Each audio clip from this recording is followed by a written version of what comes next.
Live, or do I need to update my chat?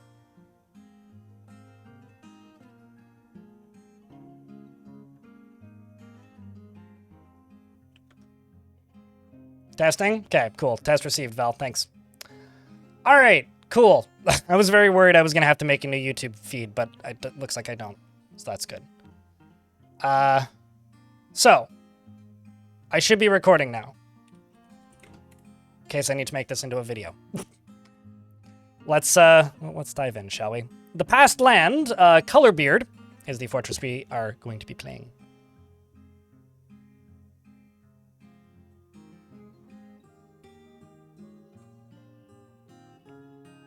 So you've never made it that far into the game?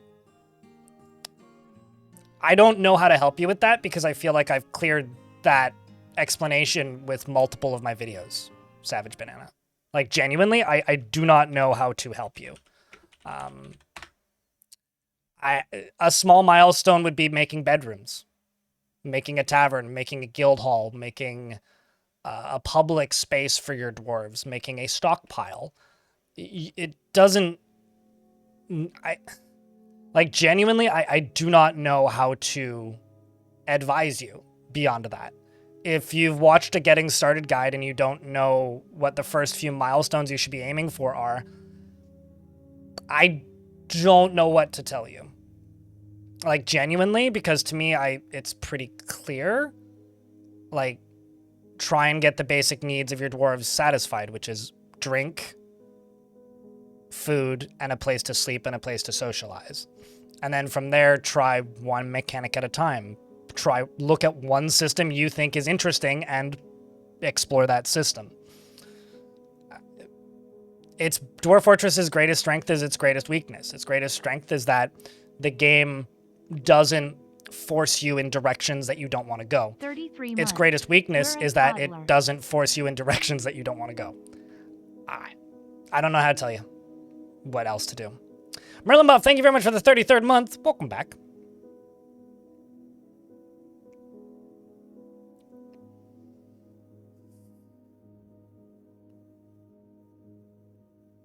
Thank you, cup of coffee.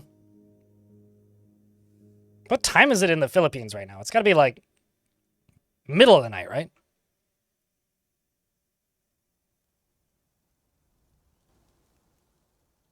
I mean, I appreciate the accidental sleep ASMR. I did that with the Milo Rossi video the other night, but like, I think like tutorials are a supplement to help give direction. I don't think tutorials for Dwarf Fortress will ever say this is what you need to do. And they're unfortunately very much not going to do well right now based on what the YouTube algorithm is doing.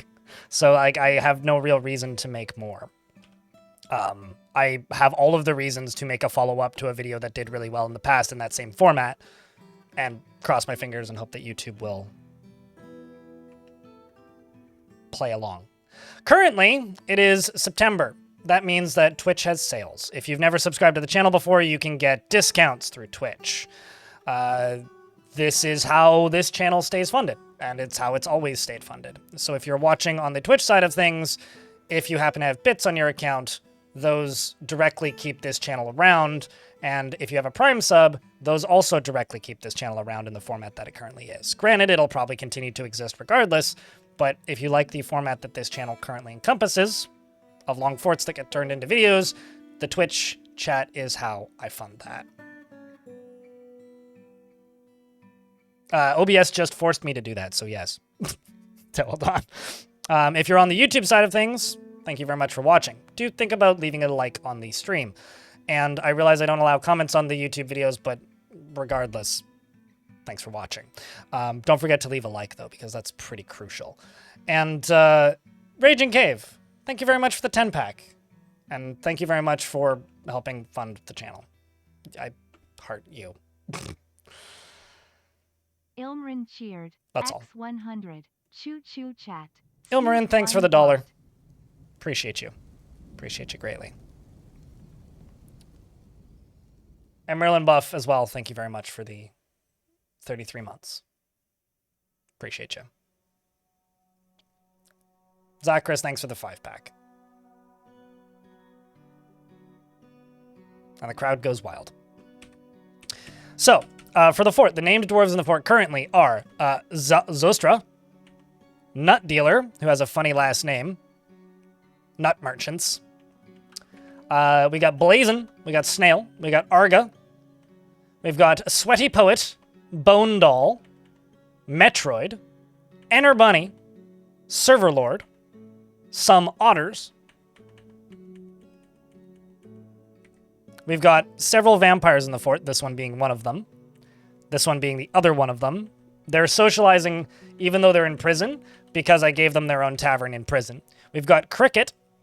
We've got Kronos. We've got Bear, who turns into a bear once a month. It's quite distressing, honestly.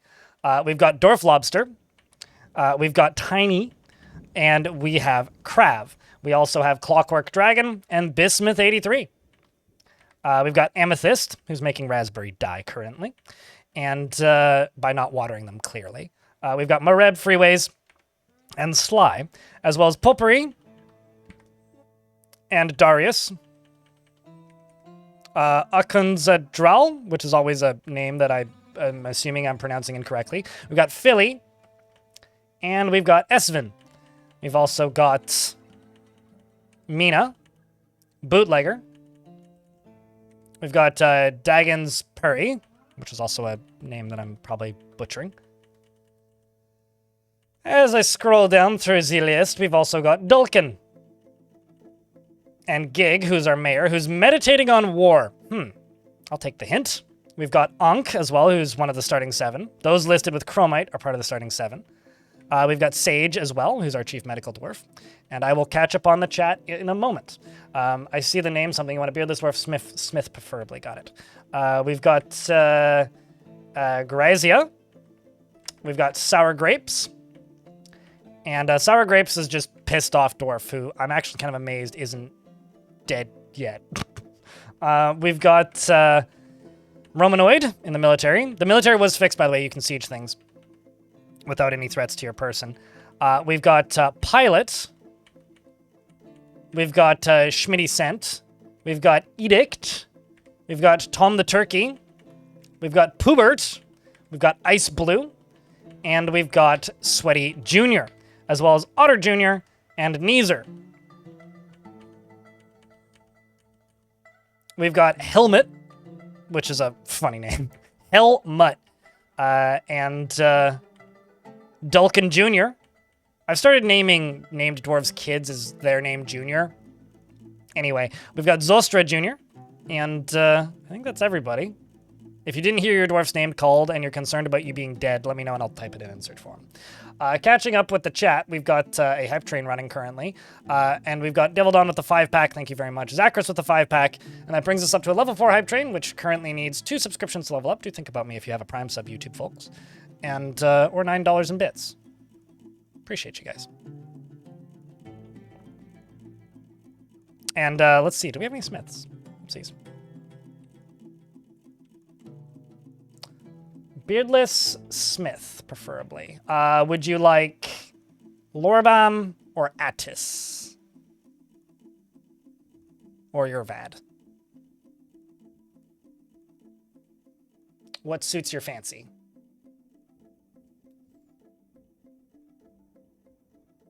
Also, I will name that in a second.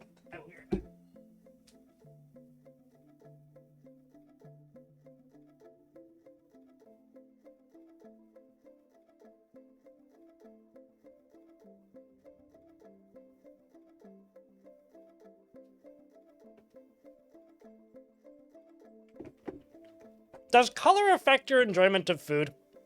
Why is it that Cliff Bars are like the most unappetizing looking foodstuffs on earth? 'Tis in fact a new month, bootlegger. 'Tis in fact a new month. Happy rent day. Bonesaw, what up? It's good to see you. Lorbam.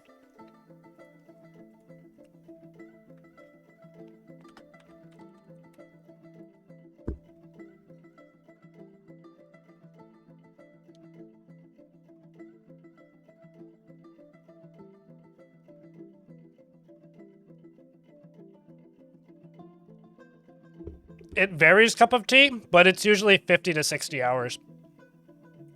And they usually based on our count of time put in don't make the money back. They basically need to get 100,000 views in the first month.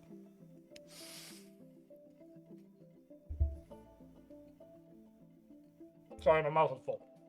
I want some coffee.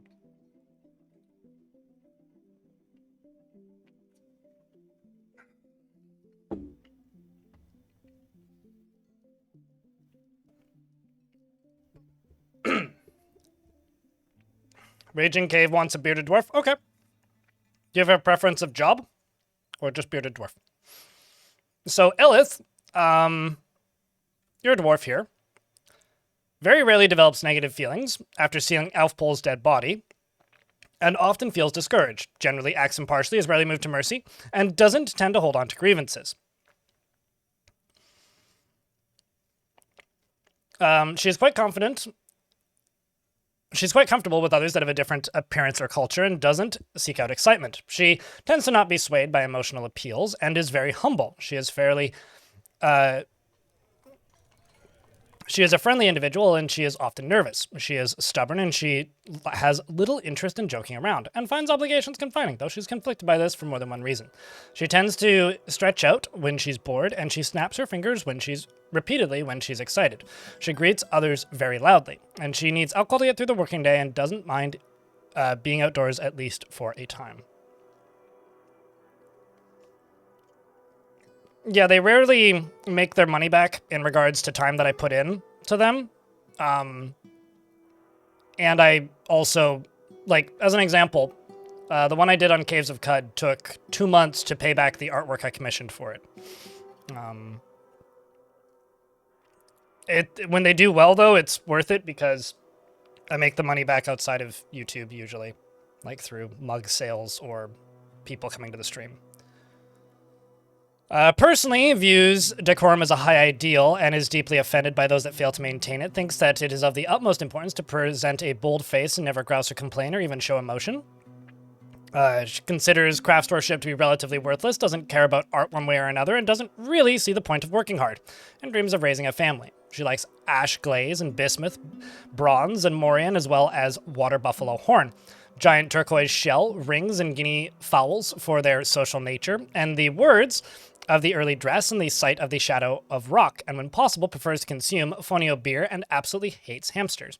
The other thing about those videos is I stream like 30 to 40 hours a week, so I'm also like trying to juggle those videos and the editing time around those streams because I gotta pay the bills and that's what the streams do. So it's if you like those videos, please interact with the other things that I do, because that's what keeps the stream going.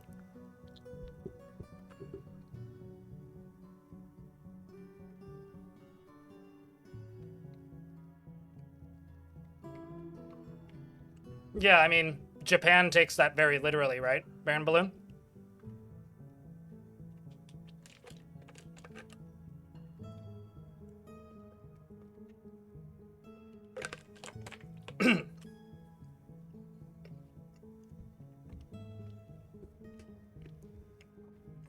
Why do you hate hamsters, though? I never understand dwarves that hate hamsters. She packs massive amounts of fat into a small build, and her teeth are widely spaced. She has a pet cat and a pet duck. Or she's the pet of a cat, and she has a pet duck. She has several friends in the fortress, which is good. And she's a member of the turquoise denomination, which is her religion of choice, worshiping Yugoth full the time, which is, let me double check. It's been a minute, so I need a refresher.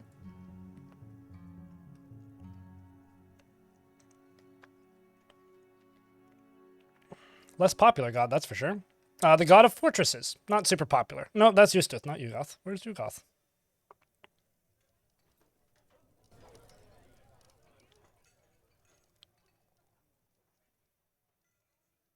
The cat of rumors? Hun, the cat of rumors. The god of death and the stars.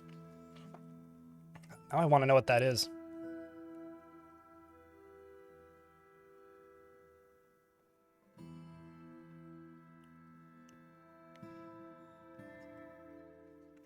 Was it that one?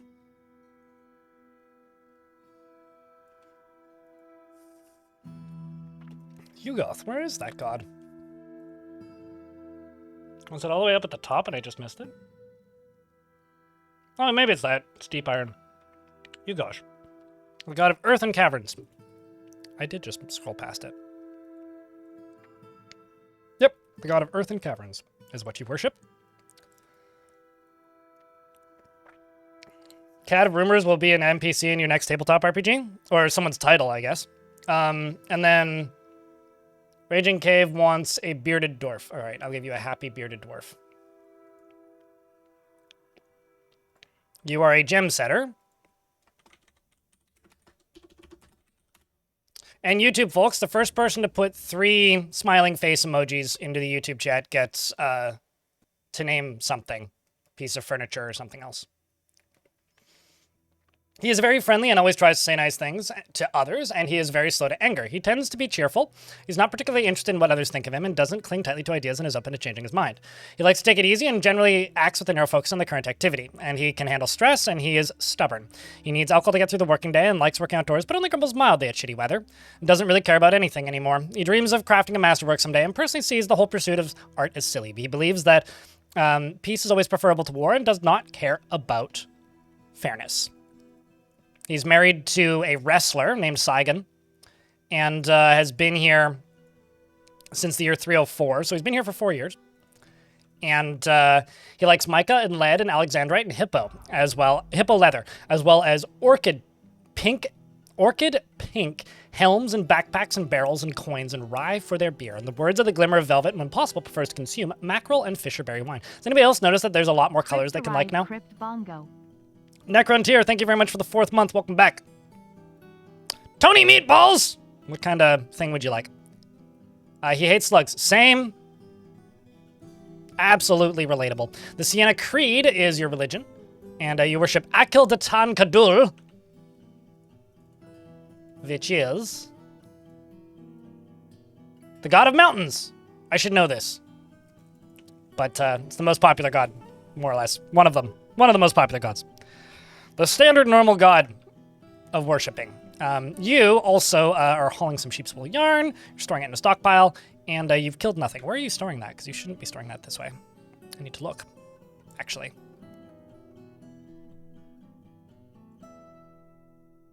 Oh no, maybe you should, because it's been spun. I am also kind of curious though where you're storing it. All right, this is where you should be storing it. Good, good, good. This is true, yeah.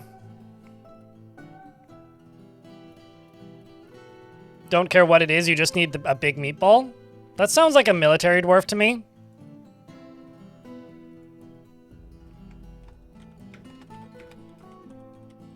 So the big meatball is now a spear dwarf. He's married to Aiden and has a lover named Aerith, and he's the pet of a cat. He worships Momus. He's a skilled spear dwarf. He wants excitement and wants to craft something. He's frequently depressed after seeing Saigon's dead body in 304. Is somewhat scatterbrained, feels a strong need to pay back any favor done for him. He very rarely is moved by art, and he very rarely is moved by curiosity. He's not driven and rarely feels the need to pursue even modest success. He can get caught up in internal deliberations when action is necessary, and he has an overbearing personality. He finds helping others to be emotionally rewarding, and he generally finds himself quite hopeful about the future. He likes to take it easy, and he doesn't mind wearing something special now and again. He has an active imagination, and he can handle stress. He tends to consider what others think of him, and he tends to make a small mess with his own possessions. He scratches his nose when he's trying to remember something and needs alcohol to get through the working day and does not mind being outdoors at least for a time, and doesn't really care about anything anymore.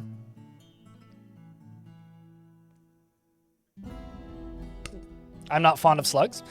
I mean, they have their place, but yeah, generally. The only slug I like is a slug that's currently getting carried away by a wasp, which are the killer attack helicopters of the animal kingdom. So slugs make me like wasps, I guess. He likes pitchblende and nickel silver, as well as yellow zircon, ballista arrows.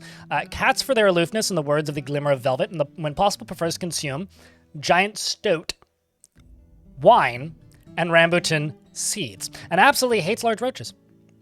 He's married to a fishery worker. Yep, we already read through that, and is a member of the Faith of Ghosts. So something that I want to do this week is I want to finish this arena, which we're making some pretty good progress on, admittedly. I mean, it's starting to take shape and look like an arena. The other thing I want to do is dig down to the cavern layer to start catching beasts. But the third thing that I want to do is I want to retire this fortress. And you might be going, what? Yeah, I want to retire this fortress and play as an adventurer briefly. And I want to collect as much healing potion as possible. And I want to make a room probably somewhere up here, actually, with just like rows of pots on pedestals. And I want to fill those all up with healing potions. That's my goal. So that should be doable. And hopefully, and I want to put it into several different types of containers. Hopefully, that will end with us having rock pots full of healing potions so that I can give victors of the arena healing potions if they need it. But let's just do a real quick fort tour. All of this green is malachite block, which is copper ore. This is the arena that we're beginning to build. If I go down the ramp from the bridge, this is kind of the main crafting layer and kind of the most decorated, finished zone, I guess. Actually, that's probably the housing layer. Then down here we have our forges over here where we are making weapons and such. Up here is where we are melting stuff and making steel. That's our hospital down there. We've got our kitchens and we've got farming down here and food storage, as well as the self-replicating turkey room. And down here is the current main entrance, which will probably stay that way, although it's going to become more of like the trading entrance as it goes. Down here is the first of two housing layers, and we have a library in the middle of this, which the dwarves friggin' love. Also, is this public? Oh, wow, it is. You know, I might leave it that way. And then one layer further down, we have, this is the completed housing layer, which I've started slowly replacing with constructed walls, which I just think look nicer more than anything. And we have our temple complex over here. This is our anything goes temple. Down here are several managed temples, so temples that I agreed to make. Although I think I got to throw an altar into this. Yeah, I do. Certainly do. Same with this one. Is this one even a high enough value? Yeah, it is. Somehow. Wow. Let's move down a few more layers. A few more layers, actually. This is my well over here. We've got little water reservoir filling down that, as well as all of the space where we've dug out various metal ores. And then as we go further down, you saw this one spot where we were collecting microcline. Then down here is where we get to the above ground farming area, which needs some beautification, but works. And also a spot for catching things like giants, which we've used twice. We caught a giant and a bronze colossus, and that's as far down as we've gone. So we've got a little bit of a ways to go. Chat, can I get a big round of beers for Necron Tier? By the way, there's been like almost 10 minutes of no chattery in the chatter room. And one of the things that we do in this chat is if somebody resubscribes, you post beer. It's very simple. And if you're not subscribed, that's fine. We have Crypt Burr, or many of the beer emojis, or just even the word beer will make the bot post beer, which is like you're halfway there, practically. Don't drown in a vat of healing potion. I'll tell you this, one of my goals has been to beat somebody to death with a healing potion, so I haven't managed that yet, but hopefully sooner than later.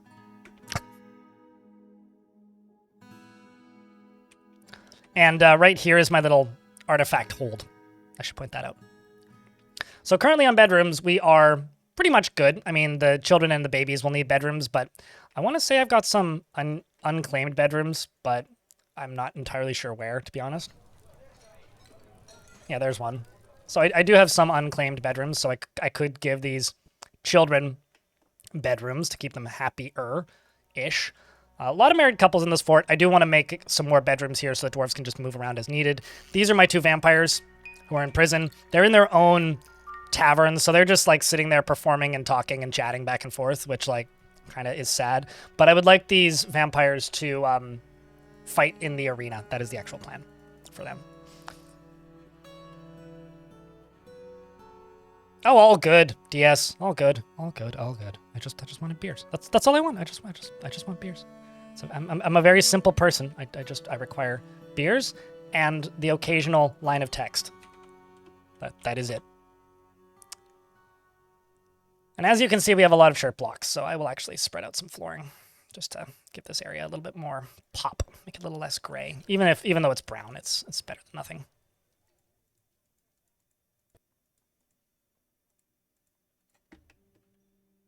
As Raging Cave demands.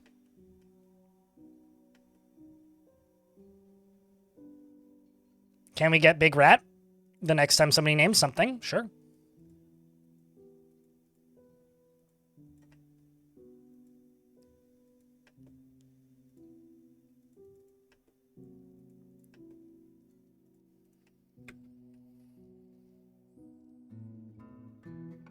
You demand what streamer demands. Sure. I respect it. I think I need to embiggen this tavern a bit too. That or make a second tavern. I think probably making a second tavern is actually probably the wiser decision. I'm thinking making a tavern up on the upper level. Have I traded? Yes, I have.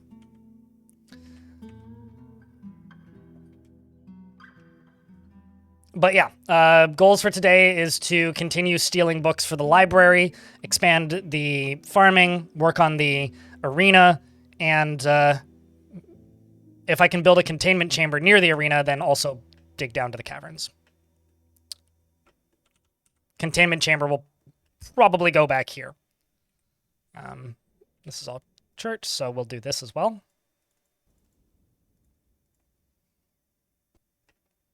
So I'm thinking something like this would be a spot for a containment chamber. Or like an entryway for a containment chamber. Maybe like a set of stairs going down, then a room going this way, and then a set of stairs going up, and then space around here for monsters, and then turn this into the, well, maybe not this directly, but, and then somewhere back here, maybe over here, we could put a drawbridge in. Like I could just go along here and do something like this. Put a drawbridge along here, maybe like from there to there. And then this would be the normal entryway into the caverns, but have like containment chambers back here for forgotten beasts. That's kind of what I'm thinking.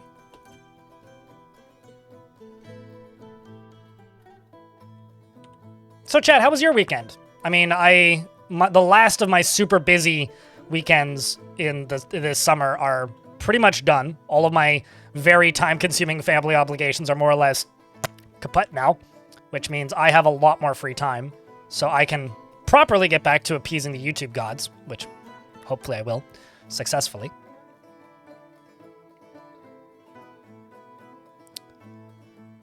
At what point during the construction of a fortress do you take steps to floor locations? I start from the beginning, but that's because I'm very anal about what my forts look like. It doesn't really matter. I mean, you can do that whenever. I just kind of do that as I go, but that's just my playstyle and how I play. Sour Grapes is also continuing to tantrum, so I will convict them of all of their crimes. That's just how I play the game. It's not really a mandatory thing. It does increase the value of stuff slightly. I just think it looks nice. Like, I've played this game enough where I'm kind of playing Fashion Fortress to a point where, like, do you need to play the game that way? No, you don't. But, like, I like playing the game that way, Thanks so I for do. all the fun, my man.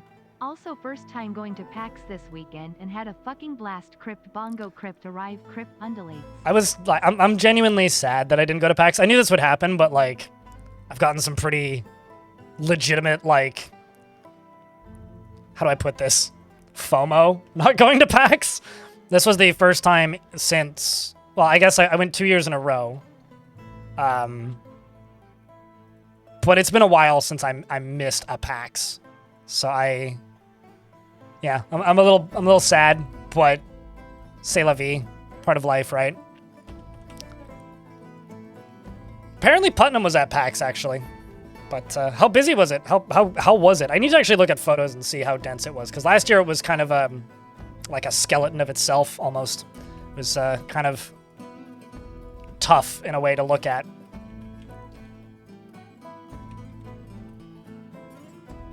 Oopsies. Those are ramps, not floors.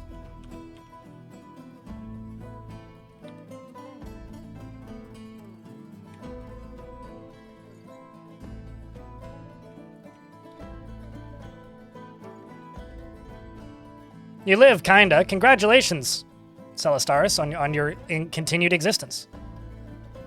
What do you mean by kinda?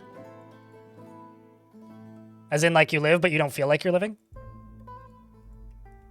Kinda is kind of a scary asterisk to put next to the words, I live. I live, kinda.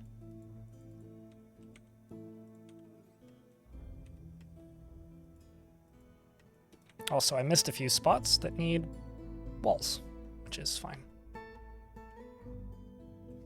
Let's also put one right there. It'll just look nicer.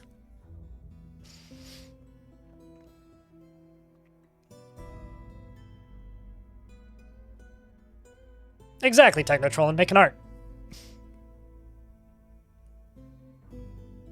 The last like 2 months have been really super busy and stressful with work. Mine just have been really super busy with real life shit. So I guess similar problem, but like, I don't know, just weddings and family obligations and doctor's appointments and all that kind of stuff for me. But good to have you back.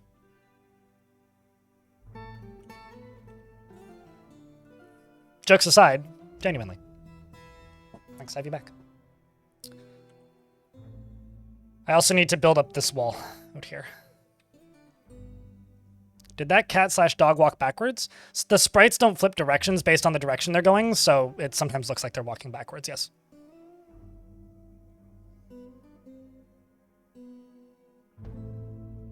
Your weekend was pretty great. You're trying to make... Oh.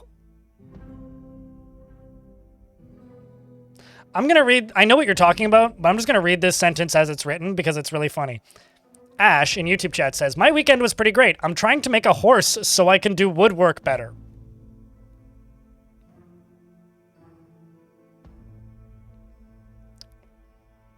I know what you mean. But... but like, you're trying to... yeah, exactly. I know exactly what that means. But like, I'm trying to make a horse so I can do woodwork better. Sure you are. Yeah, that's what a horse is for. Definitely.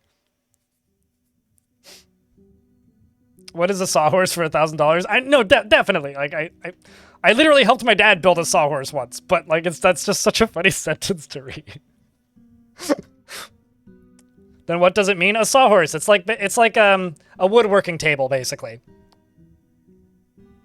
My dwarves are not vegans. The meat has just all been cooked into food, which is listed under food, not meat. We don't have any raw meat currently, but trust me, the number of turkeys and sheep that I've butchered, we are decidedly not vegans. We're just not eating raw meat like savages. The bone carver Eustuth has been possessed. Are you a child? No, you are not.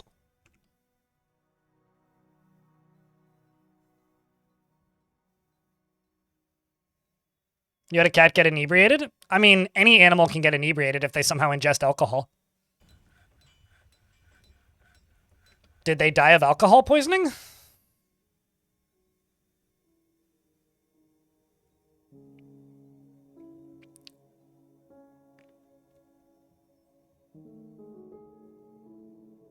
Good riddance. Why? Because they're not goats? If I was slaughtering goats, Goat Swarm, would you be offended and terrified?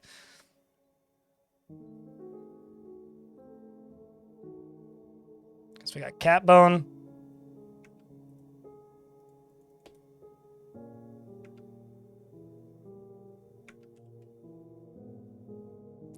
I think somebody knocked over one of my stoneworker shops.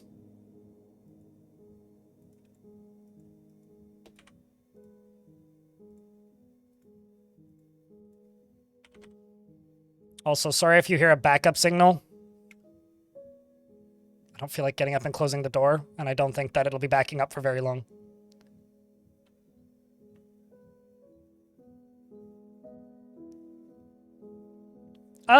There are ways that, like, if alcohol got spilled in the same tile as a lying down cat, that would probably make them ingest alcohol. But, like, that's kind of like saying that there's ways to make dumb things happen that can happen, but that doesn't necessarily mean that, like, the player did it. There's no way to do it intentionally, I guess.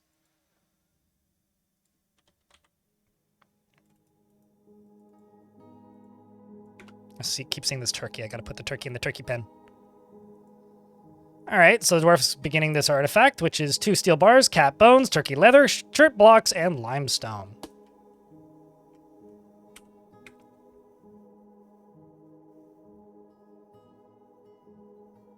I don't want to discuss this subject, LDM.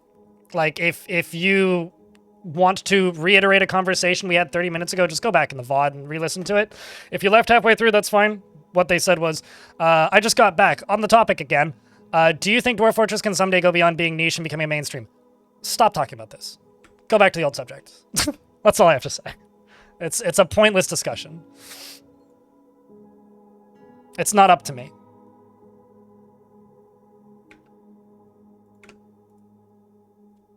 I just wanted to be able to see that minecart and be sure that that minecart was still there.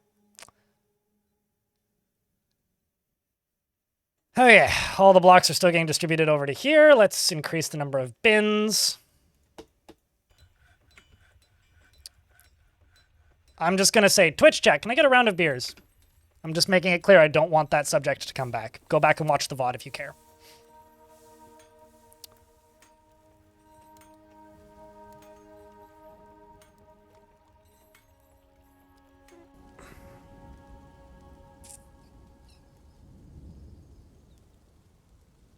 Cheese for everyone! That's a good reminder. I should make some cheese, actually.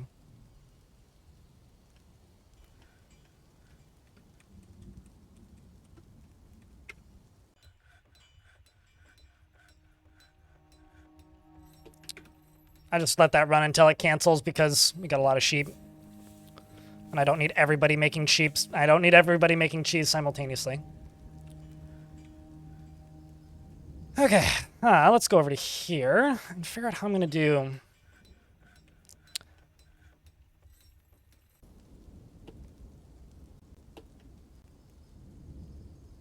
containment chambers.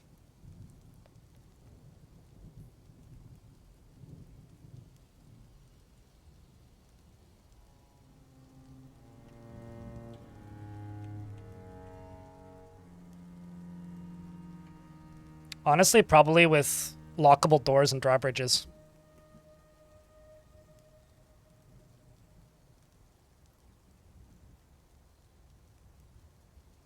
How has the dye update felt so far? I mean, that's kind of a question that we can like extend to everybody in chat. Chat, what do you guys think of the dyes update at this point in time? I really like it. I think it's kind of the sort of thing I want to see from Dwarf Fortress, which is expanding on systems that already exist. Like, I think one of the big problems that Dwarf Fortress has had historically is that it adds in systems that could be really interesting, but then they don't flesh them out enough for them to become interesting. And instead, they just kind of become, not necessarily wasted development time, that's maybe being a bit harsh, but they often become, like, not what they have the potential to be. And I do think that this is an example of them taking a mechanic that hasn't met the potential of what it could be and expanding upon it, and I think that that's really cool and exciting. So that's how I feel about it currently.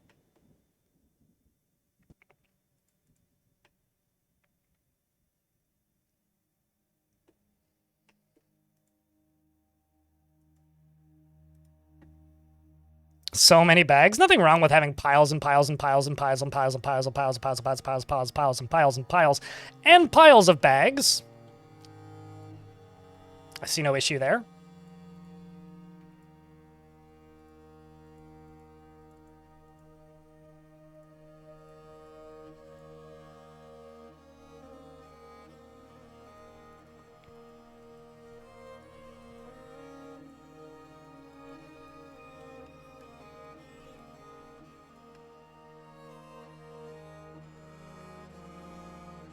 I think I should just, like, put the extra gap there and widen this.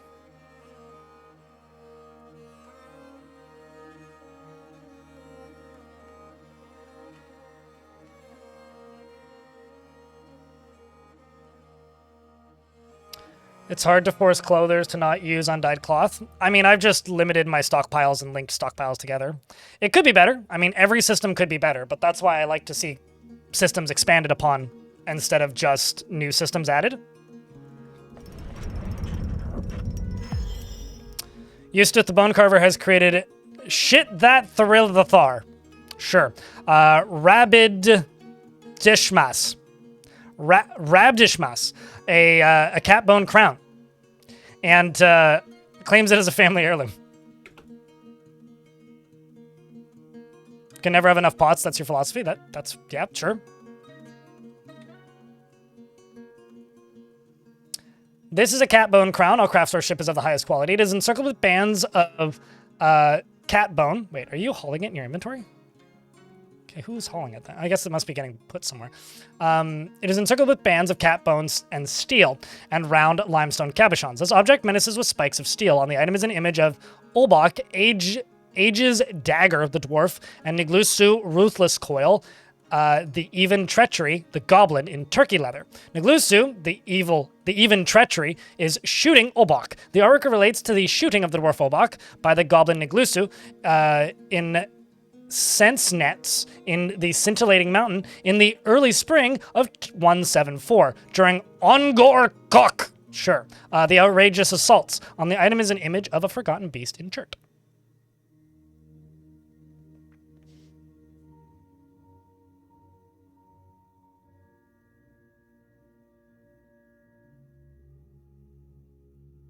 I've just been using like types of cloth that I'm not dyeing for bags. So like leather bags are primarily what I've been making. I'm curious about as to where they're going to put this artifact.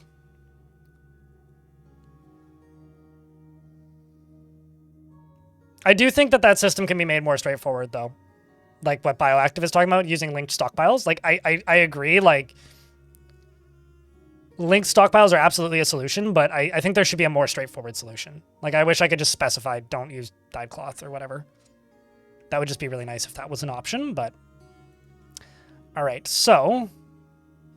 that crown has been put away. I'm going to go down to here. Unlock this and pull this lever.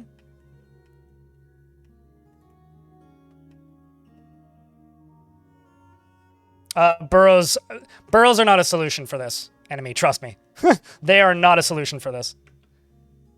Burrows are useful if you need to restrict movement to a space, but I do not try and use burrows to restrict what workshops get used for what. Just use linking stockpiles. Don't try and tear your hair out using burrows. You will hate yourself. Trust me. Just trust me. Just link a stockpile to a thing.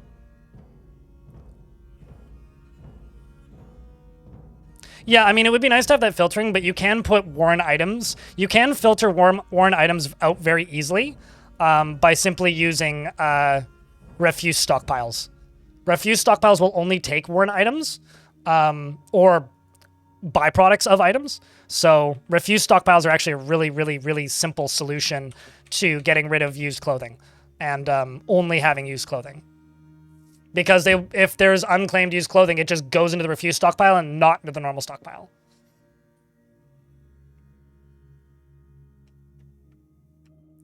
I assume that that's a fix that Putnam is plugging away at, because every time I've spoke with Putnam in the last couple of years, she's always said, yeah, no, I'm working on like X thing to do with like making the, what's it called? The UI for the work orders screen to be better, or I'm doing this, or I'm doing that. There's always something that she's working on, so I'm just kind of presuming, this is a presumption on my part, that all of that stuff is being worked on, just it'll come out all at once, and it's slow going, you know, because it requires pretty hefty rewrites. Go to the workshop, Dark Sparrow, and download the Dwarf Arcana mod, and then you'll be satisfied. Dark Sparrow says, I won't be satisfied until I can cast a fireball spell. Literally just go download that. Literally just go do that. 2 seconds. I'm just going to run and use the washroom because we're on an ad break.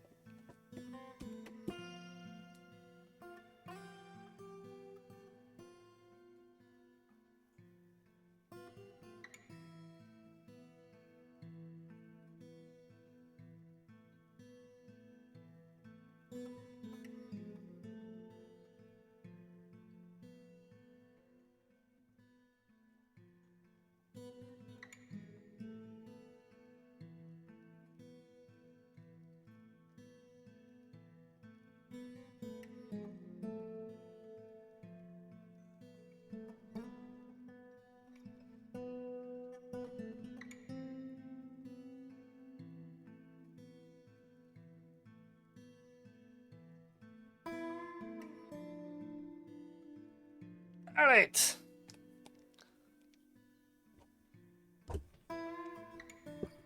You wish there was recycling of some sort?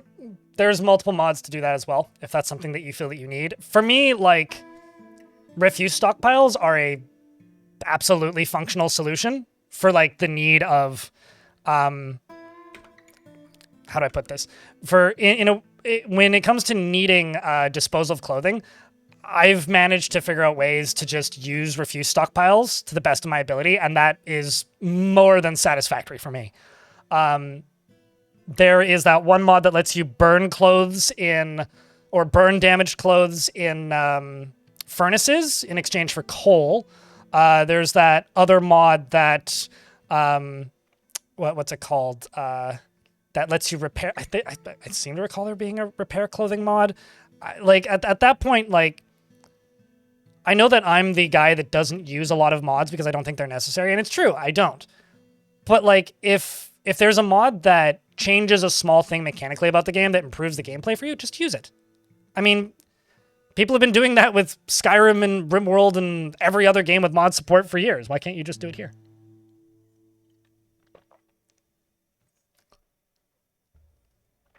Is there an ultimate goal in this game, or does it go infinitely? It is a sandbox. There is no credits in this game. It's a button on the main menu, if that's what you're asking.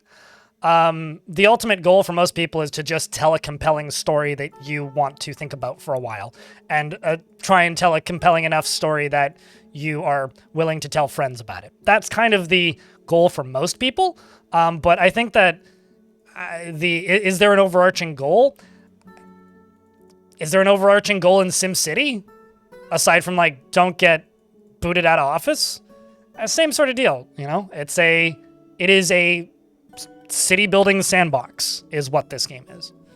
Try and keep your dwarves happy and build the coolest fort possible and tell a compelling story. That is the goal of Dwarf Fortress.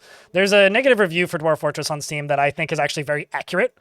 Even though I don't think this is a negative, I think this is a positive. But everybody has different opinions on things. Which is Dwarf Fortress isn't a game with a goal. It's fantasy Mad Libs with the approximation of building a fortress. And truly, that is the game. It is fantasy Mad Libs. It gives you basically prompts to try and tell a story in your head. And if that works for you, this is one of the greatest games ever made. If it doesn't work for you, there are player-made goals that you can find on the wiki, specifically in the playstyle challenge page of the wiki, which are basically player-dictated victory conditions for the game that have been around for a very long time. But at the end of the day, it is a RP sandbox. It's like, is there an overarching goal to Project Zomboid? Live as long as possible. Okay. In Dwarf Fortress, build as sustainable a fortress as possible that's still interesting to play. Very similar. Or alternatively, try and get to know your world as much as possible. I mean, I've gotten to points in various worlds that I've played where, like, I memorized every single god and then, like, located all of the temples for that god and traveled around the world and, like, built fortresses focused on that god, trying to settle in areas where only that god is worshipped and stuff like that. It is a game that I think a lot of people have blown out of proportion in their minds and go in with unrealistic expectations for and are disappointed by. But it's also a game that, like, if you're willing to meet it on its own terms, I think this is genuinely one of the greatest games ever made. It's just a matter of, like, are you willing to meet it on its own terms and enjoy it for what it is? Because this has always been and always probably will be a game with glaring flaws that just does most things so differently from other games that if it's something that interests you, it's worth playing based on the fact that there's nothing else really like it.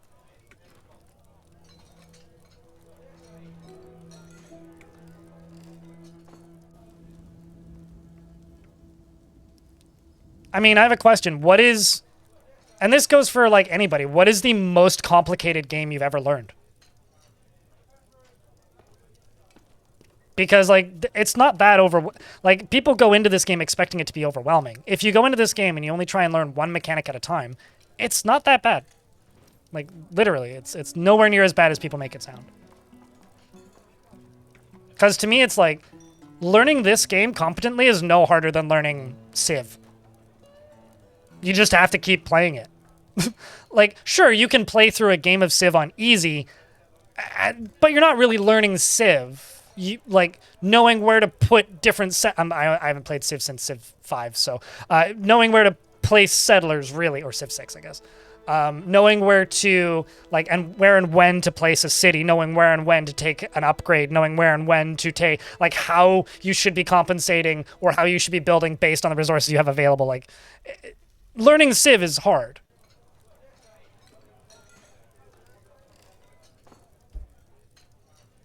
Captain of Infants Industry, DF is just as complex, not as complicated. Sure, yeah.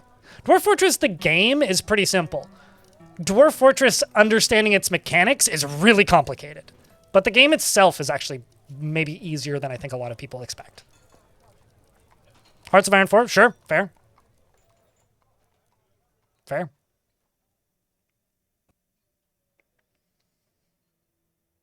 You were also 14, 15 years old, and the game was a hell of a lot harder in 2010. Let me tell you, having gone back to some of those older versions, the game was so much fucking meaner in those days, Theranek. Like, if you watched the Dwarf Fortress documentary that NoClip did about Dwarf Fortress, a lot of the old ASCII gameplay was recorded by me. So I went back to, like, version 34 and, like, those eras of the game, and my god, I fucking forgot how much harder the game was back then. Like, just directly mean. Like, would just kill you for, like, seemingly no reason.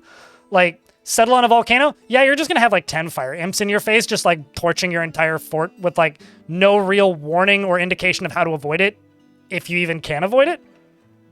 And that would just happen constantly. Like, if you settled anywhere in an Untamed Wilds region, you just get attacked by all the animals on the map, like, immediately. And it, like, I tried to start multiple forts where I just kind of gave up because, like, things would just murk me. And I know how to play the game. So I think the game was a lot harder back then as well. Dwarf Fortress has gone through various eras where, like, mechanically it's meaner. And I think, like, that era of 2010 is, like, definitely a era where it was way mechanically meaner. The game's pretty forgiving in its current state. Assuming you're not, you know, playing a surface fort in an Untamed Wilds map with no clue how the military works. I think the Steam era is the most approachable the game has been in a while. Well, you want to know where the term losing is fun actually comes from, boss games? Is losing is progression in Dwarf Fortress. Ooh, what are you playing?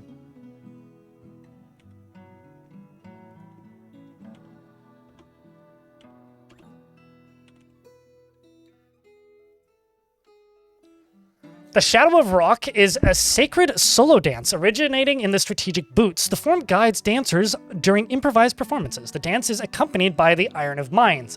The dancer performs along a counterclockwise circle, and the aggressive dance is punctuated by sprightly spins and intense footwork and powerful leaps and large moves. That almost sounds like a combination of, like, tap dancing and ballet.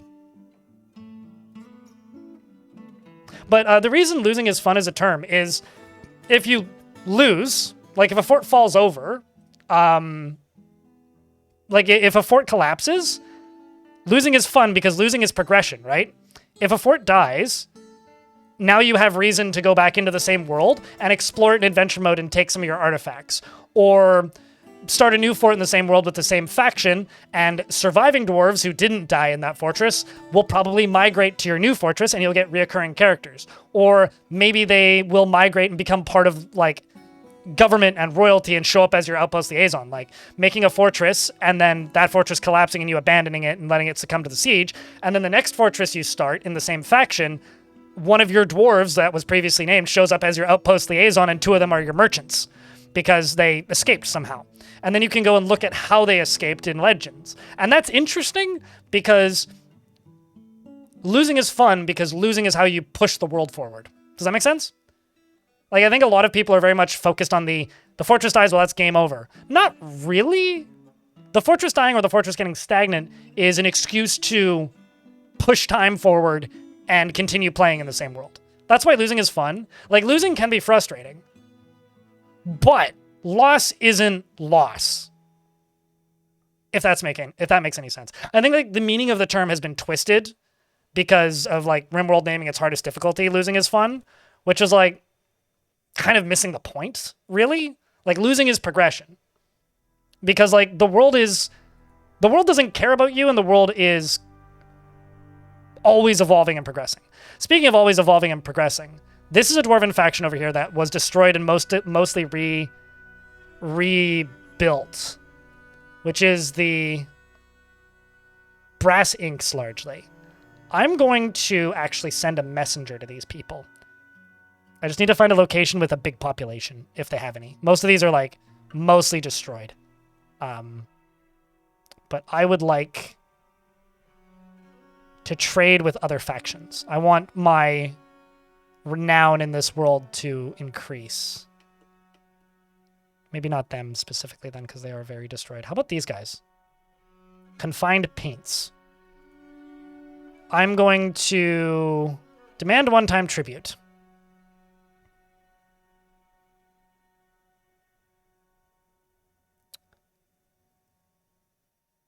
And I'm going to send the Oily Bolts, because that is my smallest squad that is the most expendable, which is my Marksdorf squad. So this dwarf is going to go with their squad of 4, and they are going to go demand single-time tribute, which is going to tell that faction that we exist, and hey, please Always cool watching you play trade with smiley us. face. Goldflick, thanks for the 2nd month. Welcome back with Prime. Appreciate you greatly. Hey, chat, just a reminder. It only takes 1 penny to get onto the bits leaderboard. That's all I have to say. I don't know. Do what you will with that information.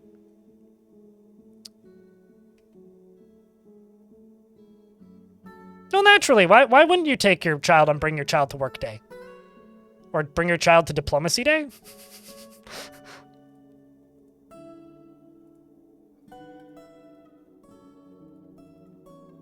It's a locally recognized dwarven holiday, after all.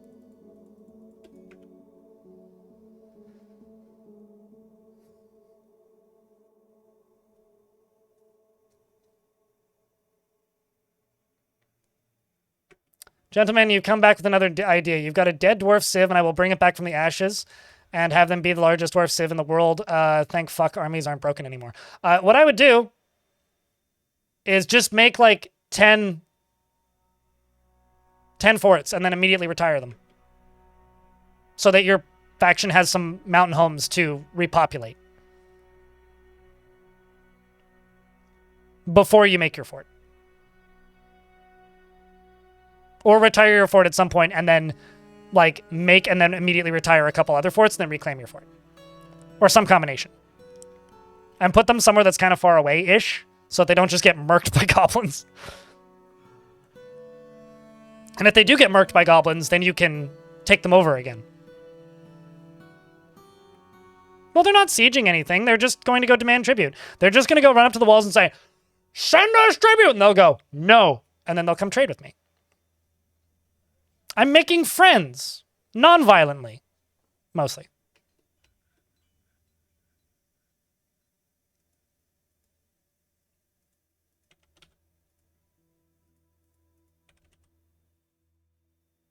What does steel bars? It requires iron? Ah.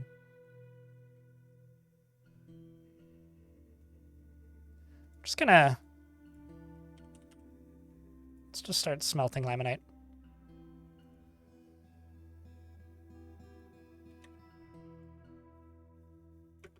Let's also check this. And this. Update all these. There we go. I just need more steel boots. So let's go here. Just do 10 steel high boots. Because I have more than enough steel. I also need a lever room. Which is kinda... Actually this. We need a couple levers. Let's just see how many we have. Not many. Alright, well... Let's go here and type in rock mechanisms. And just say make 30, and then when we're out, just make 30. Check monthly. If we're less than 15, make 30.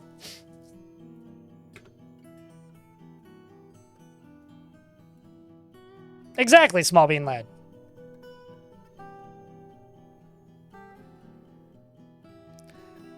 They're pulled from the global population. If that makes, well, rather, scrolling up. I'm just like reiterating things that have already been answered. You can also reclaim their sites. That's also another way to do it, yeah, is like just do a couple fort reclaims and immediately retire them. So like it just basically reactivates those sites. Like you can mechanically reinvigorate a civ pretty effectively by doing stuff like that. Took you years to learn that asking for a single tribute is the fastest way to show your existence to another settlement or faction. Yeah, that or just attacking them. With like one dude is also a way to do it.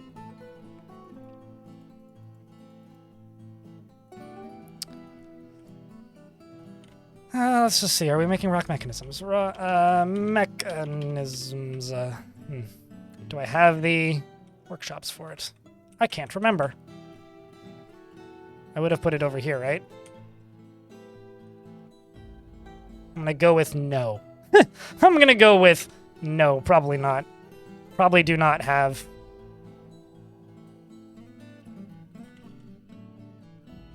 The mechanisms for it. So let's just make 3 mechanic shops. Maybe 2.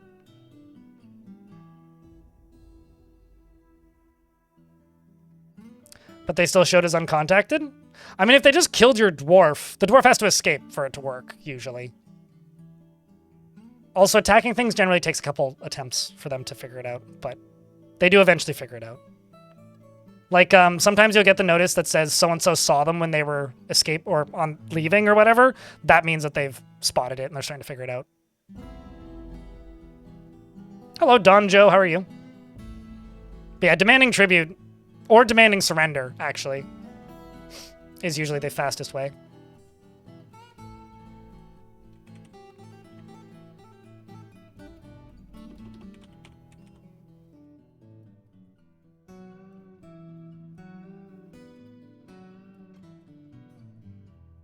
Yeah, let's just do 2.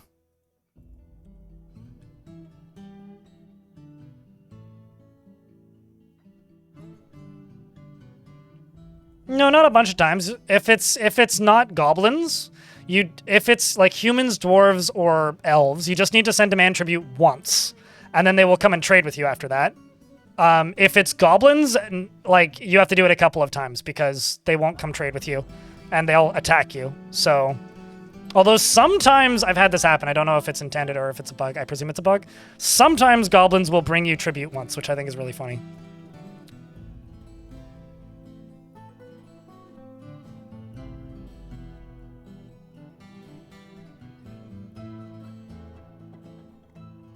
Here is your CDDA fan, which is kind of liking DF because of your streams. Okay.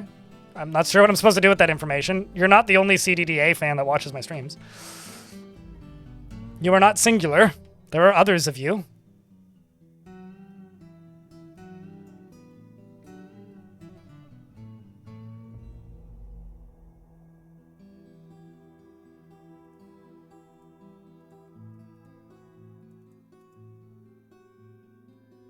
Let's just make sure I'm not locking any dwarves in here. Sweet. All right, let's jump back up to here and see how this is going. Not bad. Oopsies.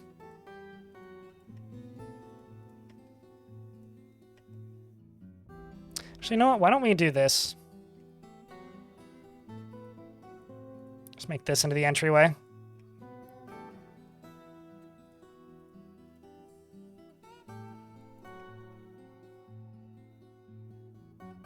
I mean, I don't have hopes for video games. Having hopes for video games is how you get disappointed by video games. I don't think when you work in this industry,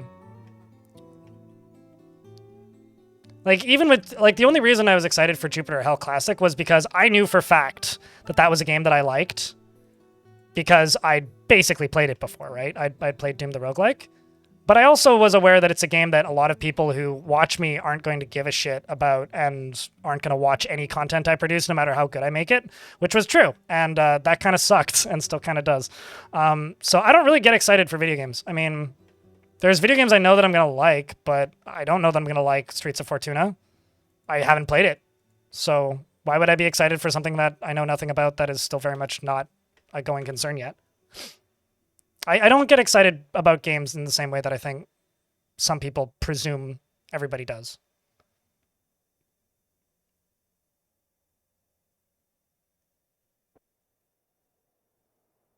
It's not possible to have peace or an alliance with goblins outside of like Legends mode. In Fortress mode, it's just inevitable. So there's nothing to value there.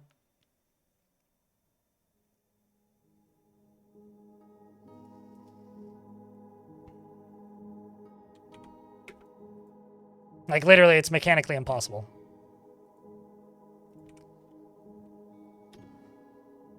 Let's just use limestone for the walls out here.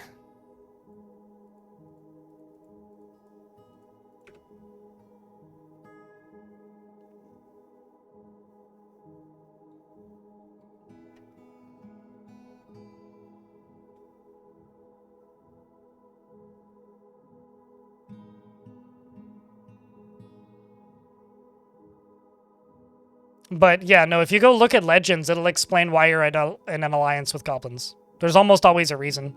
It usually means that, like, somebody who was leading them was not a goblin. It usually means that they killed their leader, or the leader got killed, and like a dwarf or an elf or a human took over leadership, someone that the dwarves could reason with. But that doesn't matter for fort mode. So in fort mode, even if like they have a dwarven leader, it'll be overthrown inevitably. So it doesn't really matter in the grand scheme of things.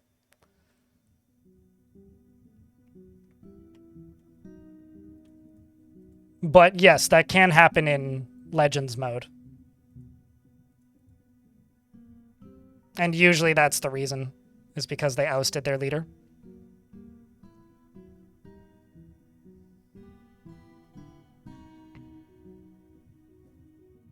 Dwarfstenople will stand for 10,000 years. That would be a lot of gameplay, man. I need help. Your artifact was stolen. How do you get it back? Find it in the very long list of artifacts in the world screen. You can try and raid for it. Or if you know who stole it, it should be listed as a missing artifact in that screen. If the location is known. If you know who stole it, you could try and get it back in adventure mode. But very, very difficult to get artifacts that have been stolen back in the current game. You have to figure out where that artifact is and then raid that location, or figure out where that artifact is and then steal it in adventure mode. Because you're not guaranteed to get it back in fortress mode. Okay, let's see how that demanding of tribute went. We demanded tribute with a squad of 4 Marks Dwarves.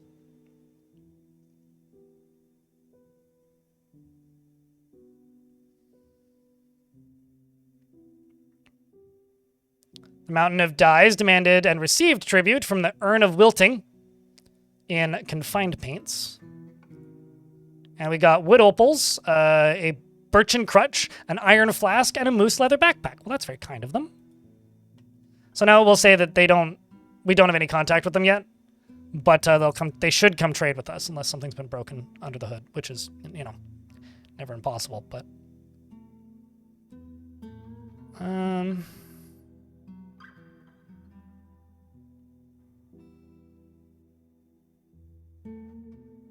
is there anybody closer by that I could... I need something with, like, more than 10 population. This faction is just so dead. How about these guys up here? Yeah, these guys are trade-withable. The alchemical books. That location isn't reachable, though, unfortunately. That place is. Demand a one-time tribute. The only reason I'm saying one-time tribute is I don't need annual tributes of random crap.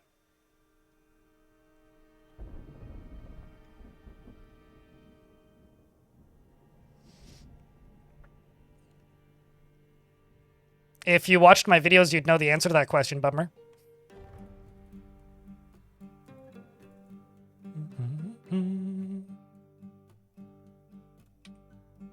See, Baron Balloon knows.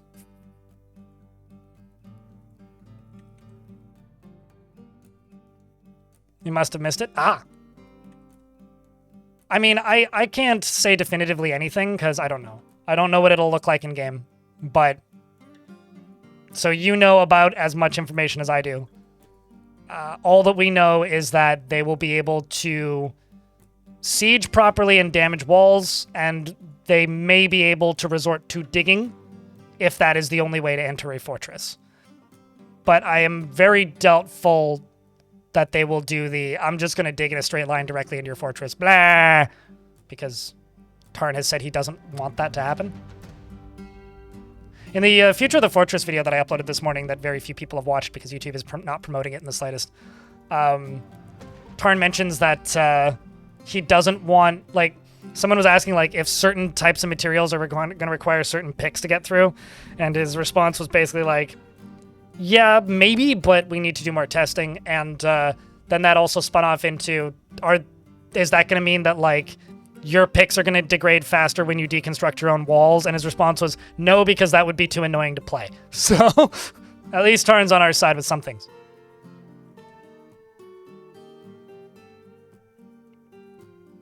So...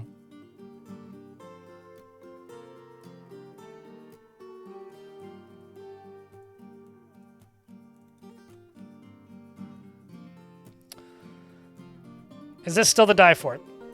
Yes. How could I make that clearer? Adam Wolford in the YouTube chat. This is still the focusing on dying an arena fort. But how do I make that clearer? Because I get those questions a lot, and I don't know how to make it any more obvious. Well, I mean, like, is there something I could do with the titles or the thumbnails? And this also goes for the Twitch chat. Like, I try and do my best to make it clear what fort I'm currently playing, but I feel like this fort's only just gotten going. And it also kind of feels like some people are already bored of it, so I don't know.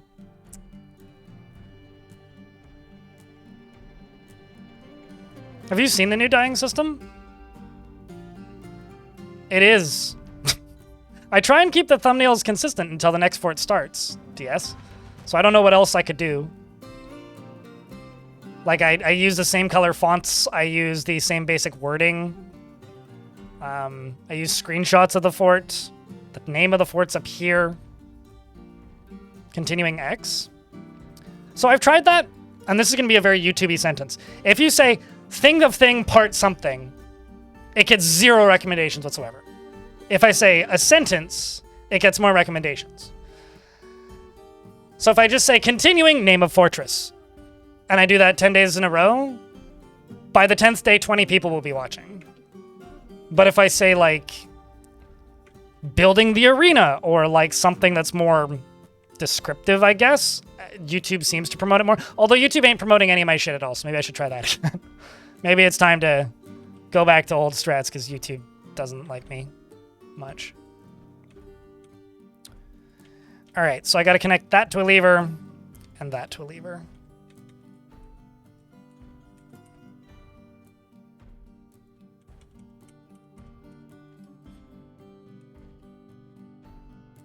Let's connect this one first. That's what I want to click. Let's throw a lever in here. 2 more, actually.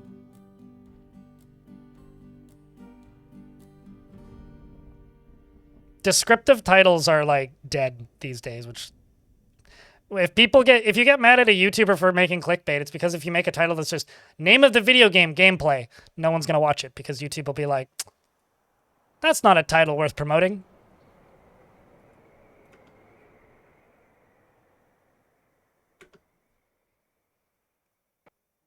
Well, I'm glad it works in some ways, Ali David.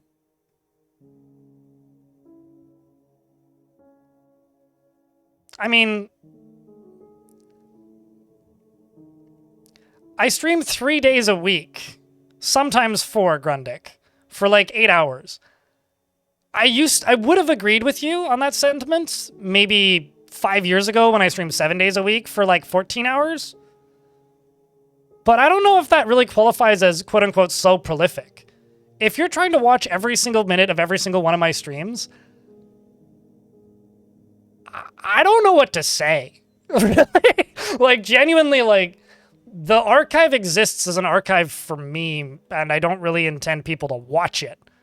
Like, you're not missing out on content, per se, unless something major happens, and trust me, I will say if something major happens. I don't understand the feeling that you need to watch everything that I do. So if you're, like, 3 streams behind, so what? Like, the live stream, the reason it's fulfilling and interesting is because it's live.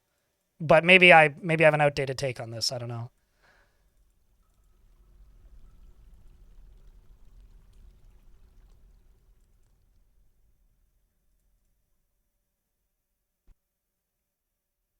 It's like to the point where, like, I feel like I just shouldn't upload VODs sometimes because people are like, oh, I can't watch. I'm behind. I don't want spoilers. It's like what's the point of fucking streaming then, man? But I digress. I am like a victim of my own success, I suppose.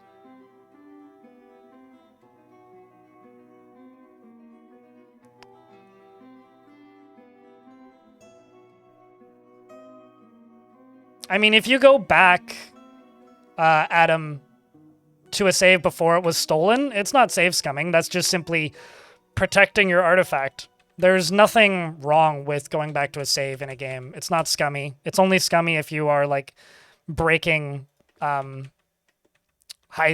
score leaderboards or something in an FPS game. There's nothing wrong with simply reloading a save file to try and make things play out differently. But it's going to be exceptionally difficult to find that artifact. That is all I can really say. It will be exceptionally difficult to find that artifact.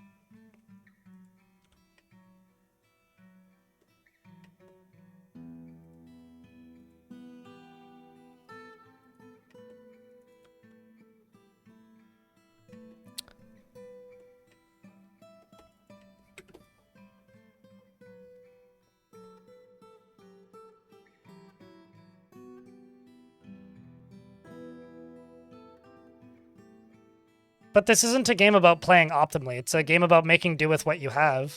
At least that's always been kind of the idea behind a lot of the decisions the developers have made. Baron Balloon. If you want optimal layering, make optimal layering.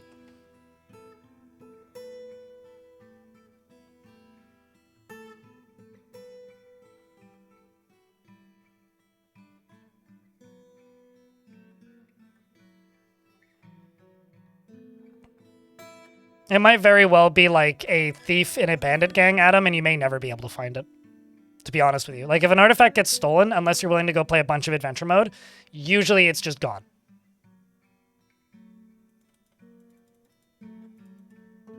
Which is why I don't allow any visitors in my forts, generally.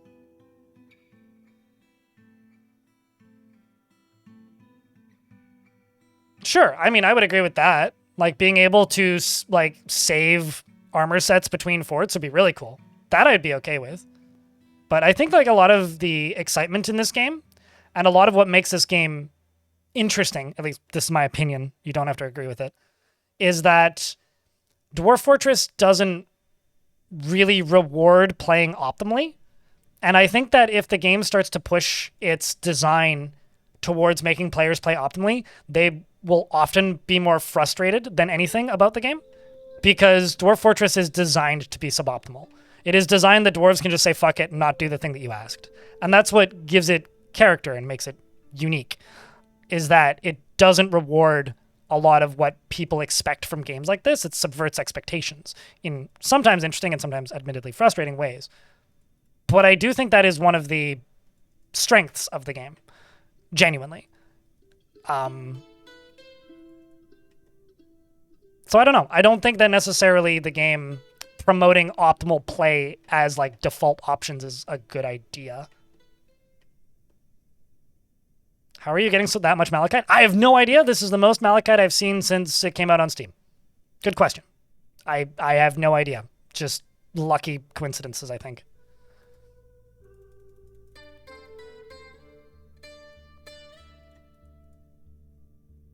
Genuinely just luck.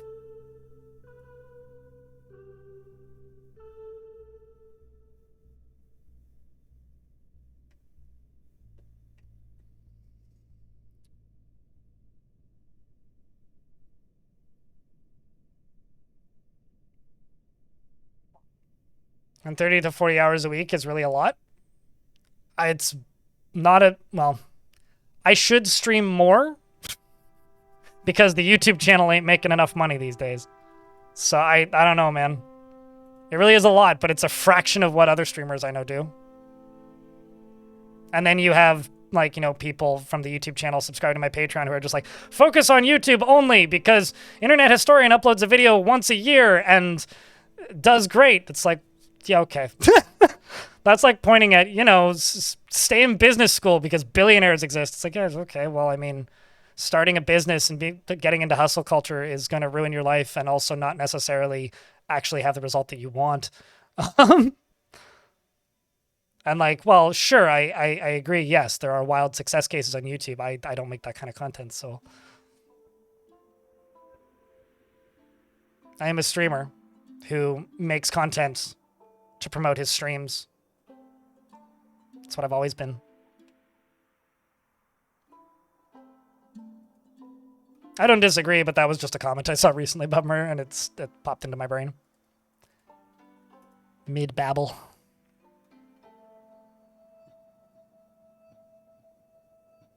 However, you have temples for their gods. Any tips? Make sure that they have the free time to actually go to those temples. Overworking your dwarves is a common thing that happens.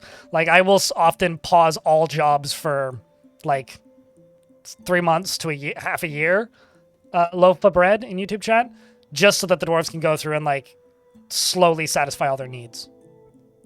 I'll have, like, mandatory fun times where I just lock them in a burrow where they have to go to all the temples and the tavern and all that, make friends and do those things. I mean, oh, hell yeah. I mean, it's good that that exists, Baron Balloon, right? It's good that that exists. But I genuinely feel that, like,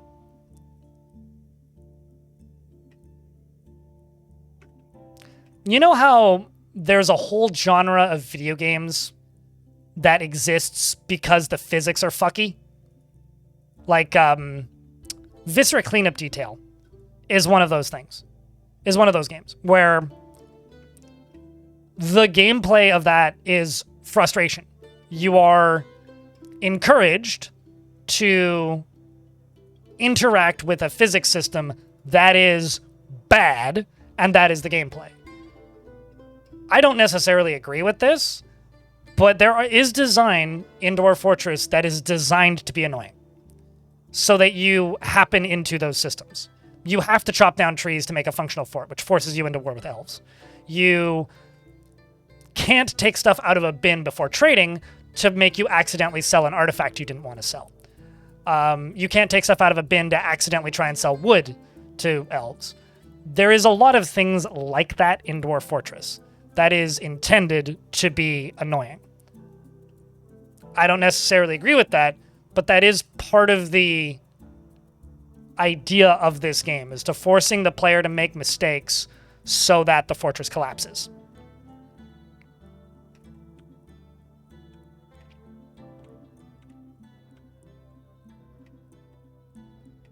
And so on one hand, I'm in complete agreement that, yeah, no, there's UI elements and things about this game that are frustrating. On the other hand, I'm kind of like, yeah, but the fuckiness of it is a driver of storytelling. You know, this shit just happened.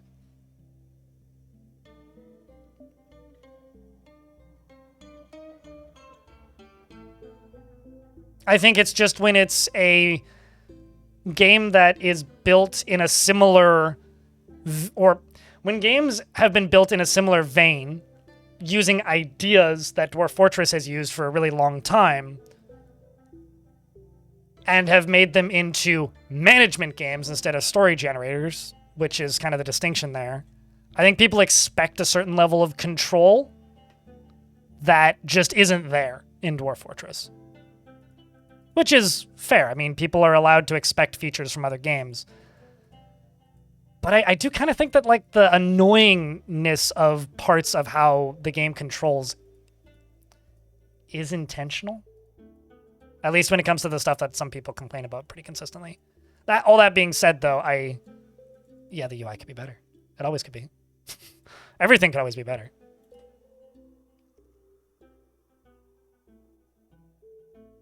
That's the thing, though. I think Dwarf Fortress was impenetrable because of its old graphic aesthetic, not because the game itself is necessarily impenetrable.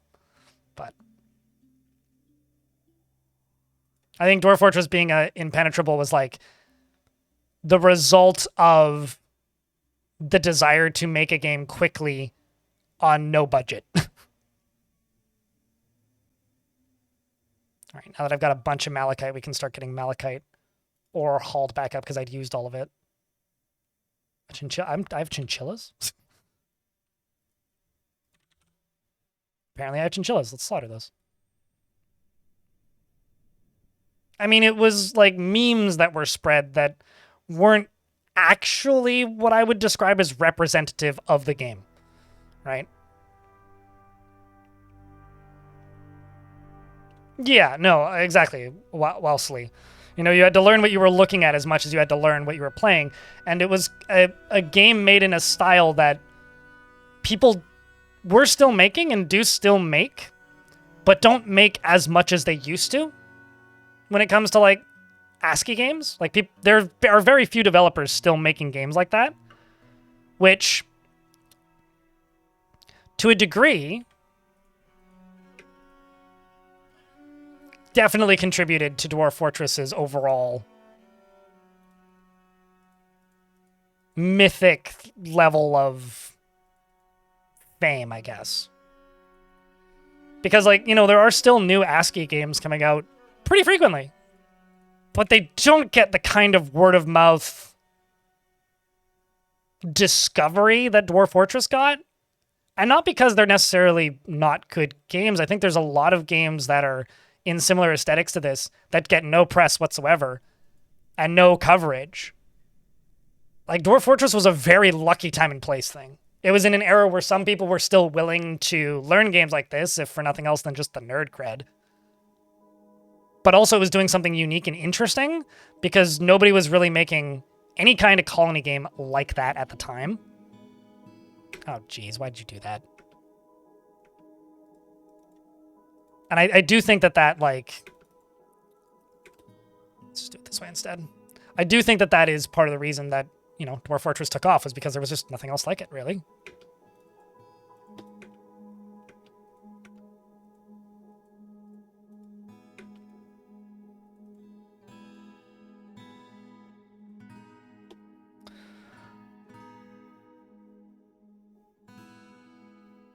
None of the newer ASCII games even try to simulate so many things? No. I disagree with that. Because Caves of Cut exists. Cataclysm Dark Days Ahead exists. Ultima Ratio Regum exists. I do think that there is games that are trying to simulate similar levels of insanity. Just they're either commercial products that have eventually done well, or they've faded into obscurity and never really got any public press, i.e. Ultima Ratio Regum, or they're just simply like... I mean, Cogmind also exists. Or they're just simply too obscure. Aurora 4X is a complicated game, but that's not ASCII. I'm specifically talking about ASCII games. But yeah, I mean, Aurora 4X is another example of like a ridiculously complicated game that exists.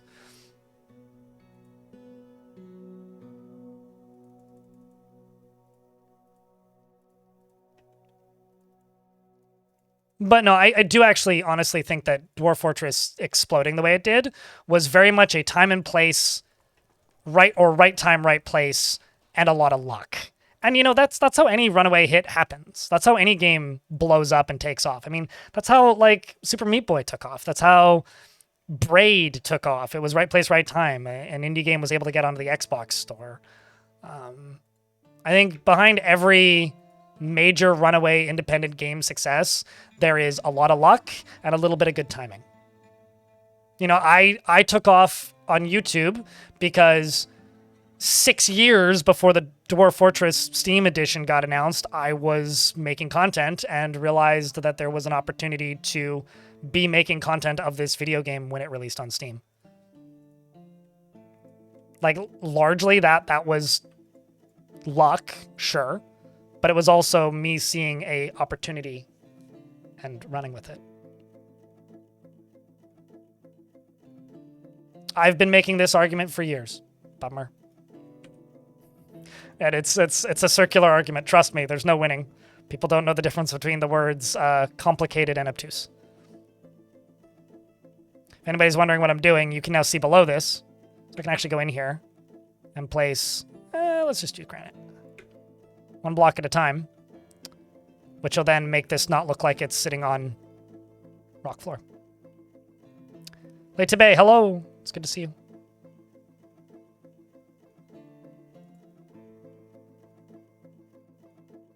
Like difficulty, complicated, and obtuse are, it's a lose-lose discussion, basically. Actually, why don't I just do this?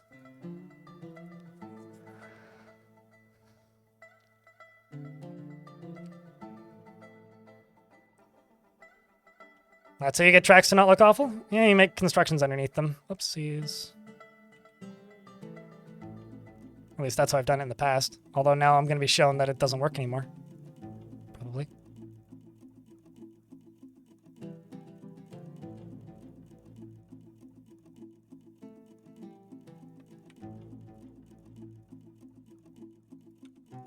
Oh, yeah, no, it don't work no more. Well, that's unfortunate. Or maybe I'm like imagining it working in the past. Oh, that's a shame.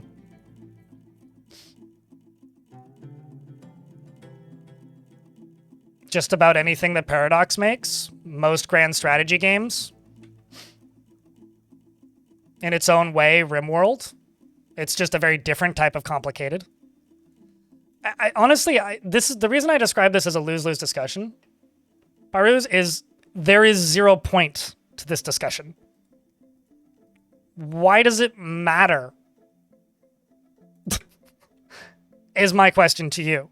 Why does it matter what games are as complicated as DF? Why does it matter that Dwarf Fortress is complicated? You know? Like, Escape from Tarkov is a significantly harder game and significantly more complicated game than Dwarf Fortress. Does it matter? No. I think like there's parts of the Dwarf Fortress community that are completely built on the fact that this game is obtuse, difficult, and complicated. And they wear that as like a badge of honor. And I get it. You know? Like, we've spent a lot of time learning a very difficult game. And that is a sign of pride for this community. I get it. What I don't get is why it matters. I genuinely do not understand why it matters.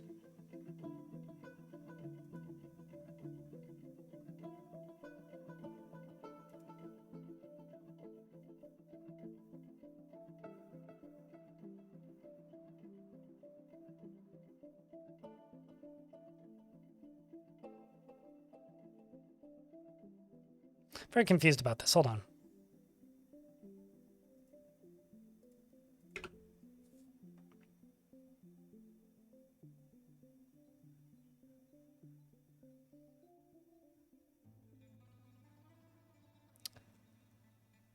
And this is why this is a pointless discussion, Hard Mistletoe. Thank you very much for clarifying.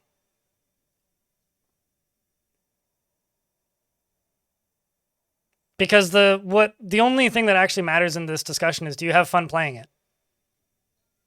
If the answer is yes, then cool. First Man is a neat game. It really is a neat game.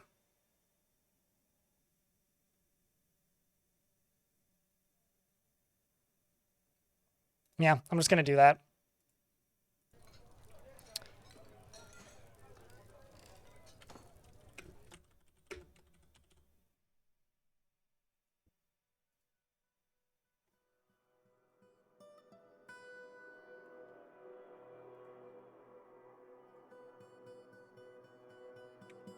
Let's do that.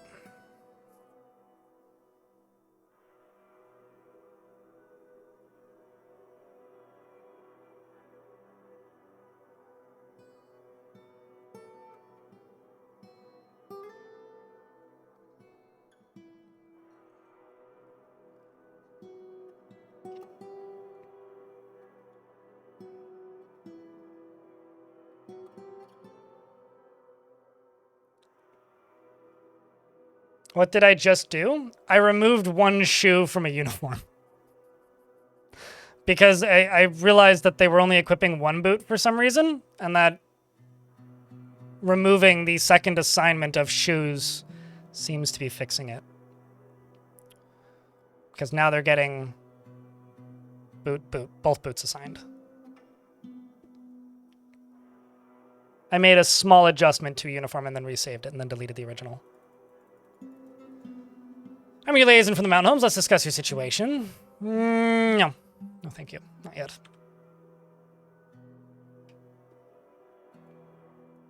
Well, they weren't assigning 2 shoes, so I changed how I was assigning them. And then some of them assigned 2 shoes, and then the rest didn't, and then I reassigned it, and now it's working.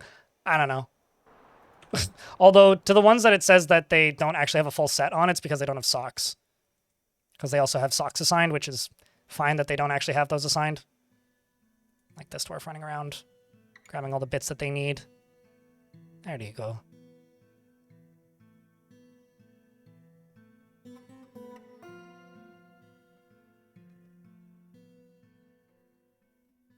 That's really funny. Bummer. I mean, I've seemingly gotten around it, so. It seems to be like if you specify material type is actually what I've noticed here. Like if I look at this.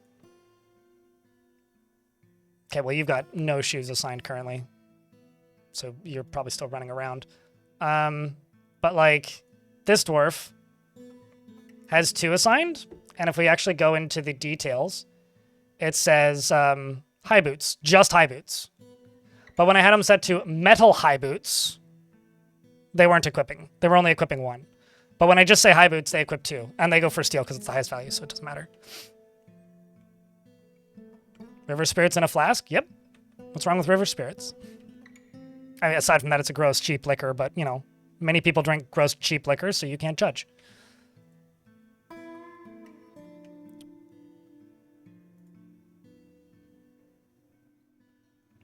Totally. I mean, here's the thing.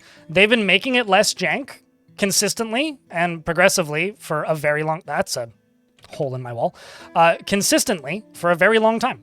And they will continue to make it less jank. Is it perfect? No. Does it need more work? Absolutely. And as you notice things that are jank and busted, talk about it on the KitFox Discord. Because trust me, it's significantly less jank than it was even a year ago. About mittens last week or so in DF? Neat. Shin guards. What'd you learn about mittens? Just their existence?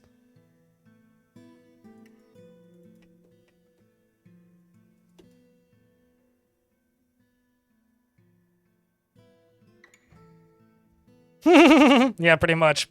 Pack of Flufflin.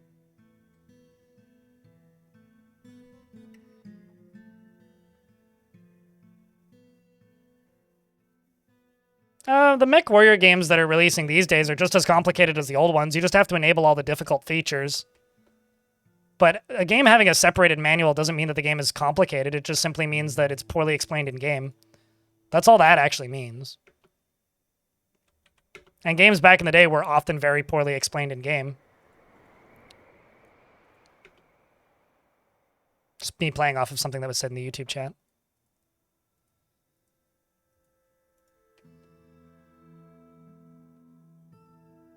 Games don't ship with manuals now because manuals are expensive to make.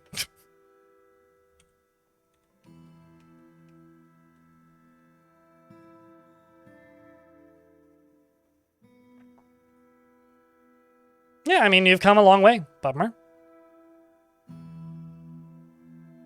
It's significantly better than it was in version 47, and it's going to continue improving, slowly and steadily, like with everything in this game. Or it'll change, and then some people will hate it because they just don't like change. And that's also okay.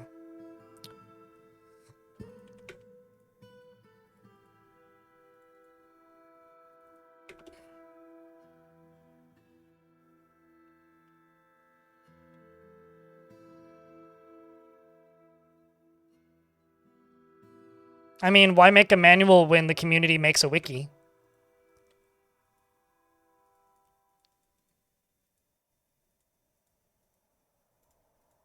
Thankfully, Dwarf Fortress is not paying software interns to make a tutorial.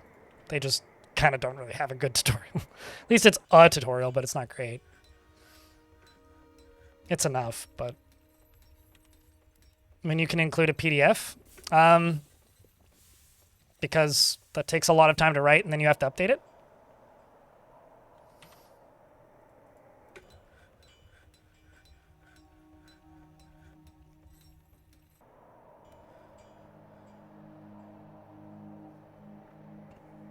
I had an instrument in the last fort that only required one piece and then assembly, so sometimes instruments are very simple.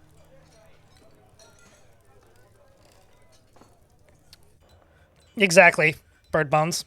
Even a digital manual, and then they get shared around and they're hard to keep updated. I think, like, honestly, the commonality of, like, community-based guides have kind of... I like a manual. A manual is a nice collector's item to go with a purchase. I don't think manuals are even remotely necessary in the current year. Not in the slightest.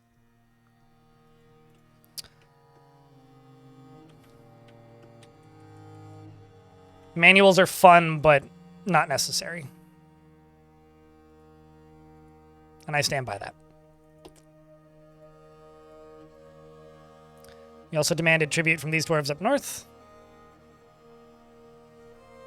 And this one was rejected, I think. Yep.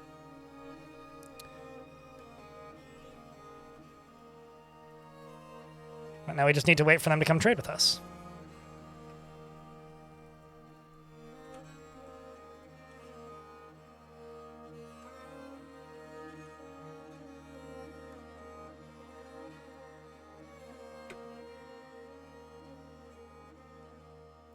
Lady cat named Artemis. Oh wait, wrong screen.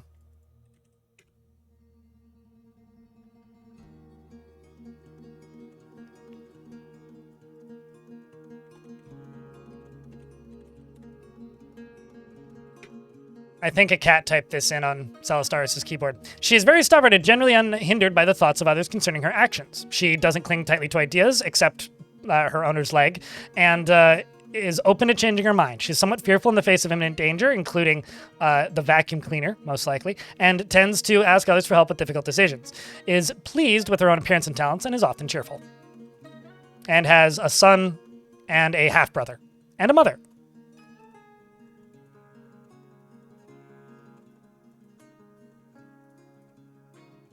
And Krav is her pet.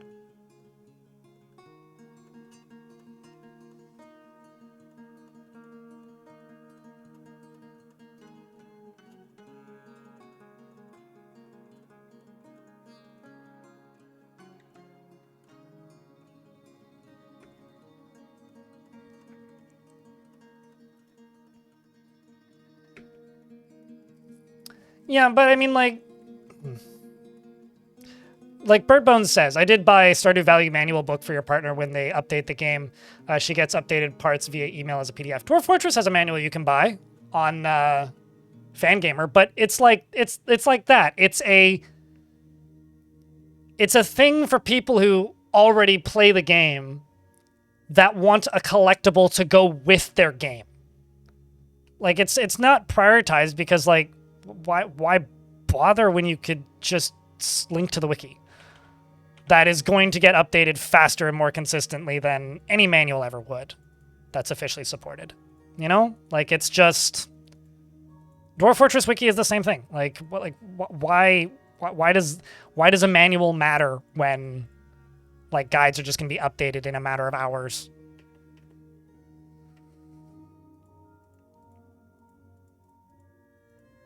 And, like, is everything 100% accurate on the wiki? No, but at the speed that games get updated, like, it's never going to be accurate ever, inside or outside of a wiki. Cats that try to claw you for looking at them? Sure. Generally, the second one is the response I get. Okay, so you over here. Link lever. For that.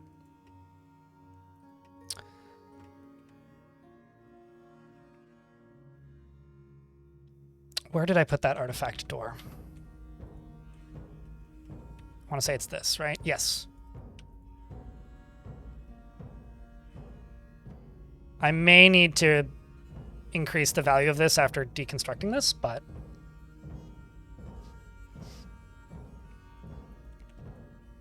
The Shrine of Taxing, which is temple. I'm just going to grab these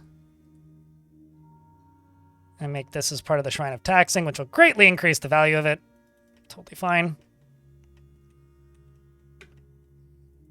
As I remove this door.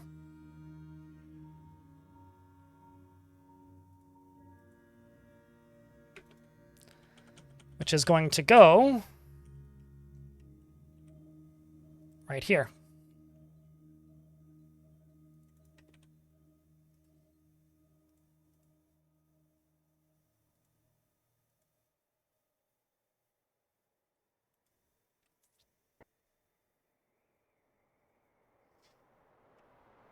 No, it was in one of the temples, which I just grabbed. Do I have another one for the tavern? I don't recall a second one. I may have had two.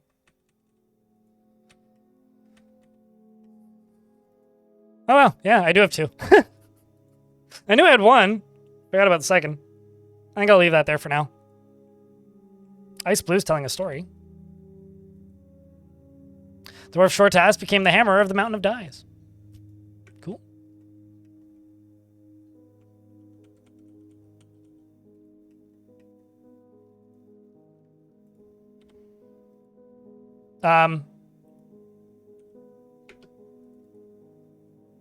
So I think that the water thawed with this dwarf standing on it.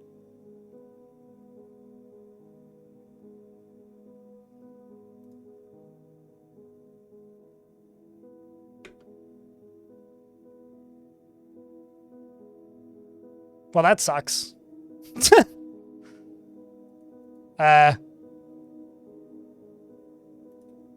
Well,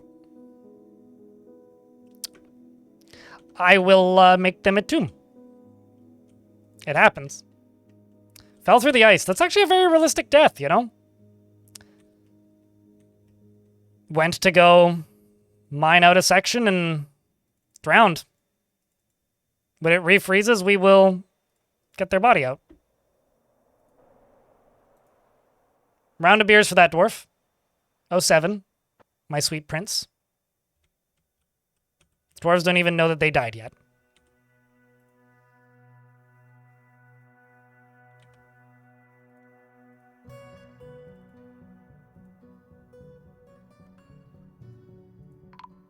Oh, there we go. I think we found it. It's a damn shame, that. It's a damn shame. Speaking of, Edzul, the armorer, has been taken by a Feymood. I must follow Edzul.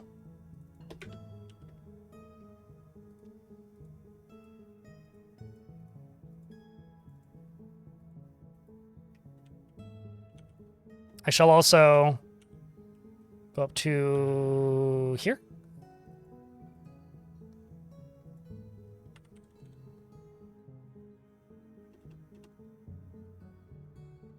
No, nope, that was something collapsing at the surface. They do not know that that dwarf is dead yet. Well, let's follow that strange mood, though. Ooh, we're gonna get a legendary armorsmith out of this. I think that this dwarf has... I thought that you had one of these assigned, did you not?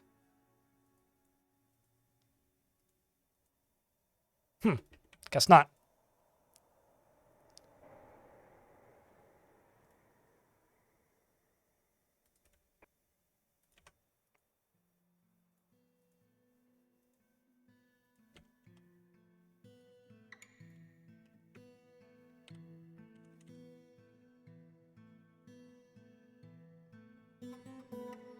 You think you're obsessed? How many hours you at to?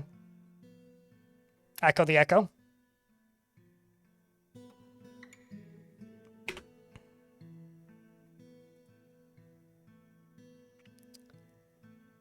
Hey, Twitch chat, this is an honest question. So, in YouTube chat, I looked down, Justin Balu says, hello, as a RimWorld player, Dwarf Fortress has always made my brain hurt. what am I supposed to do with that information, and how am I supposed to respond to that? Like, genuine question here. Aside from saying, all right, I genuinely don't know how to respond to that. Smile, I suppose. I guess I could just meme, but like, why do I need to? I mean, I suppose. I think the problem is I'm so wired as like the guy who makes tutorials who tries to make this game approachable, that like when I see comments like that, it just kind of makes me give up, you know? Works furiously. Steel bars, two gems, and 2 pieces of turkey leather. That's a pretty simple one, but it's an armor artifact, so here's hoping we get a breastplate or something.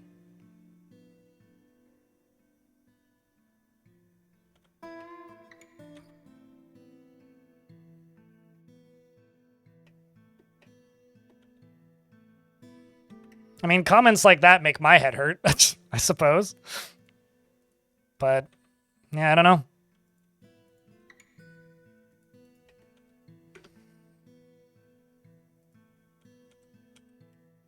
Oh, I also need to make a bridge right there, except I'll make it out of malachite, I think. Make a green one. Make it green.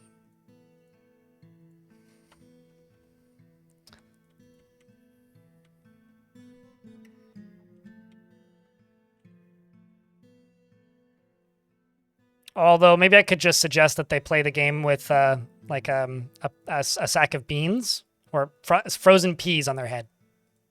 Maybe just having a pile of frozen peas on your head will help. Because that's a remedy to make your head hurt less, right?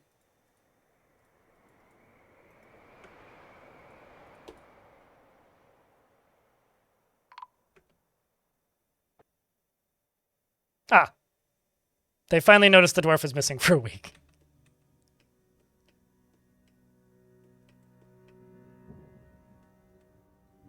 I mean, could also just be in summer vacation in school. You know what I mean? But yeah, that's a lot of time in 2 weeks. That is a lot of time.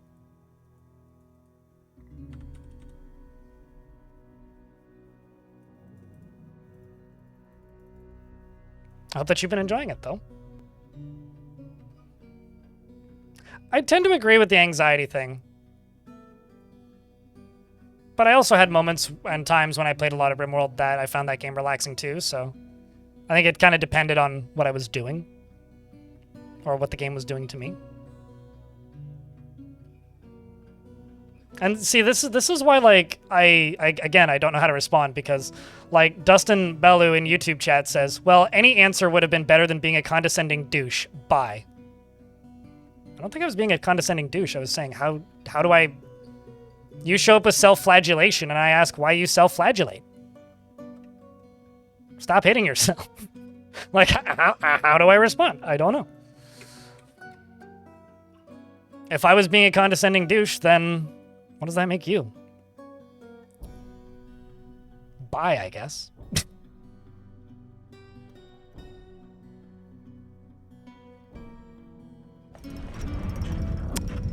The armor has created Niktotneb. Ah, man, it's segmented. A segmented steel breastplate. I think that means you can still wear it, though. And claims it as a family heirloom.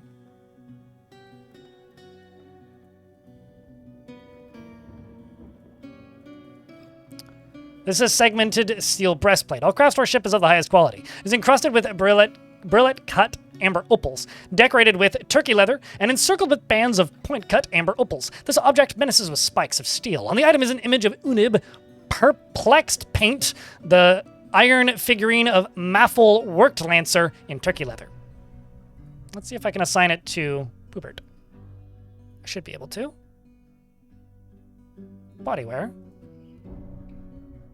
I will also say, like, maybe you should have some friction in your life if you consider that response to be me being a condescending, quote-unquote, douche.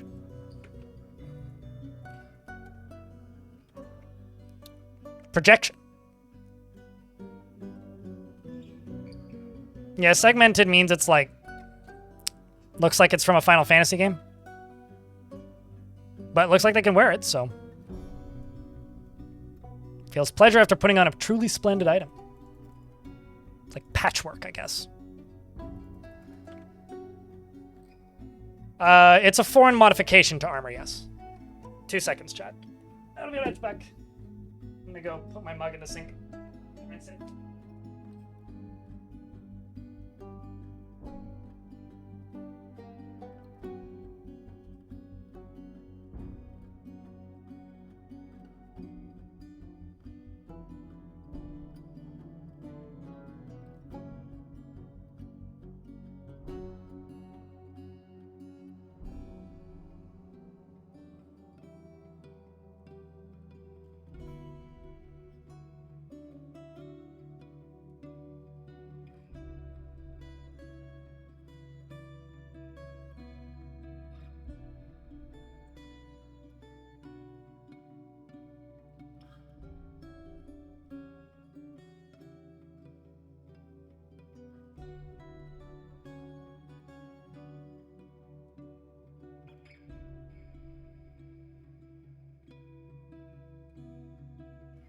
Alright, well...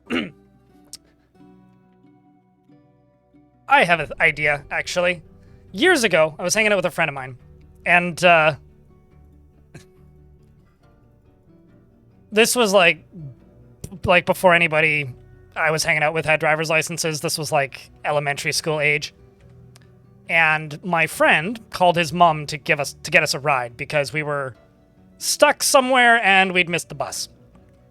And, the next bus would be, like, in several hours, and we needed to be home. So he was in the process of phoning his mom on his, like Sony Ericsson phone, flip phone or whatever, to ask for a ride, as teenagers do, right? Or kids do, I guess. And the way he responded when she picked up the phone was, "Hello, Mumsy, we're in a bit of a sticky wicky, what? And I don't know why he did that. I don't know why he put on this fake British accent, but maybe when people come in and are just like, this game makes my brain hurt or whatever, I should be like, I should just teleport into fake shitty British accent and be encouraging about how you'll get through this or some shit.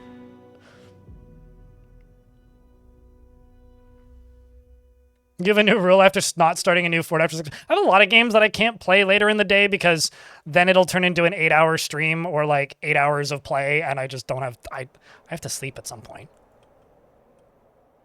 Like, I can't start a new Caves of Cud game on stream after one dies. Watching you since 2022. Hell yeah. Love listening to your ideas and thoughts process. Always appreciate people with intellect. Don't mind the grumpy people blind. We love and get you. My little sister has a friend who's a, like a counselor and therapist. Good, Charles. Also, thank you very much for sticking around as long as you have, mate. And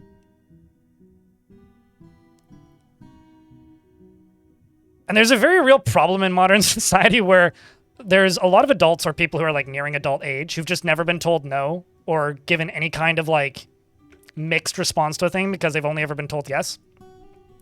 And there is like a very real issue where like if somebody asks for something and you're like, no, we can't do that. And their only like rational response that they know how to do is be mad. I think like that manifests a lot on the internet because of the pseudo-anonymity.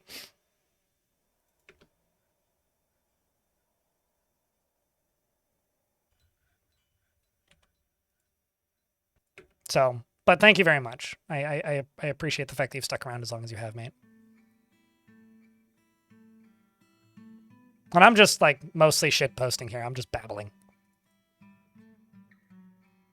Which is why I will always be, like, mildly perplexed when people are just like, well, I mean, you didn't need to be such a douche. I was like, what did I do? I'm just talking.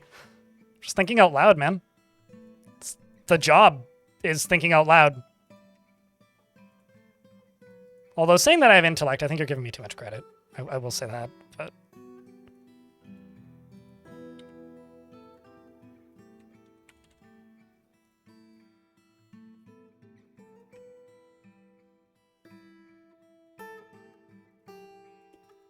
Is it this one that's linked up to that one? Stockpile 9. Stockpile 9.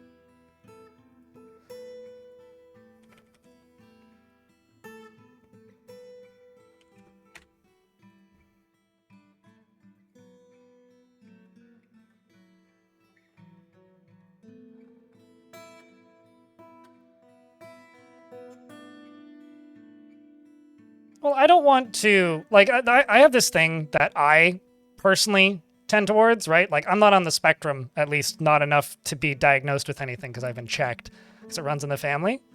But, like, I try not to blame people on the spectrum for somebody doing something stupid, right? Like, if somebody tunes into the stream, says something that's wildly out of left field, I go, oi, and then their response is to, like, leave in a hissy fit.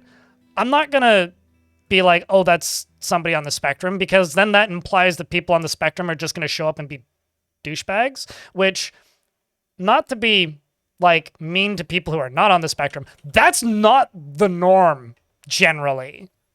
Like, if somebody is like severely on the spectrum in one way or another and they show up in my chat, generally they just talk a little strange. But like, do not equal show up, be douchebag, leave. You know? That's usually just like somebody who's spoiled. What genres do I play outside of City Sims and roguelikes? Off stream, I play a lot of arcadey racing games. Because dwarves like things that menace with spikes at them. Naturally.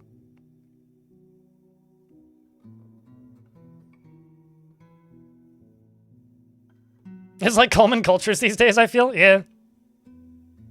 Yeah.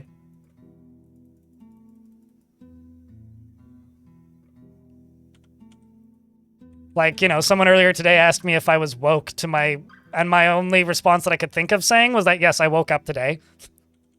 But the only other response I have to that is, duh. The fuck else do you expect? I'm playing Dwarf. Of course I'm woke. Please. Oh, that's the one I was looking for. You right there.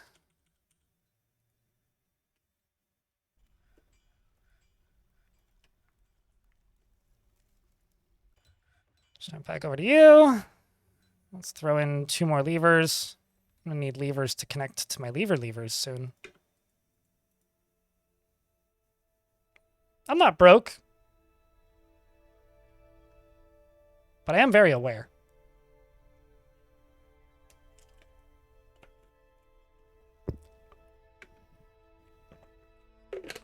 Keeps the dwarves sharp. That's fun. That's funny. You almost made me choke on my water.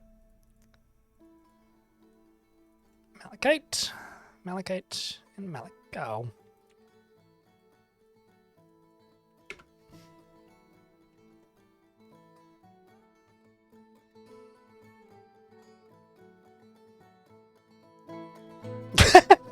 I'm not gonna lie, that's pretty funny. Actually, that is pretty funny. Cell stars. I need a nice big glass of woke. Excuse me.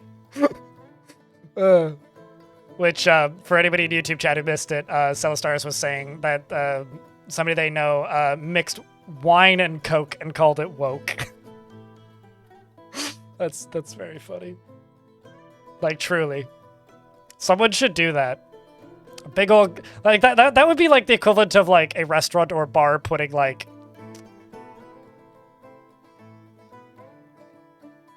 Like... insert political party tears in the name of the drink.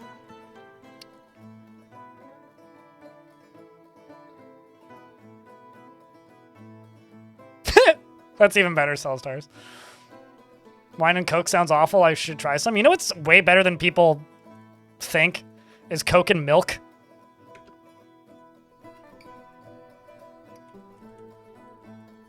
It just tastes like a Coke float. Just saying.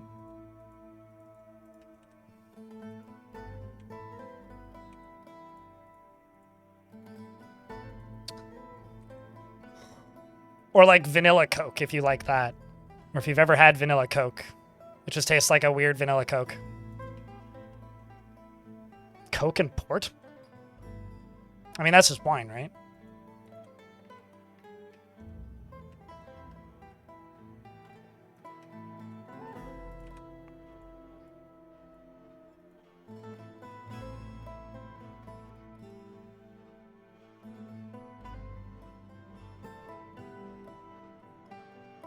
Port is like super sweet wine? Right, okay. To me, all wine is super sweet. Even super dry wines are very sweet.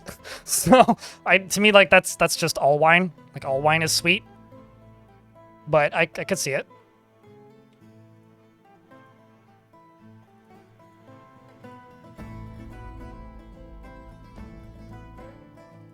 Oh, found the edge of the map.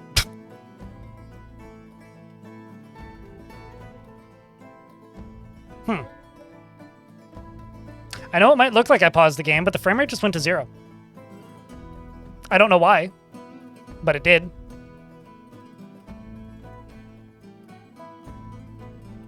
It's also only early spring, so if the game crashes, we can just reload at early spring.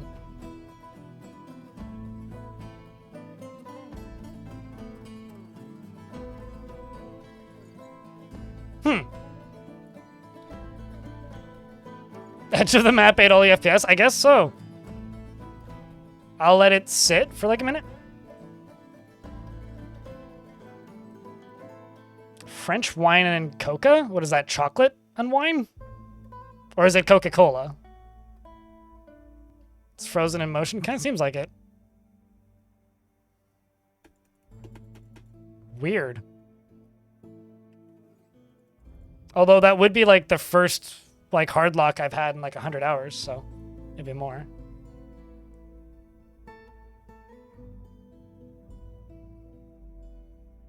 It's crazy that you're able to like communicate so coherently in a chat where you can't read. Snatcher hardcore.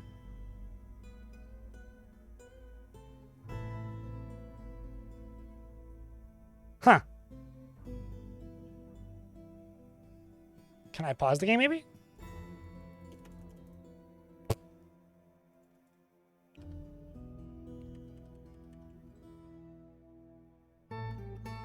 I'm just gonna hard crash the game.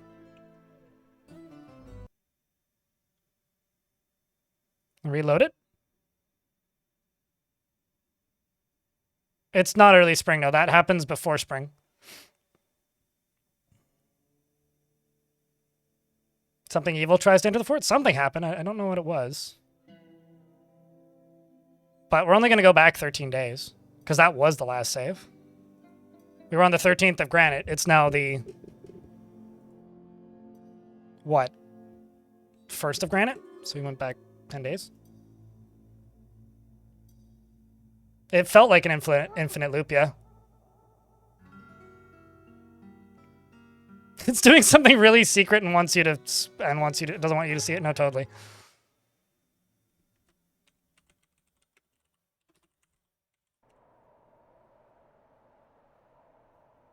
I mean, we'll find out when we hit the 13th.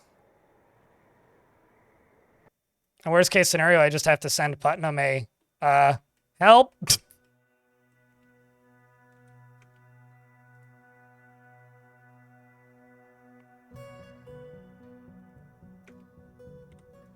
This was before I queued up those ropes, I think.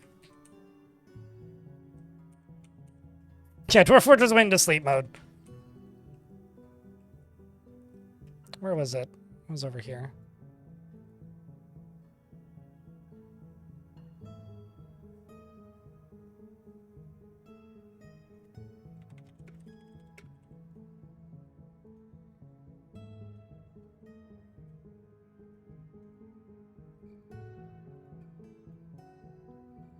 But the other thing I'm going to do is I'm going to rope.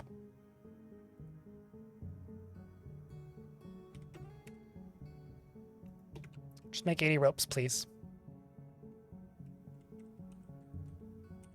I'm also going to lock this door so that we can get some turkeys to grow up again, and there's a dead turkey in there. Oh, Goose died of old age. Rest in peace, Goose.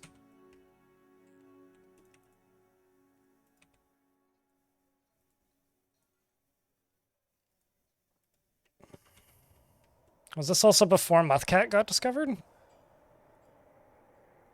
Nope, they're working on it. Okay, so it was like right as Muthcat was discovered.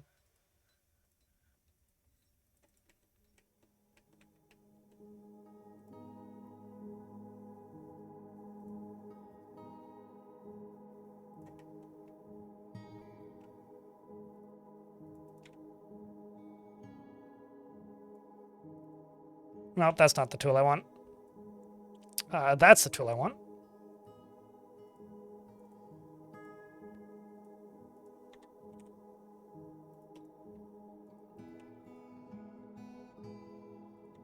Can I not assign it specifically to an animal? Oh boy. Well, that's gonna be a pain.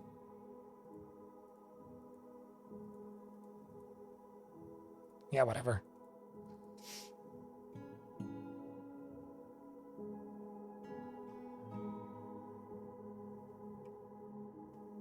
What, like the tape, the chairs clinking and stuff? Is that on my stream specifically or just in general? I mean, I guess if you crank up the ambient sounds a bunch, I could see that.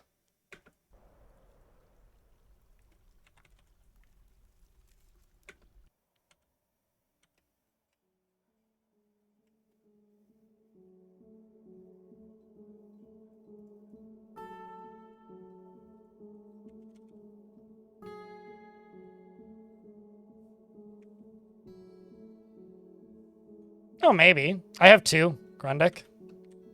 And yeah, they're still chained. They're in a tavern together. This is their own tavern. So they both live here. They're both chained up still. So I will, you know.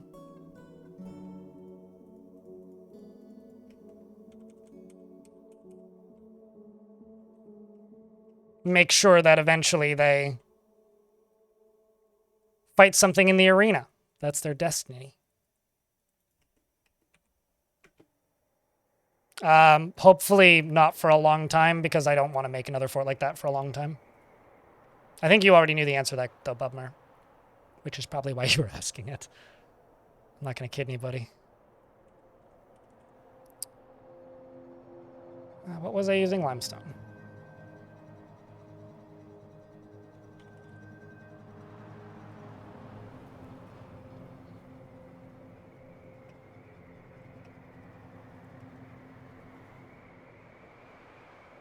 You know, it's funny. Ask anybody who's been around this channel for a really long time, and you'll hear constantly that I, for years, said that I would never make a vampire fort because I know how much it sucks to make a vampire fort. Like, it does. It sucks. It's not pleasant. It's a difficult, slow process, and it's a pain in the ass to manage. And I'm going to do a quick save, just in case we get stuck again. Why do I place so many bridges? Because I'm going to use them to trap forgotten beasts. Echo the echo. Also, I did that right when an ad popped. Perfect timing. Hard Mistletoe. A dwarf mathematician just divided by 0. You know, there was one time where inanimate objects were trying to develop, or inanimate objects and intelligent factions that weren't capable of language were trying to develop language, which was making the game crash in World Gen. So honestly, that wouldn't surprise me that much, not John in YouTube chat. That honestly wouldn't surprise me all that much.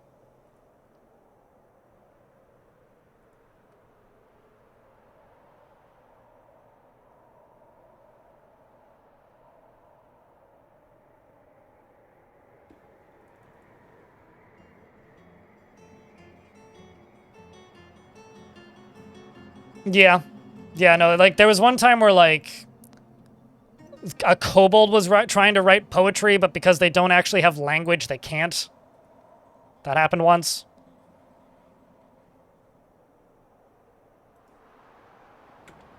It's like, oh no, the game got too smart. It became self-aware and is causing the apocalypse.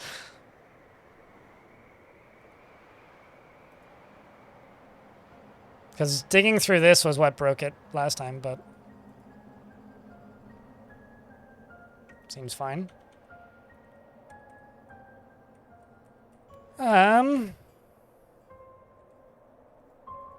Oops. Wrong button.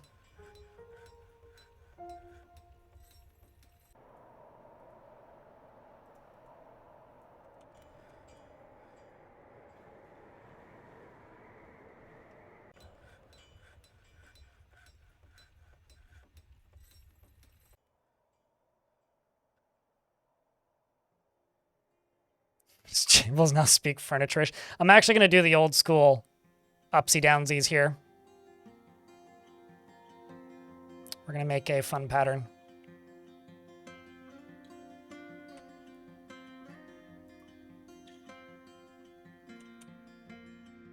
We're going to the caverns, friends. We're going to the caverns.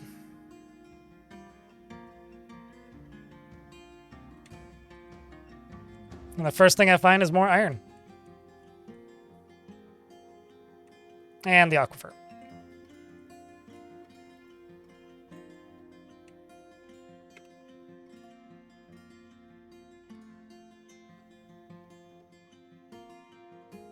Yeah, no, I haven't been in the caverns yet. Well, I used DF hack to figure out what layer they were on, but I can't remember the shape because it's been 9 years of gameplay time. You know, mountains with exposed minerals often are the case there, where they just have tons of minerals available.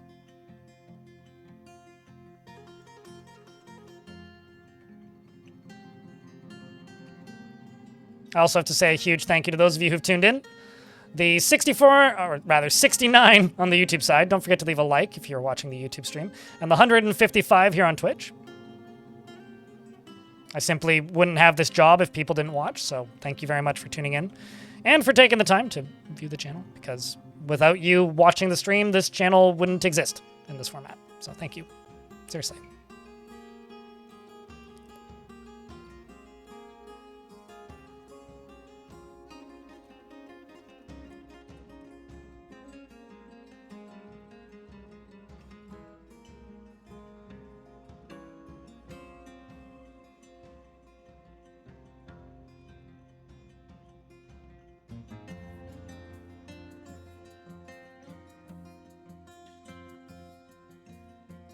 Crypt beer.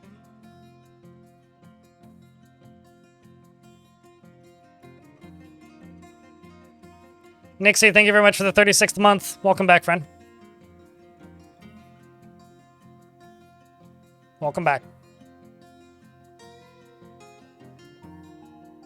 And thank you very much for helping keep the channel funded and allowing me to keep doing this job. Uh-oh. 13th of Granite. Hardlock. Early spring.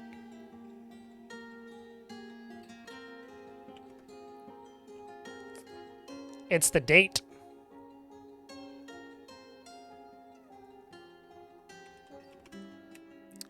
DMing Putnam. Although I think Putnam's at PAX.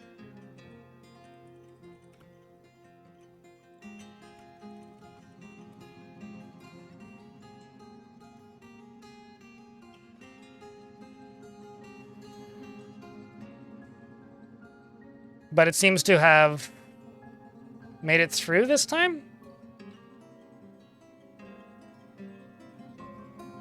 Okay, so it's not a 100% hard lock. Yeah, it's picked back up.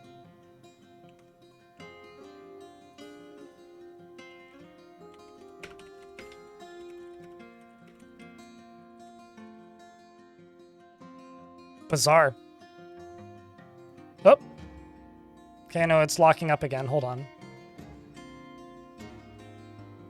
Ah, hold up. I think it's the keys.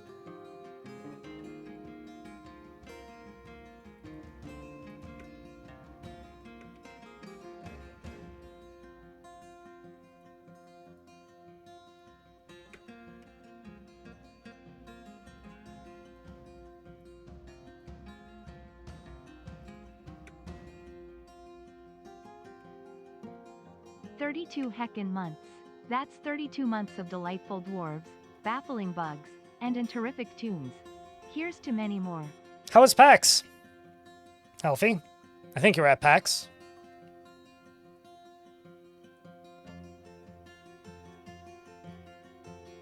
Twas excellent. Good to hear.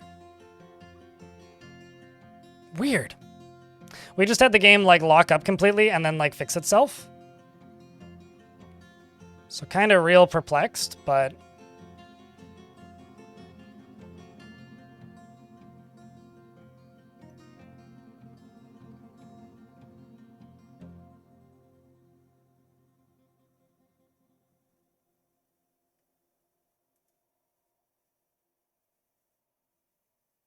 I think it's being stolen by Kias.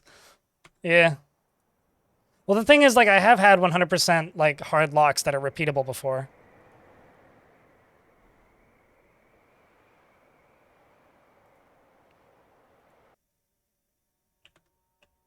So mix was very fun on Friday. 6.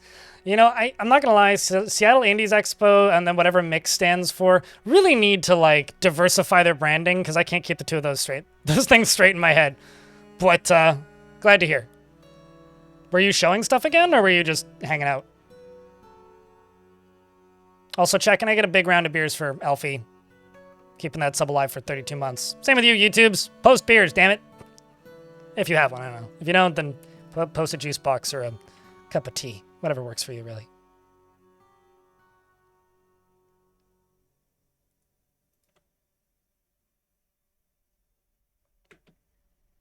And Shap9, thanks for the 6 months.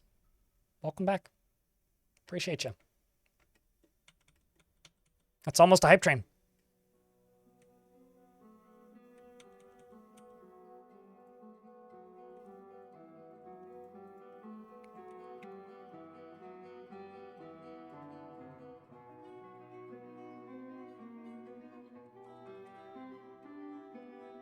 Foul_G cheered. X100. Thanks for the $1, Foul. Appreciate you, man. I'm just going to do this real quick. I'm going to throw a quick save down, just in case. That's level 1 hype train. Probably just needs a single Prime sub. Hey, Sparky. It's good to see you. Needs a single subscription or $4 in bits to level up. Finally get to catch a stream live. You started Dwarf Fortress a couple of days ago, and I'm curious, do I pause often? Yes. You pause like every turn? Pause exactly the amount that you need to. Damn, it's Console. a while. Also, a lot of the menus pauses the game too. But you'll need to pause less frequently as you understand what the game's communicating to you. It has been a minute, Percuss. I've been lurking in your streams a couple times recently. Hope things have been good.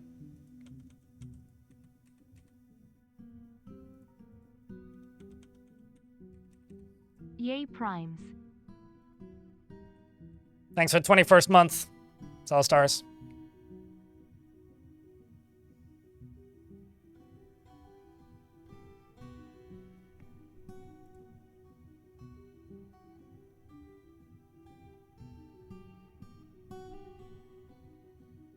Yeah, no, pausing is a very normal part of Dwarf Fort.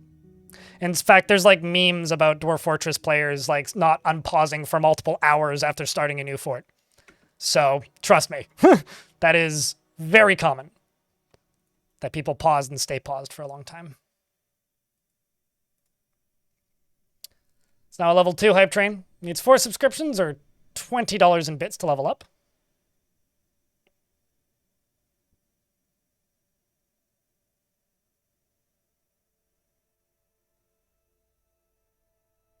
It wasn't really a no pause. It was just a I can only make actions every 10 days. Because it's kind of not possible to play Dwarf Fortress with no pause. Finally, they found that dwarf dead. I will just... Oh, can I not? I'll place a marker 1 beneath it. And we'll deal... I could just put a pump on it, but kind of don't want to.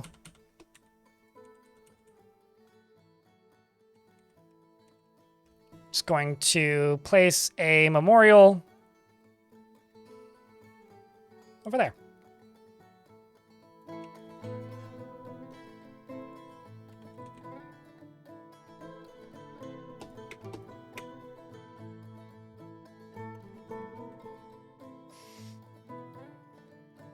You're stressed when you don't pause for too long? I'm stressed if I pause for too long and don't save, but...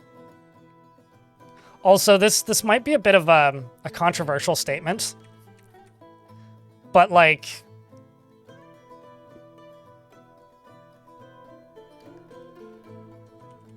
How do I put this?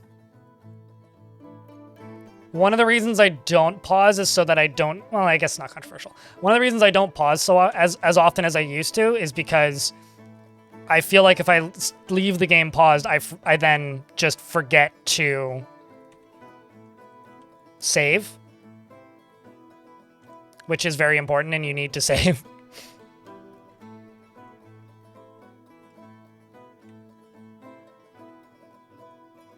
We've made it through the aquifer, friends. Look at that.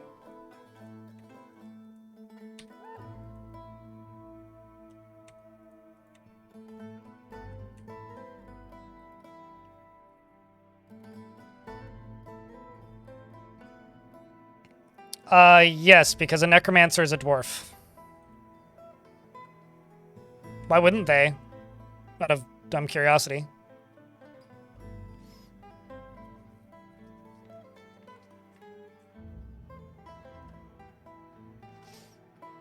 You hit pause and then start planning all the dig sites and buildings for way too long? Yeah, I don't really do that, but I kind of make a mental image of what I plan to do. But I very rarely, like, quote-unquote, I guess, spend way too long planning things.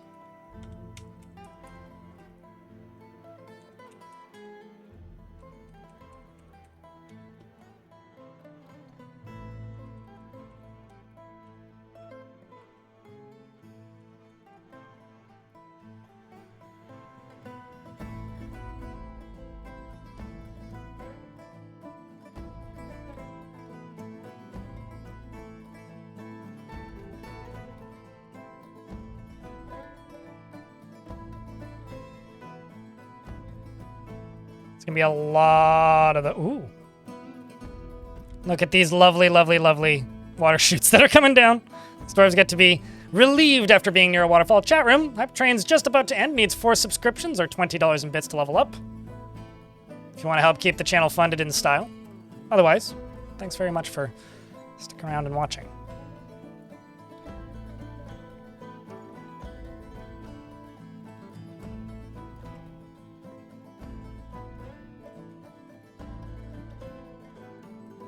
Thank you very much for that little train with 5, mostly resubs, I think, and $1 in bits. Second train of the stream. Certainly not complaining. Okay, so we're just getting all of this dealt with. Should get done pretty quick. Kind of amazed these aren't getting canceled. These doors are also all getting a huge thought boost because of the water down here. Kind of interesting how that works, really.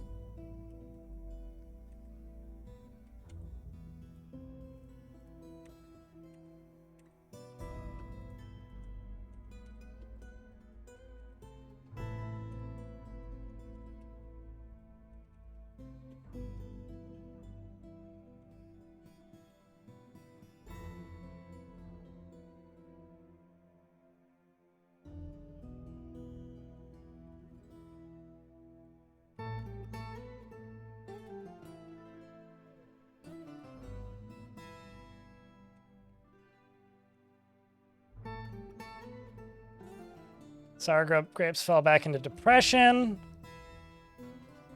A lot of various tasks have been completed. The water is breaking jobs, but that's fine.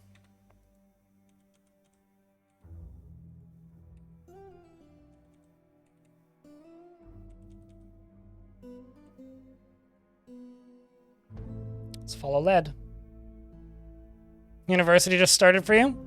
What you studying this year, Emily?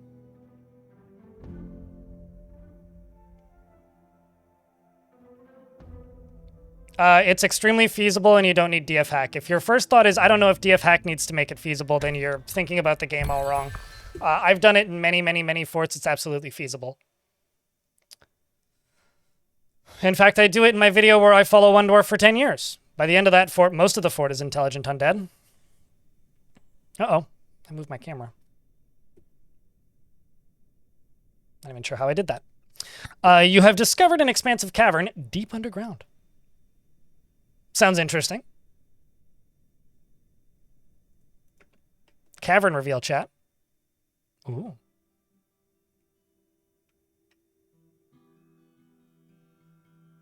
Sweet.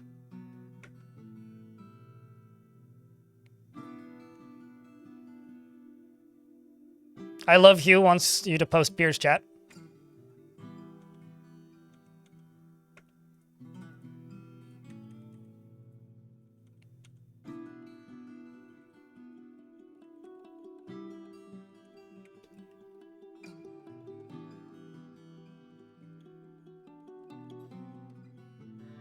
Yeah.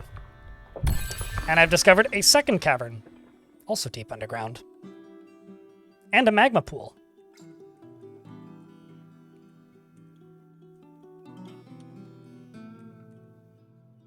And it's underwater. And then there's the magma pool.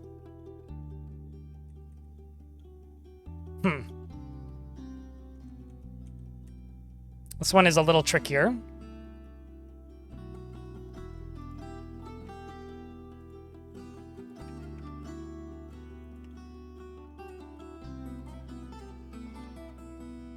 It's pretty barren in the first fortress layer?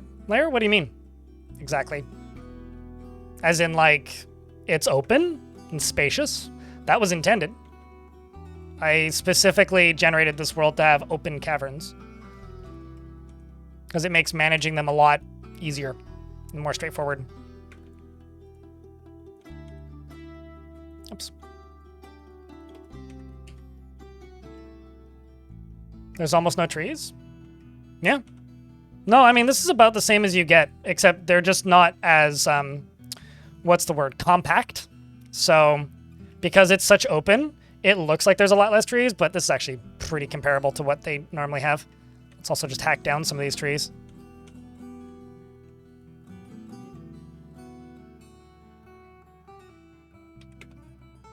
But no, the trees grow over time. So as time goes on, you'll get more and more and more trees. Right now, yeah, it's pretty sparse, but that will change pretty quickly.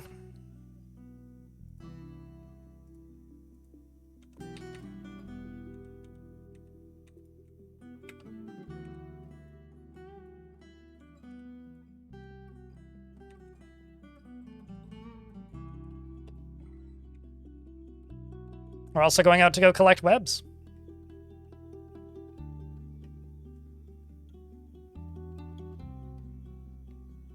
Gotta prepare for university, gotta do what you gotta do, yeah?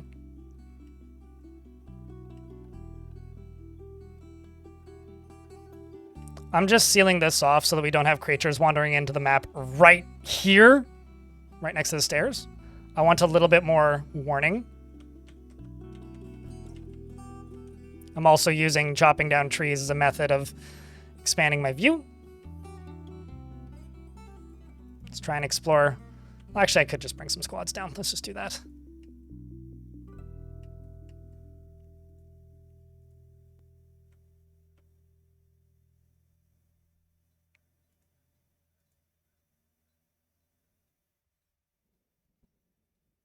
And Swag, thank you very much for that Prime sub for a 7th month. Jack, can I get a couple beers for that?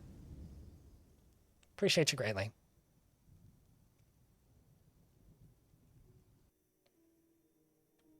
Uni starts in 5 hours. That's a pretty good amount of time to get ready. Also, 10 a.m. is like a oddly reasonable start. I feel like a lot of people that I know who are in university always end up having to get up at ridiculously early or bizarre hours to do school stuff. So it's nice to hear that it's not all, you know, ridiculously early or anything.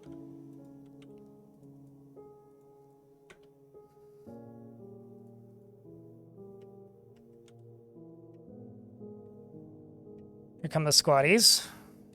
We also got some diamonds over here. What are these? Just normal cave spider silk? That's good.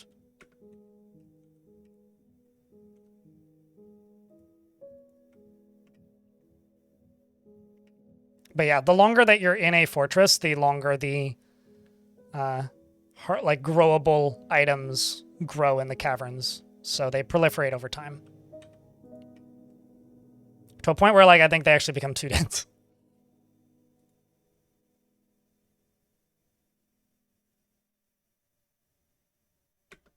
Yeah, like somebody I know right now has like a 8 a.m. start for something. And it's like, that's too early. Should be illegal to have to start school. Any kind of like thing where you have to think and like retain information before the hours of like 10 a.m.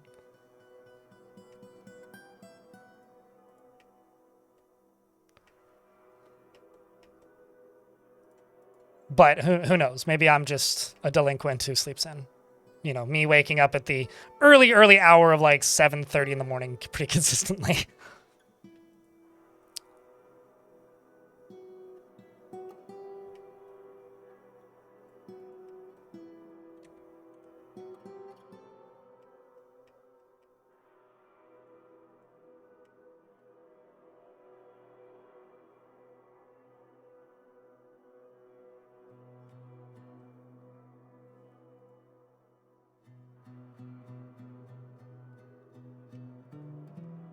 So instead of starting your day at like 10 a.m., you've gone psycho mode and wake up at 7 a.m. I've been an 8 a.m. waker upper for a very long time, and then I had construction. That looks so weird. I thought that was like some material I'd never seen before, but it's literally just like rock with this directly underneath. But that looks so odd. Huh. Anyway, but I've been like that time waker upper for a very long time, and now that the construction is done, I no longer am getting up that early.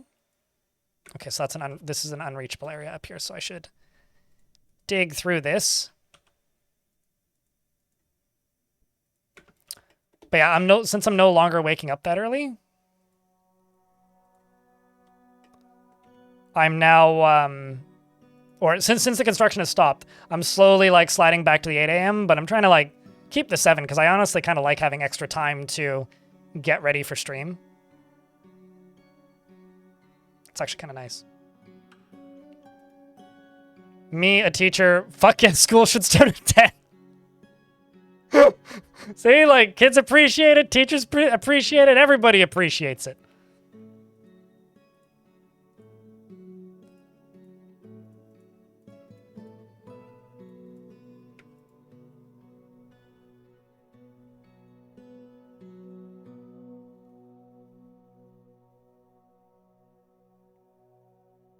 You, a teacher, the student's class starts at 10 a.m. My day still has to start at 5 a.m. Yeah, no, that's yeah. Mm-hmm.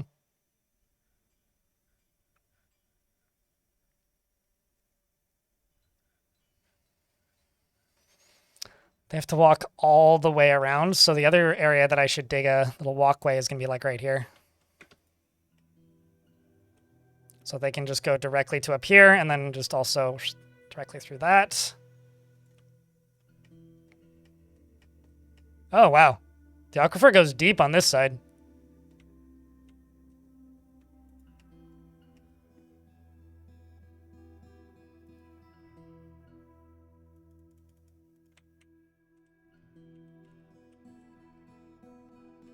Not gonna lie, I'm a little worried that someone is gonna drown here. So I'm going to do this. Channel this down and build floor over top of it and then construct back up. So we can then get out onto this cavern layer as well. I also would like to access this lava so I can do something with it.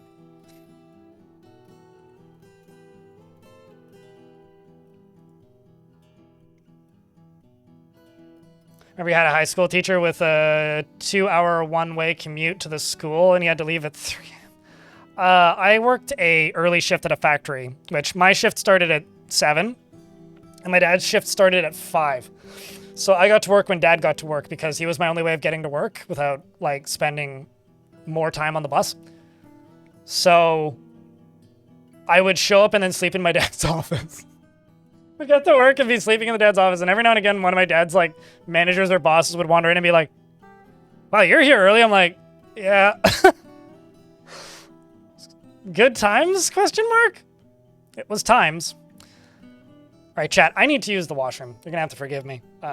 Just watch the dwarves dig. Yell if there's grundles or something.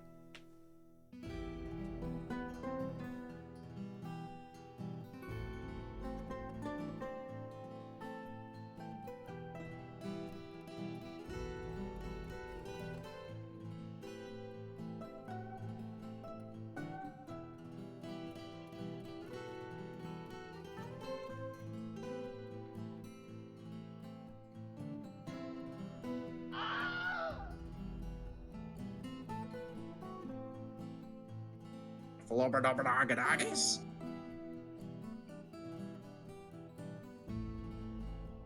Let's take a lovely fruit, the tomato. Remove everything that's good from it, the seeds, the vitamins, the nutrients, everything that's good about it, and just jam it full of shit garbage shit sugar. And put it in a shit bottle that sounds like shit when you put it on your shit. It's shit! Stop eating ketchup!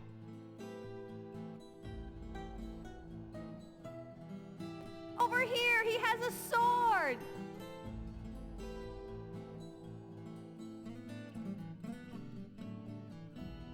Is that interesting? I blame the 700 milliliters of coffee that I drank. Chair stream, best stream. This is my favorite roguelike on the Citadel. Is it really? To my refuse pile? It's more like my refuse pit with automatic flushing. Dwarf bard wasting corpses visiting. Are you now? What is this in your left hand? This is a dwarf bone chest. All craftsmanship is of the highest quality. It is encircled with bands of goat bone, and this object is adorned with hanging rings of silver. On the item is an image of Votok weighted mirror, the dwarf and dwarves in amber opal. Votok weighted mirror is surrounded by the dwarves. The artwork relates to the appointment of the dwarf Votok weighted mirror to the position of hammerer of the ferocious halls in 23. On the item is an image of the dwarves in Selfright.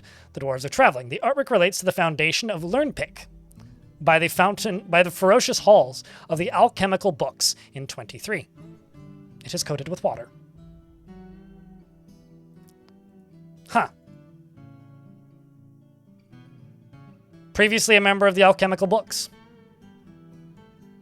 Is now a member of the Odors of Ringing. In fact, they're a commander of the Order of Ringing. They also have an artifact crossbow, which is made of bismuth. All craftsmanship is of the highest quality. On the item is an image of a Zasich Storm Furnace, the dwarf, in giant olm bone.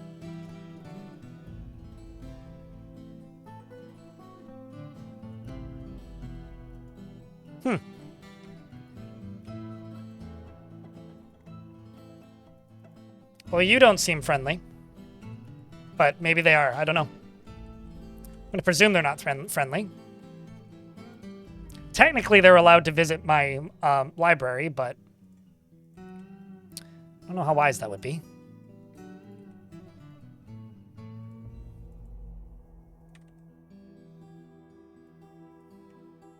I'm just going to put these in as aesthetic pillars.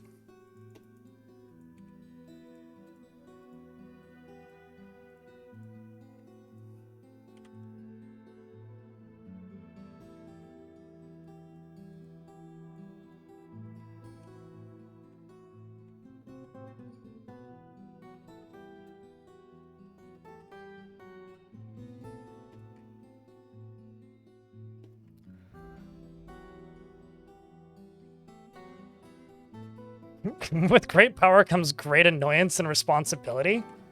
I mean, sure. Wait, so having great power means people will annoy you more? That's what I'm reading from this.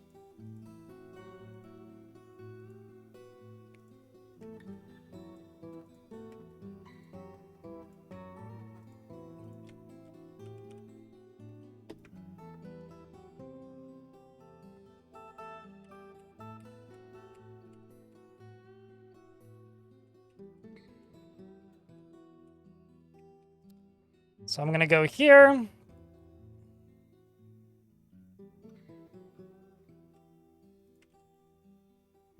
going to put limestone there. And I'm going to do this. Yeah, we're going to have to build this up into here, basically. I'm also going to put some blocks down at the bottom here.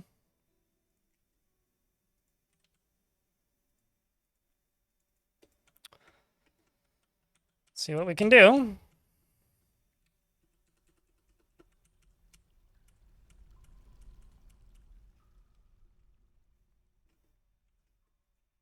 One of these is done, the other one is not.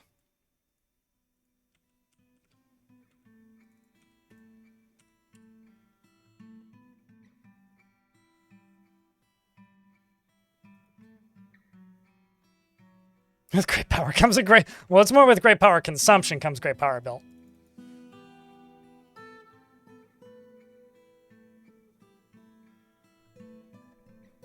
That one voice line over there, he has a sword. That's from Thief. I streamed Thief on this channel a while ago, and I laughed so fucking hard when I heard that, that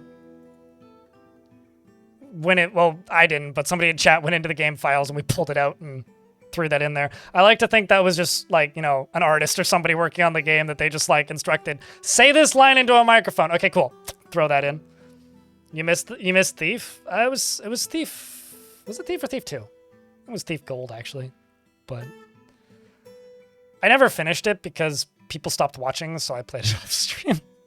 It was one of those games that I played it and like I think I was averaging like 140 people at the time, and I think we had like 45 people watching by the end of the last stream I did of it, and I was like, is it available as a VOD on the YouTube channel, I think? Main channel, probably. But yeah, I never finished it because people stopped watching. Yeah, I mean, that's just Looking Glass Studios from that era, right? Is just walk around. All right, Steve from accounting, say act drunk and say what just happened. Did you hear that sound? Thief was something special, let me tell you. Cool game. So the goal here isn't to block off the caves. The goal here is to corral them so that things that come from predictable directions.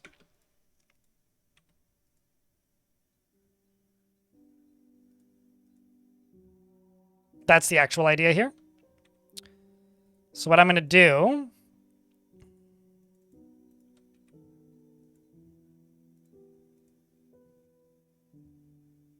I'm going to dig through this. And dig through this. Maybe not that necessarily, but we'll dig through these. And that when we get there.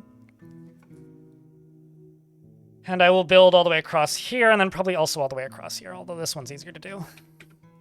Because it's more convenient.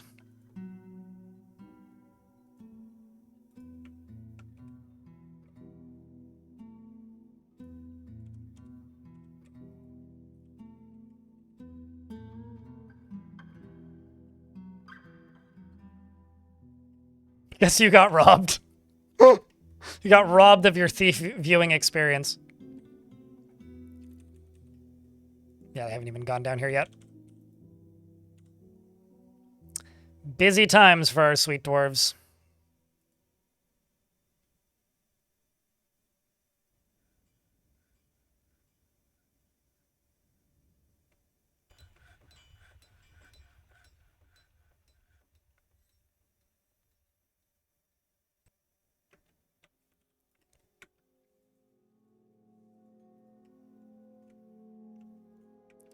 So now I need to throw something in here. Something alive that won't die. If it sits there too long. Could use cats.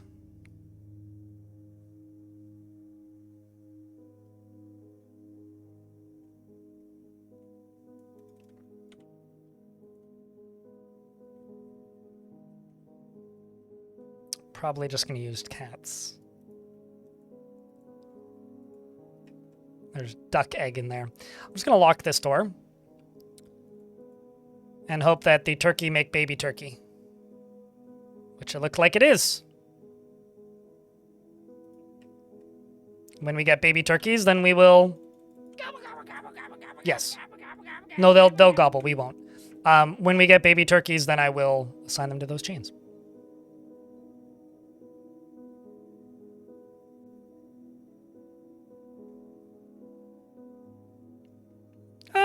No, I don't agree with that.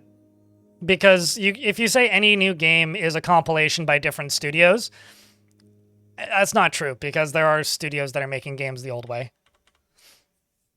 They're called indie games. It's like all of the games I play. I mean, sure, if the only thing you play is whatever the most recent Ubisoft experience is, you'll get compilation games. Although, speaking of Ubisoft, do you guys hear that Ubisoft sold a bunch of their IP to Atari? They fucking sold Grow Home, I Am Alive, Grow Up, and whatever that other game was. Cold something? Cold Fear, Cold Steel, Cold... It looks kind of like a old Resident Evil game, but it's on a boat game. Atari is still a thing. Say something else that's dumb. Good luck. Of course they're still a thing, yes. They've never really stopped being a thing. Someone's always owned the name and is doing something, but the current ownership of Atari is actually, like, not terrible. It's not the worst iteration of Atari in history, that's for sure. In fact, I would actually say that they're pretty okay these days. You got an answer 10 years later. As you can see, they have a very large staffing department. Zortos.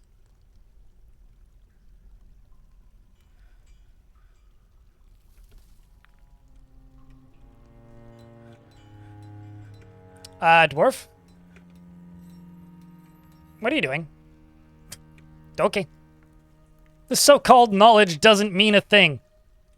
Is that how you feel when you're doing handlebars?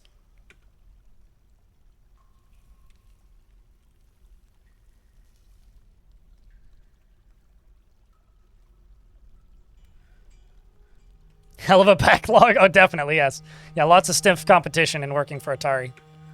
I don't know, I'm always just mildly amazed when people are like, Atari still exists? Because it's like, well, I mean, Atari hasn't existed in its original format for, I don't know, longer than I've been alive, practically. But, like, yeah, I mean, the name still exists, and that's all you really need to continue existing as a business entity.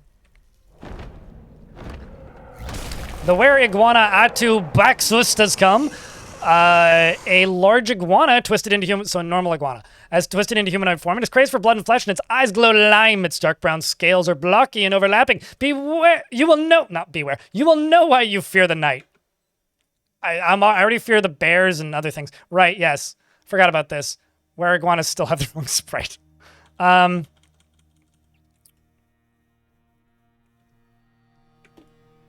it's chasing a sweaty junior who's been missed twice. Sweaty Poet's child.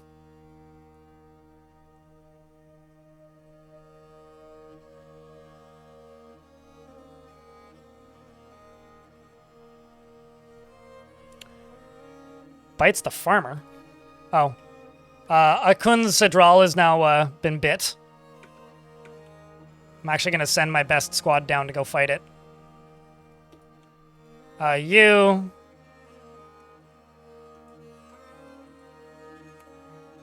are gonna gain the name Bit, in case you...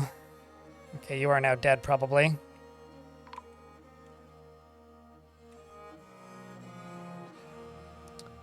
Rest in Beasts pieces. Castrol North, thanks for the first raid of the stream and the week. Check, can I get a round of beers for the Raiders? Moz, can I get a shout out for the Raiders? It's good to have you. Sweaty Jr. has also been bit, which is a damn shame. The iguana has killed 2.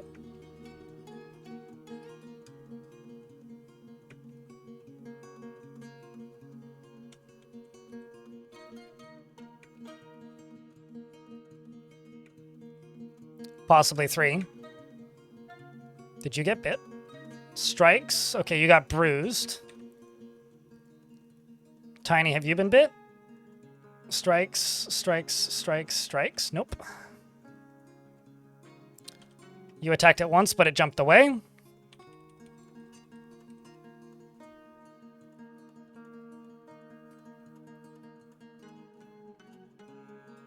Kind of a hot button moment, but I hope your stream was good today, Castrol. Weregarna charges the Weaver. The Weaver is knocked over, strikes the Weaver in the hand. Swordsmaster stabs the Were-Iguana in the lower body with a steel short sword, tearing the muscle. Weaver punches the Were-Iguana. Swordsmaster stabs it again. The Swordsmaster is, of course, Fath, Craft Humor, and Pilot are both stabbing. Creature is bleeding profusely and has lost a foot. Were-Iguana attacks the Swordsmaster, but he jumps away, punches the Were-Iguana, and a steel short sword is lodged in the wound after one of the Swordsmasters stabs the Were-Iguana in the lower body with a steel short sword, spilling the filthy guts. So its guts have been spilled.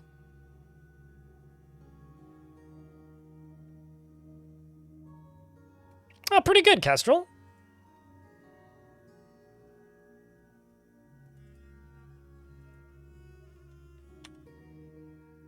Where Iguana scratches the Weaver. Swordmaster pulls on the embedded short sword and gains possession. The Weaver attacks. The Were-Iguana strikes the Weaver in the lower body. So the Were-Iguana, this guy, is wielding a rope reed sock and actually has a sword in its inventory because it's stuck in its body. It's not willingly wielding it, but is currently wielding it. But it's whipping... the cat bites the iguana. The cat latches on firmly. Godspeed, young feline. Godspeed. Shoutouts to Kib. Irvad's pet. Is Irvad here? That would be funnier. No. Sag.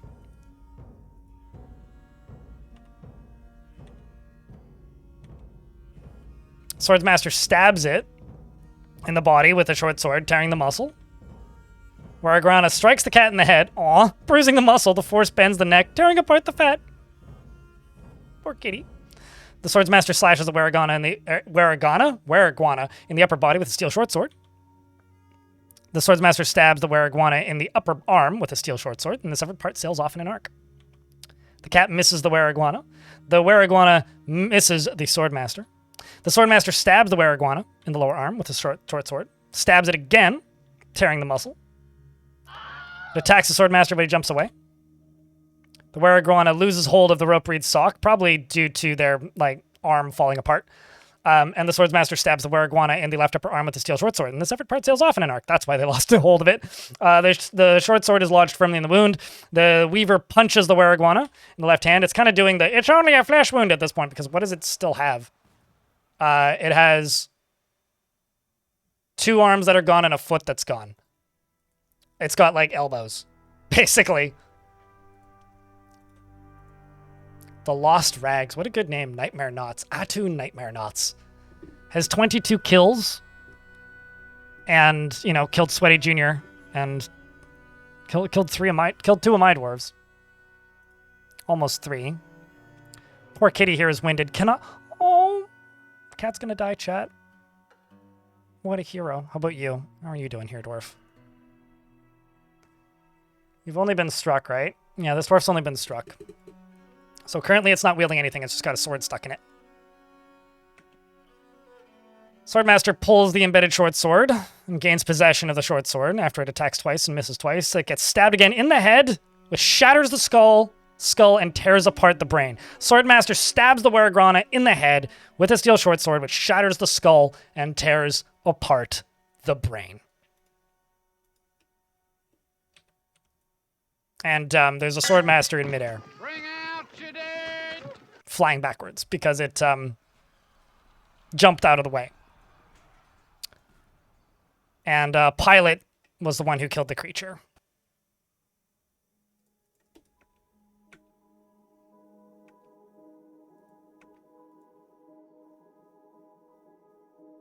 Animals cannot become were creatures, no.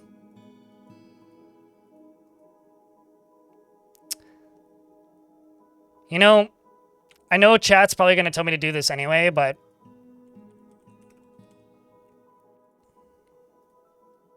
Oopsies. That's supposed to be 10. 1 silver statue. Kibesme.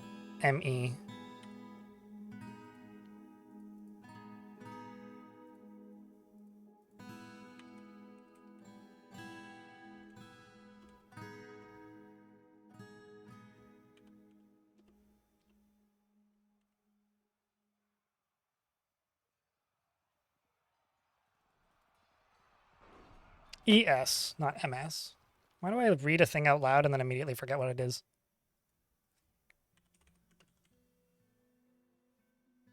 Was a cat child of the cat Vukar Ramdor. I feel like that's what my cat growing up used to do when there was a door closed that it didn't like being closed, it would ram the door.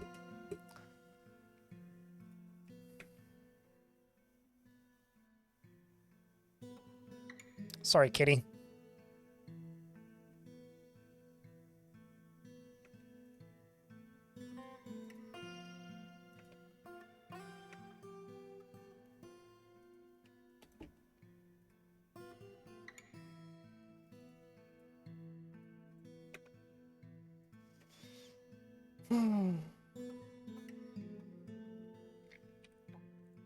Quite literally, yeah.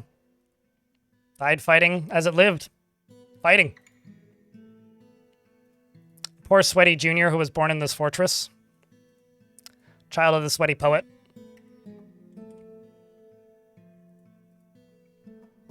May you rest in peace.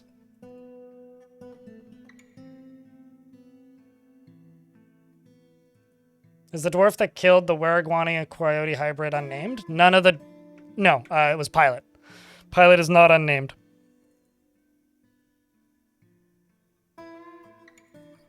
Pilot is named Pilot.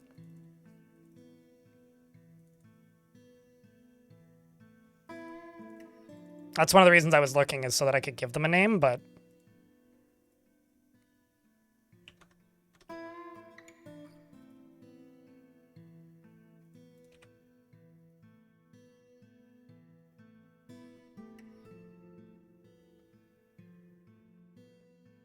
If I restarted this fort every time I lost a cat, this fort would be less than 10 days old. Also, cats are annoying, so no.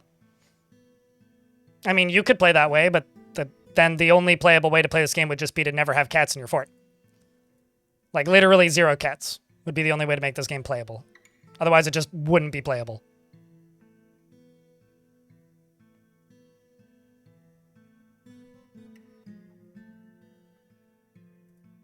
So, I mean, hey, if you want to play that game that way, you could. But most of the cats I murdered myself, so...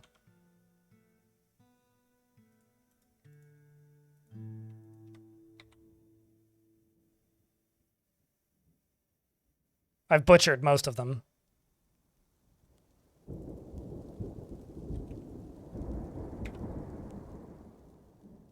There you go. So let me just go up to here.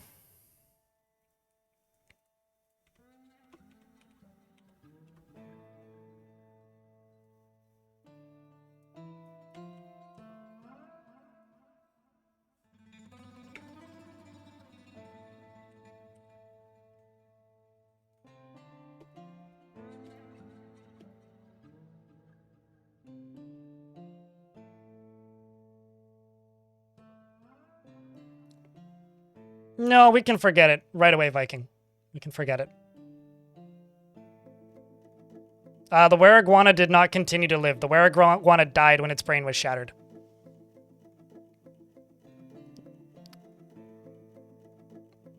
Cat explosions were a very brief bug in the game that lasted for about a week and a half and was patched out about 11 years ago, Nemix. So I don't think you actually remember that. I think you just remember reading about it. Most people don't remember that. I don't even fucking remember it because I didn't play the game at the time.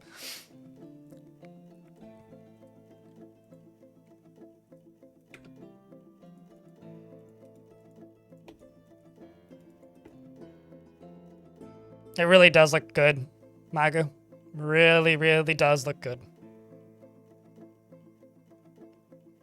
Also, thermonuclear cat explosions were a mod. Which was quite as simple as set all cats on fire because they just made them hotter than the sun.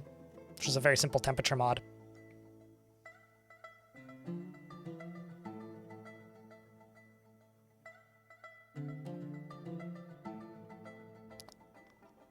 Only had to deal with one. I only embark with male cats still to this day. I don't embark with cats because I find that they're such a common pet that many dwarves just bring them.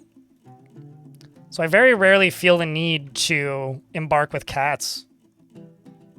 Unless it's like specifically part of a theme that I'm doing.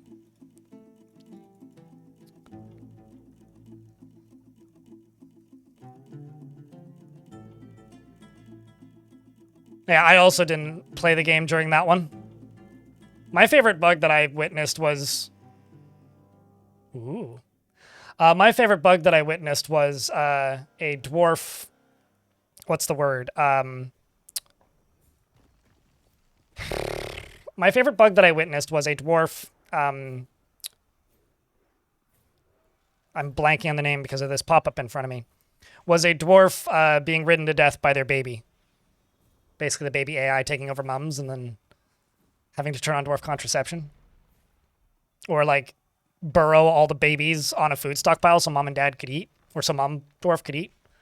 That was a fun week. I made a bunch of videos about it, but nobody seemed to notice. It was in version 47.03, I think. It was when, or maybe it was 0.01. It was whenever they added mounts in adventure mode, and it changed the code that dwarves use when they're carrying their babies around, and basically swapped mom AI and baby AI. And mom AI is, be a dwarf, right? And baby AI is walk in circles until you starve to death. So mother dwarves just randomly started starving to death.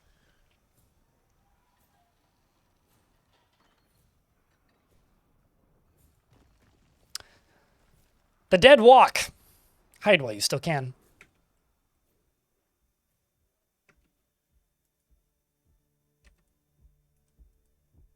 So I should be able to fight these. What do you think, chat? What are you wielding? Do we fight them?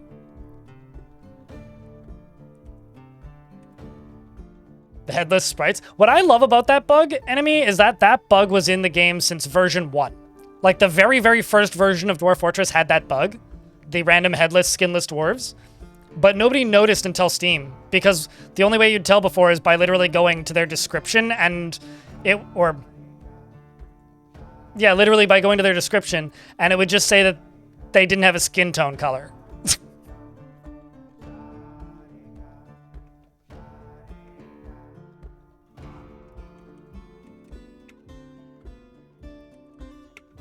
I mean, I have two options that I see here. Kill them is option A. Option B is release a Bronze Colossus. But there doesn't seem to be that many. What's up, Speedy? It's been a while. Re-kill. Re-unlife them.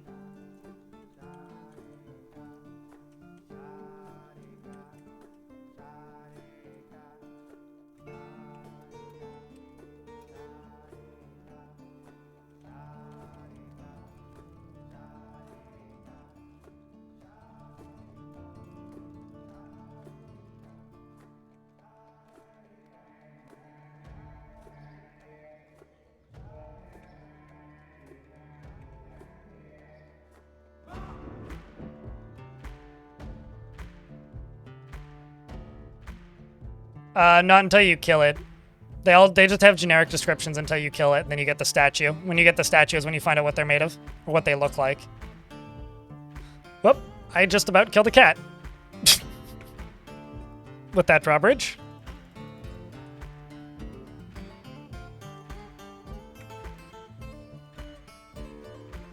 Oh, I should probably do that.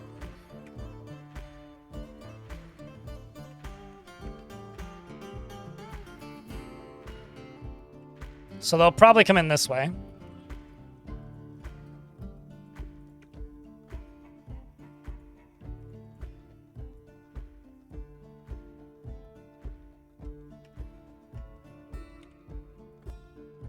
Yeah, it's a very small squad.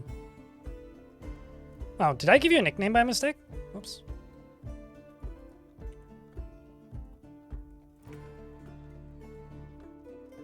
They do have steel gear, though. Speedy, thank you very much for the 99 months on the 99-month streak at tier 3. And for those of you who don't know, they have been at that tier since month 1. Chat, can I get a big round of beers for tier 3 for 99 months? Not even one more month. It's like less than a month, dude. It's like the 27th of this month, I think. That'll kick in.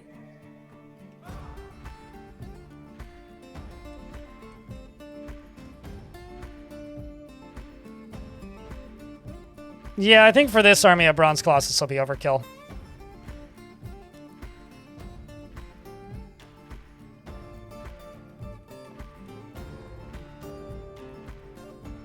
This is a very small squad. Just want to make sure they're going where I want them to go. I'm pretty sure that it's either the 27th or the 28th is when all the day 1 subs go through. Because there's so few of them left. Like, so few of the people who are, like, in those first few days. But I'm pretty sure it's less than a month now. I mean, if you, click on the button in the top right, Speedy, and go to subscriptions, it'll say when it renews. Got told to leave work. Did you work too much? Too much overtime?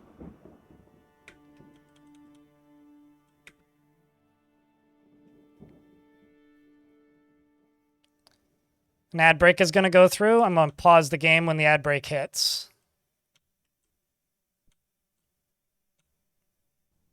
Yeah, it looks like they're going where I need them to go. And yes, there's still cats outside, and no, I can't make them come inside because they ignore burrows.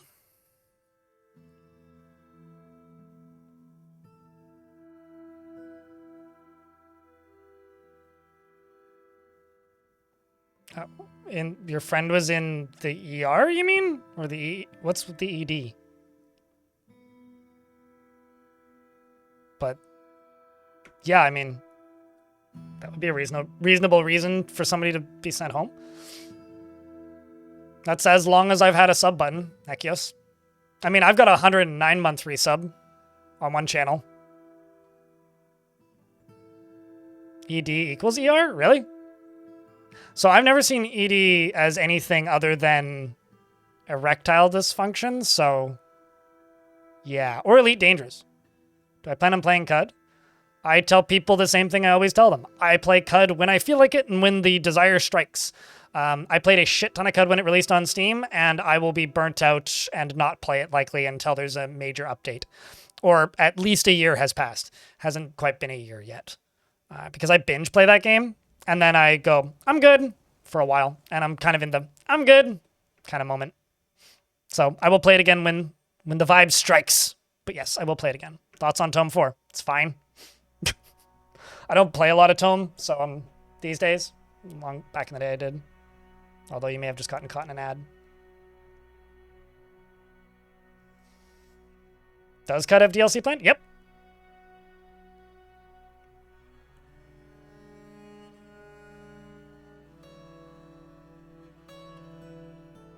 That is not new, though, Shadow. That was a thing. That's actually them using old content. That was Patreon exclusive content that they released as a DLC. But no, apparently they announced a DLC like not too long ago. I don't know when it's set to release. It's also coming to like I think tablets and the Switch.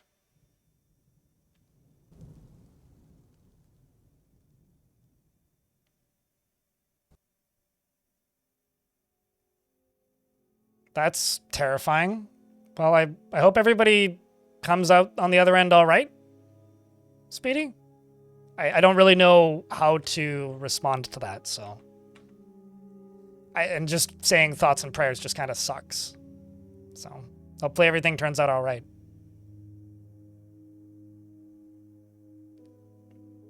You just recently finished the quest line in CUD? Yeah. You're to chill? Appreciate it. I mean, the next roguelike I want to get into, since chat's asking me about roguelikes, is I'm probably just going to periodically play Jupiter Hell Classic as it gets updates, because I just really, really, really like that game. And I want to get into Cogmind again, because I haven't touched it in several years, and that's a game that I want to get back into, because it's been so long. I'm going to send this squad up forward, or these two squads up forward, and leave the Marks Dwarves back here, who should all have bolts. Yep, they do. And I will move the Marks Dwarves up to here.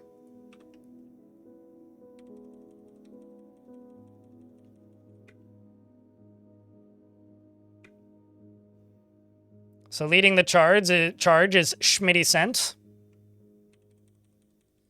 Charges up to the zombie and immediately removes its neck, most likely.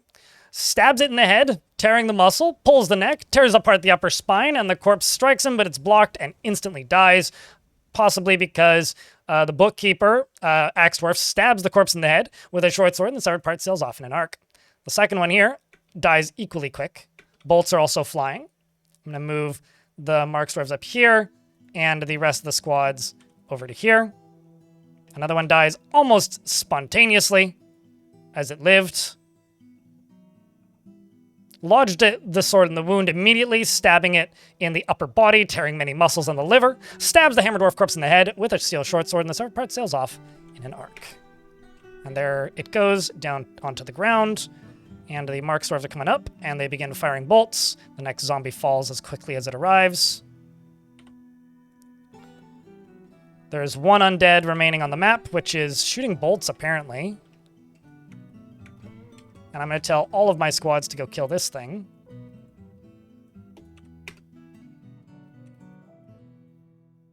And it dies. And the dwarves get back to work.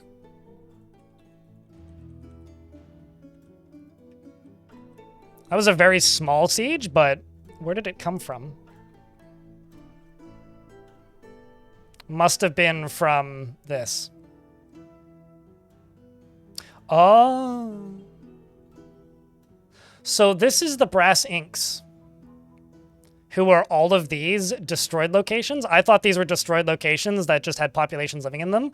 But no, the Brass Inks is just straight up a dwarven civilization that has expanded out of this tower. So that's kind of terrifying.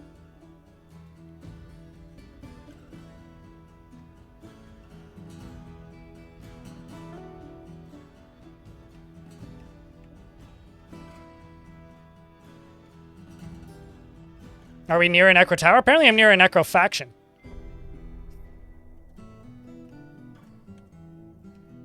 And I did ask them to give me tribute.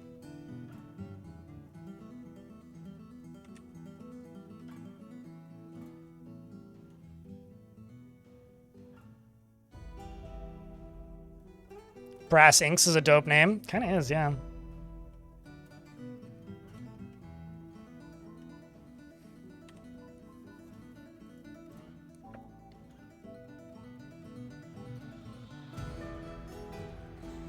I'm just presuming that they came from there. I could be completely wrong, though.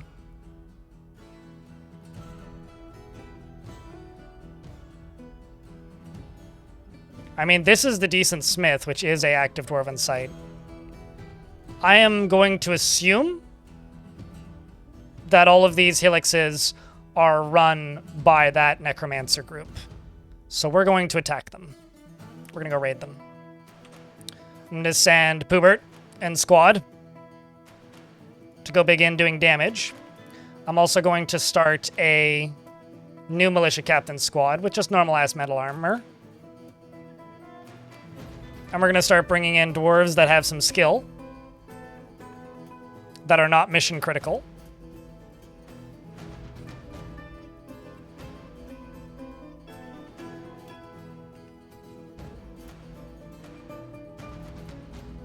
And let's also actually get these dwarves training as well. We'll set them to training.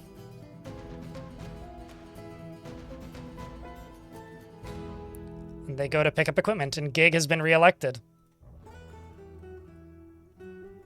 We need to make more Metal Gear.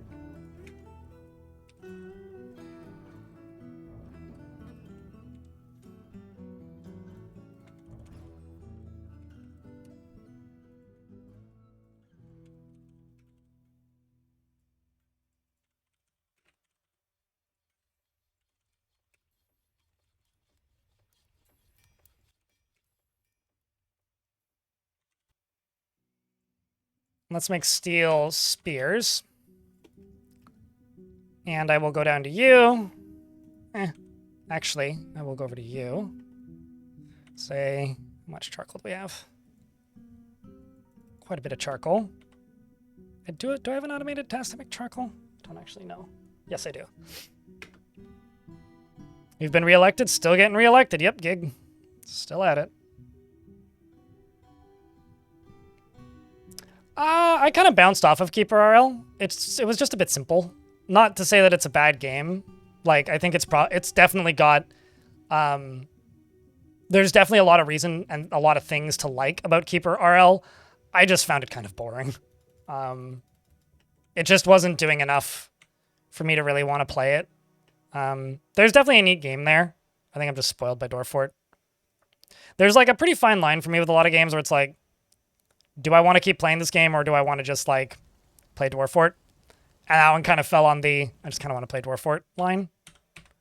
Like, there's definitely a neat game there if you're looking for a more approachable experience or something that's much more straightforward. Like, it's a neat little thing. It just didn't really do enough for me to justify playing it over something else. Which is a shame, really. I wanted to enjoy it more than I did, but it's okay.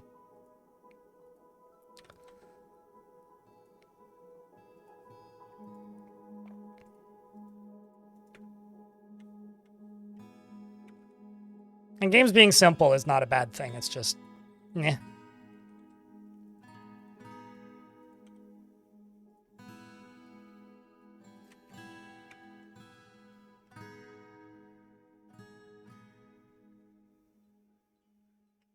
So he could be reelected for victory. Oh, maybe. That is certainly a possibility.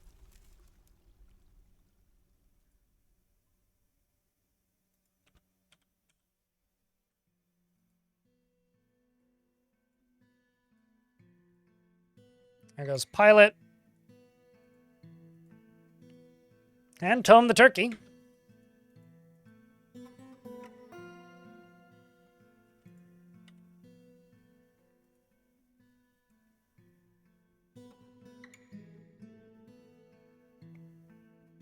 No, totally. I mean, and usually simple games I don't play very much.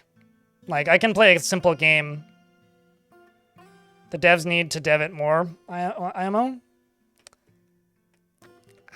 Yeah, sure. I suppose. I don't know necessarily if just more of it would make it appeal to me more, but I think also a game not appealing to me, you need to remember this, doesn't make it a bad game.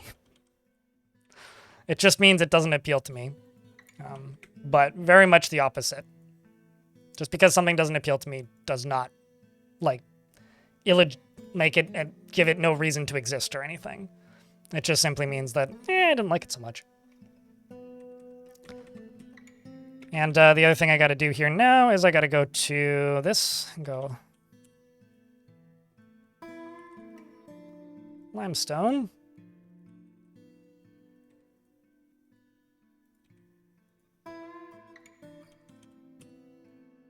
Limestone. Do I have a library in this fort? Yep.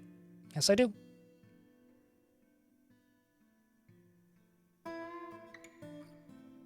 Also, hey, Lightning Roger, it's good to see you, mate. Walls of Color have returned. Let's see how they did.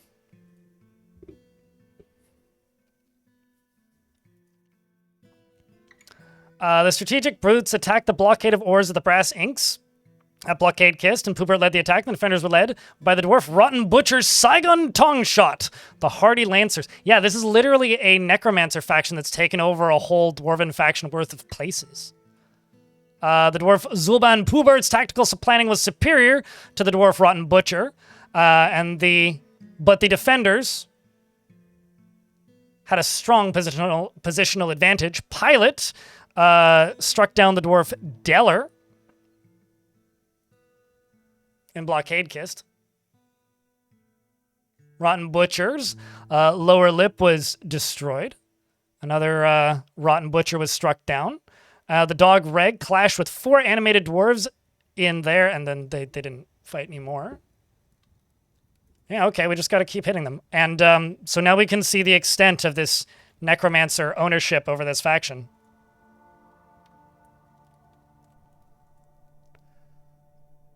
I'm going to send this squad to go raid. I'm also going to grab you guys and tell them to equip more. I'll swap them over to the main squad once they all have gear. Once it's all yellow, I'll move them over to the proper armor setup.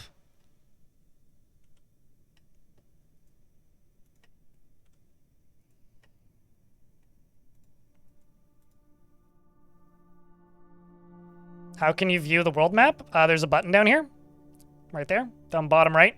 Or you can hit Y on the keyboard. But if you click on that button, that's how you view the world map.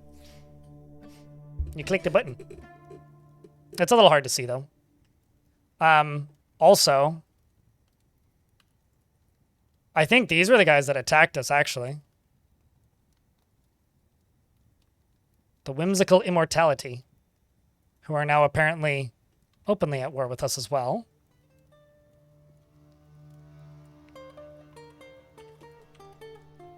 Okay, first squad is back.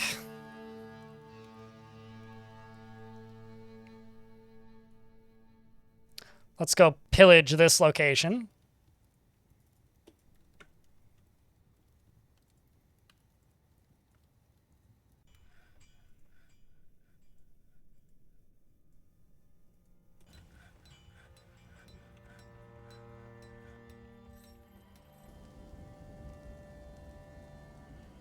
Let's go get more gear.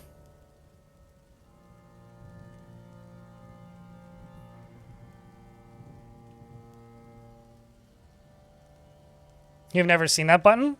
Something that like I try to do whenever I play a game like this for the first time is I try to just click on every button. Like just look, what's a button? Click it, see what it does. Because I'm still finding new menus and things in this game. A wax worker has been taken by a Feymood? Taken by a Feymood.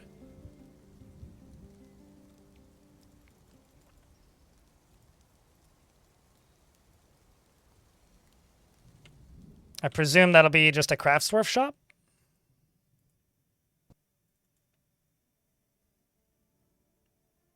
Looks like it. Legendary Beehive? Unlikely. Probably just a Craftsdwarf shop. That's my expectation anyway.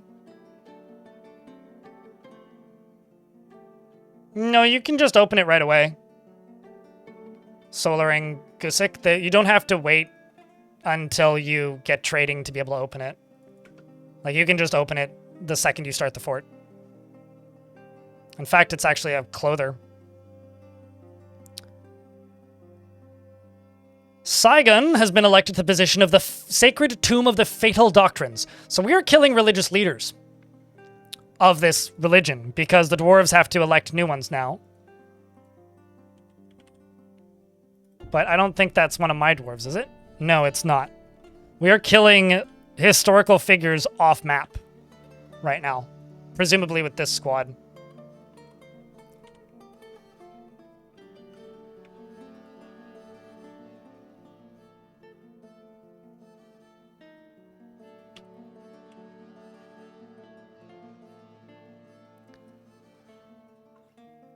Sure, totally. The other thing is that sometimes people set their resolutions so big that certain bugs aren't on the screen. Or that certain windows aren't listed on the screen when they should be. Imagine the Tavern Keeper is visiting?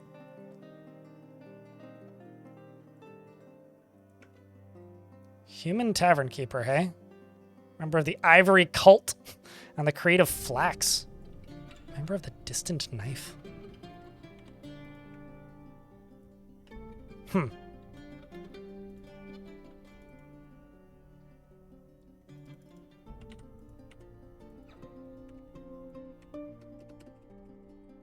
think I'm actually just going to go down to Cavern Layer 1 right here and set a hotkey for this. It's going to be F5, so press F5 and jump us here.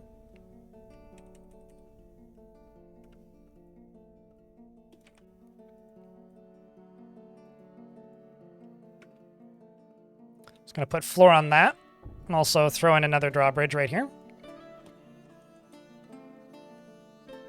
Uh-oh. I should have known. I should have known that would happen.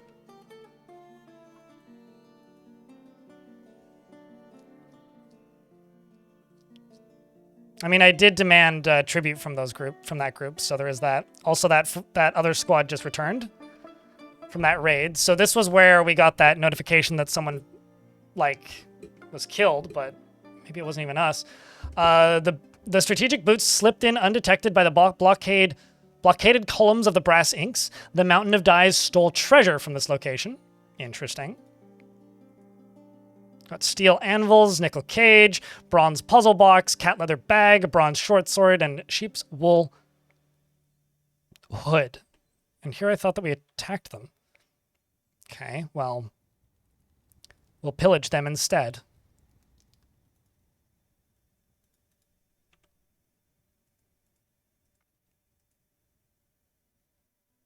Oh, I see. Saigon did in fact get elected, and that's why they got booted out of the squad. So this dwarf Saigon, who's actually Raging Cave's wife, is the one that got that elected position of this religion. They got elected as the Fatal Tomb. So I had to re-add them as a militia dwarf in that squad. Meanwhile, Poobird here is sleeping, so I had to wake up to be able to go fill water skin and then head out to do the murdering. Nickel S. Cage, yeah, the one and only. Star of the hit film Pig. Chat room, can I get a round of beers for good luck for these dwarves going off to war? Can you go murder someone? No. Would you like a dwarf, though? Last I checked, murder is very much legal, and I do not condone illegal activity in my chit-chat. Yes, please. Okay, what would you like?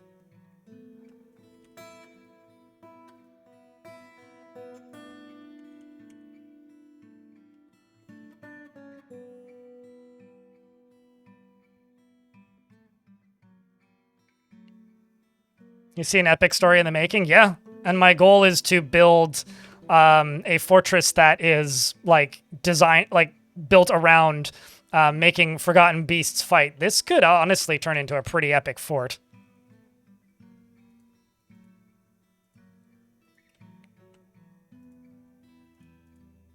Let's hope we can make it work. I mean, it's going to be kind of precarious pretty soon, probably.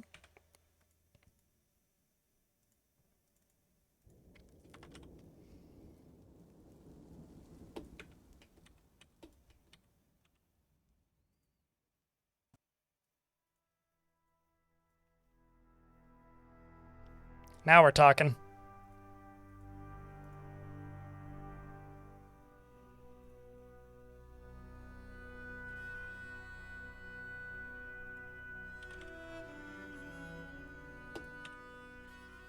Will be fun either way. This is true.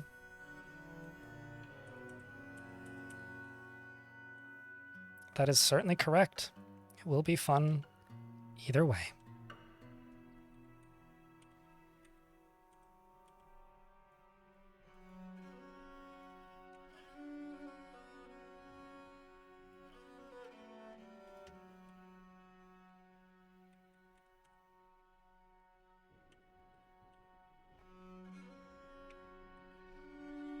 You have to go pick up equipment. What are you even picking up? I'm curious.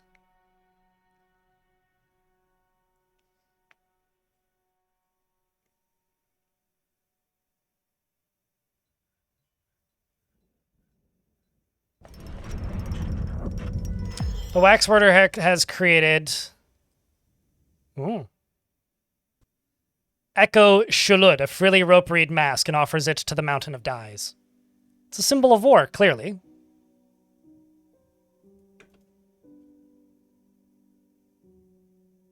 Wait, was what? You had a forgotten beast with only 2 doors. One of them was a soldier, and the beast was surprisingly weak. Was it made of steam or smoke or snow?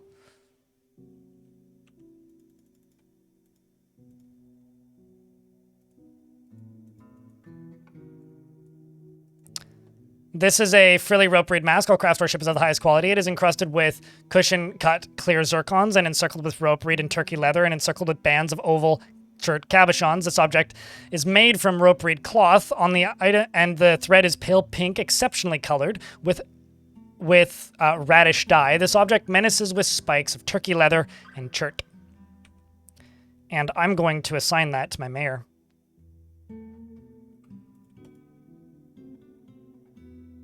Oops, wrong one. This one.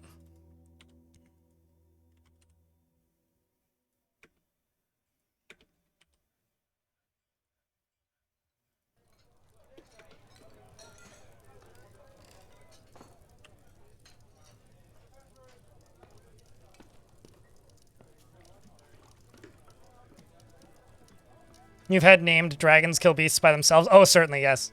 I've seen similar things.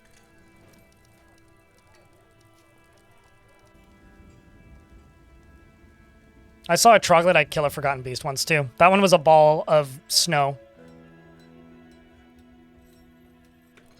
It's kind of a shame that like it's not going to appear anywhere because it's got the frilly attribute, but it's our symbol of war. They recognize him because he's wearing the mask. It also makes him replaceable. The walls of color have returned from their pillaging attempt.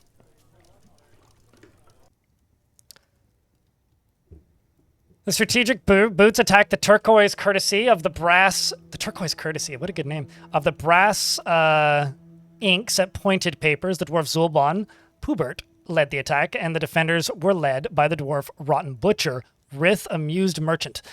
In the midsummer of 309, the dwarf Zulban Pubert outmatched the Rotten Butcher with a cunning plan, and the attackers had a strong positional advantage. Seems like the Edict was able to kill said Rotten Butcher. Or a different one, rather. But also the Rotten Butcher Tubal was struck down by the dwarf Eurus Tum the Turkey. And the Mountain of Dye's looted treasure, which in this case was a backpack, a steel pickaxe, a leather quiver, an enormous steel corkscrew, a leather bag, a steel puzzle box, lots of steel, bronze toy boat, and wool trousers, and a peach wood case, which is probably a piece of an instrument.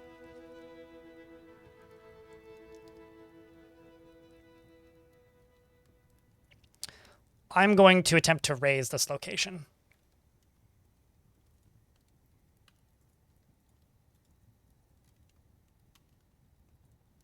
Actually, just going to raise it.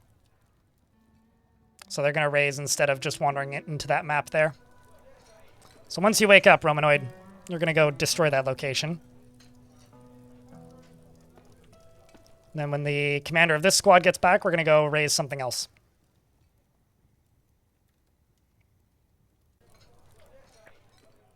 He didn't check, but it was drawn like a big insect.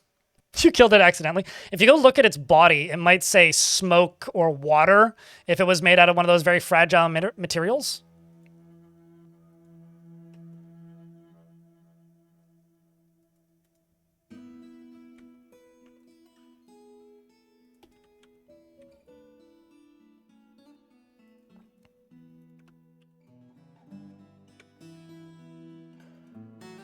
There we go. Boobert's back.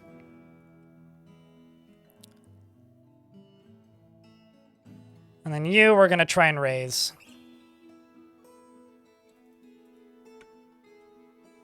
I kind of love the fact that this was a squad that this was a group here that we demanded tribute from. We demanded tribute from a bunch of zombies without even realizing it.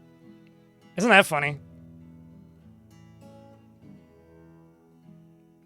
This is more common minerals LDM than I normally play, but it's still around the same level as sparse. So something else that I want to dig into is right here.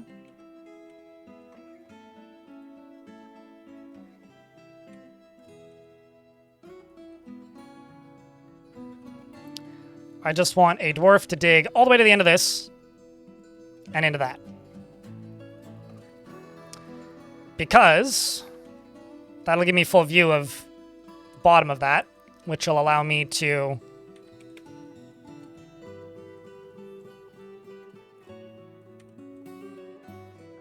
figure out how to easily make it into a trash pile. What's my frames at right now? I need to unpause. 60 FPS flat and steady. Yes. It's sitting at about 59.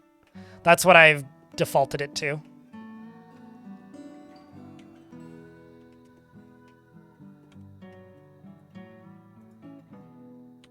It's been pretty stable, except for that one time the game seized up for like very little reason, and then I'm pretty sure it was caused by what are they called? Kias.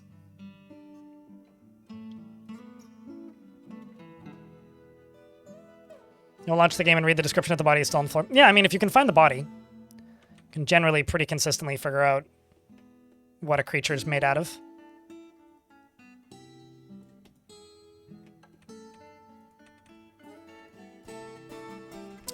Just waiting for those turkeys to be born. Some ads are going to happen soonish, and when those happen, I will pause the game.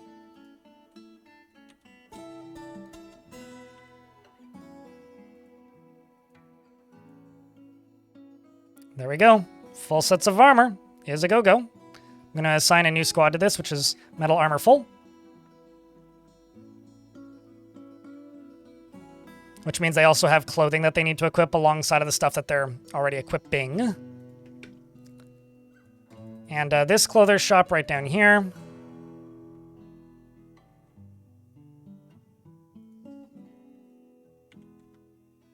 Let's say 25. And 25. What's the timing on this? Seasonally. Let's do monthly, because I'm seeing a lot of dwarves with old socks.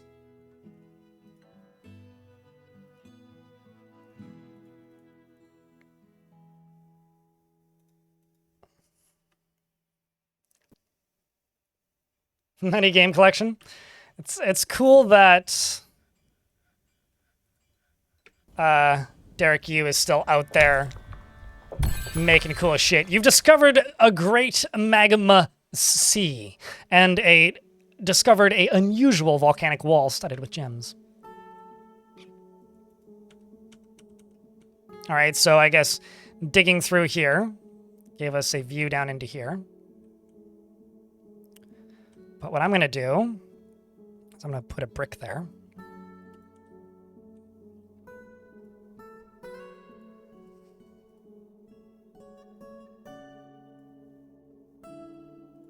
I'll put a hole right there. Oh, well.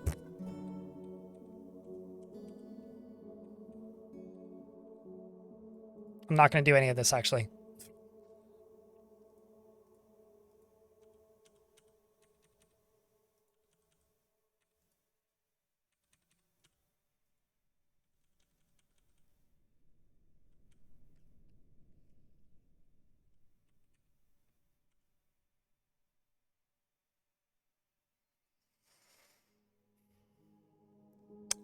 Yeah, we'll do that.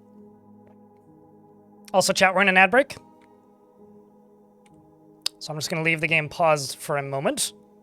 I will be able to be.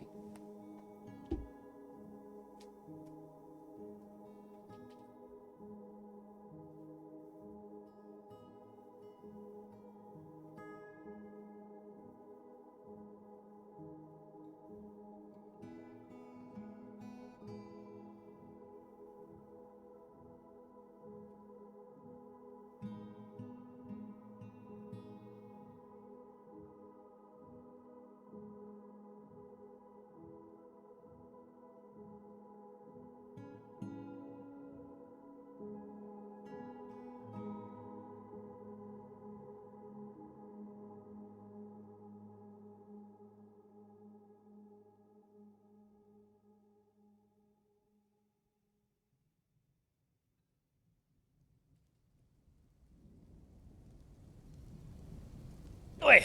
Also, Lanix wanted a soldier, I presume. Lanix, did you want a beard? I never saw clarification on that. You know, I kid you not, most of these breaks I do when I stand up and then come back is me either moving or adjusting the location of half of my plants. Dealer's choice? Okay.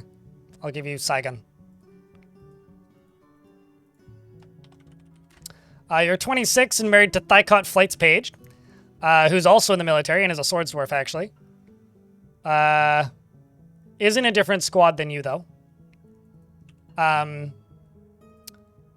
He sees others as selfish and conniving and has a very calm demeanor. He is pleased by his own appearance and talents, and he has a sense of duty. He's quick to anger and doesn't try to get things done perfectly. He has a tendency to go it alone and without considering the advice of others. He's grateful when others help him out, and he tries to return favors. Generally, is quite confident in his abilities when undertaking specific ventures and inhales sharply when he's angry. He needs alcohol to get through the working day and does not mind being outdoors at least for a time. He's currently naked. He has stuff he needs to equip. He personally greatly respects those that observe decorum and maintain their dignity, and holds shrewd and crafty individuals in the lowest esteem, and considers craft or ship to be relatively worthless. He doesn't see the attainment of knowledge as important and dreams of creating a masterwork someday, or a great work of art someday. He likes chromite and zinc, as well as Leven opal, four-sided prisms, gauntlets, and the words of the early dress. When possible, he prefers to consume hake and cow cheese, bayberry wine, and absolutely hates slugs.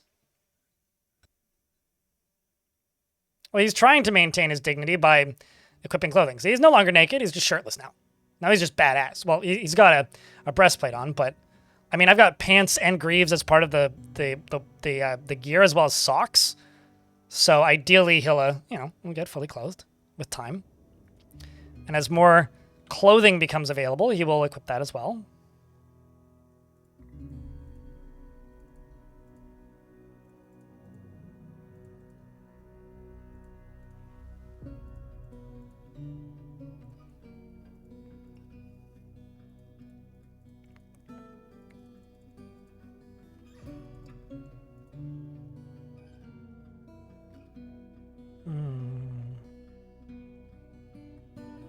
Just increasing the amount of clothing we're making. Oopsies.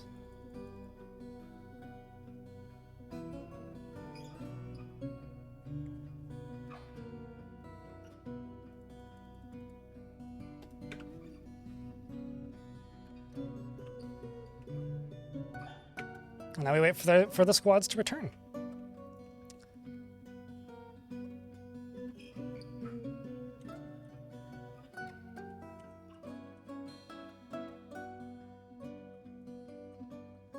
So, Snatcher in YouTube chat says that they wear a tank top. Is that a Panzer?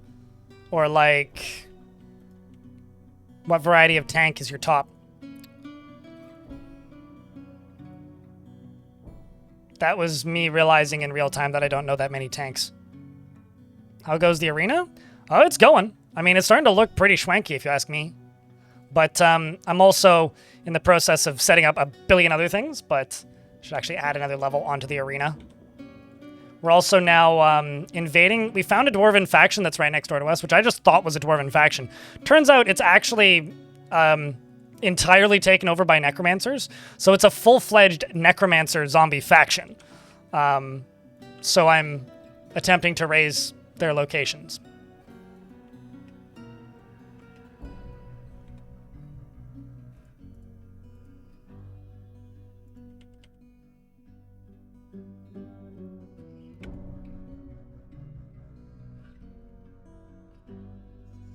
And hope to get zombie pets? No, and hope to stop them from, like, annoying me with zombies.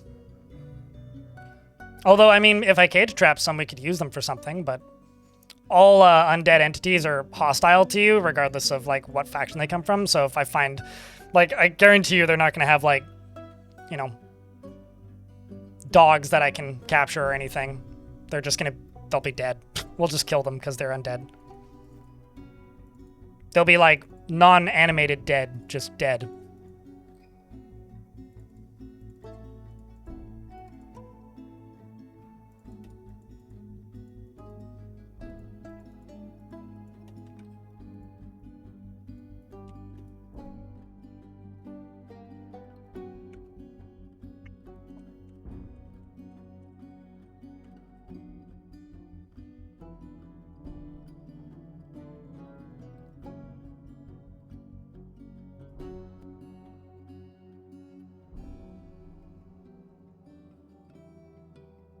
Let's just throw in 2 more levers up here. Oh shit, Malachite mechanisms? That's a new one. Haven't seen any of those. But no, in hopes of stopping them from attacking me. Also, my 2 squads are now back. This was 2 attempts to raise these zombie-infested fortresses. The Mountain of Dyes looted treasure from Pointed Papers. They also rampaged throughout Pointed Papers. Okay. Second location was the strategic boots attacked the blockade of columns of the brass inks. The dwarf Stakud Romanoid led the attack, and the defenders were led by the dwarf Rotten Butcher Momas Romanoid, outmatched the Rotten Butcher with a cunning plan, and the attackers had a strong positional advantage. They really do, Lupa. They really do. Rotten Butcher Mulmuz was struck down, so their leader has been killed. The forces of the Mountain of Dyes searched Brass Sieges, and the Dutiful Lung was looted. The Dutiful Lung. We've got now a spinach leaf and an alpacable bag. What's the Dutiful Lung?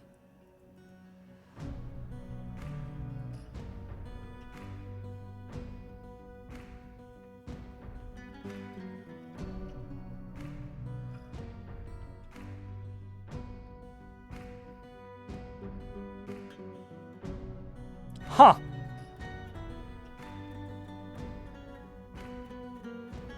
It's this. It's a crossbow. It's a crossbow.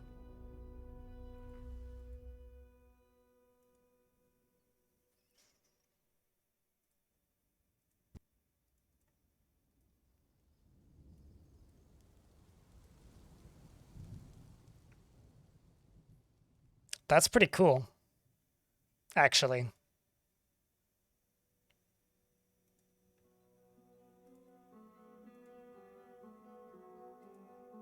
Oh yeah, I was gonna make steel mail shirts for that squad.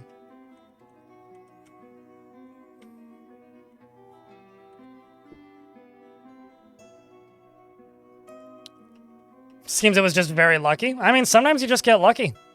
I once had a vampire mayor who I was trying to kill, so I kept sending him off the map to go attack things. And I had a forgotten beast that was made of brass, I think it was brass. It was some metal. Brass is just what comes to mind, but I had a forgotten beast made of metal arrive in the fortress, and it was charging in, and I was like, oh god, my militia is not equipped to fight this. And then the vampire mayor just charged in and killed it in a single hit by punching it.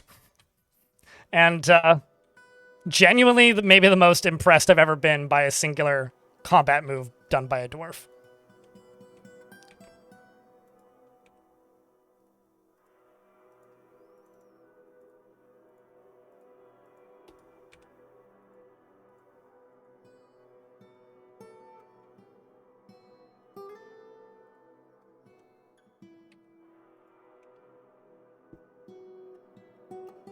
True. Greg and then some. I've never seen one made of grass, though. But then what happens if you try and touch grass? Touching grass becomes very dangerous all of a sudden. Super unrealistic, man.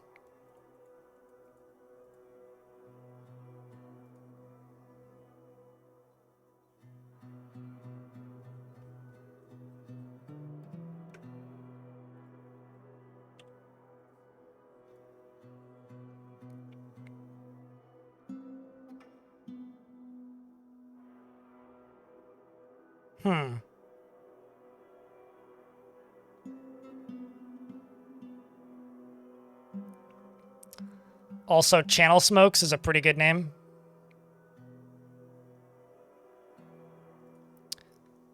Let's try and raise and destroy the site with these two squads. Good luck, dwarves.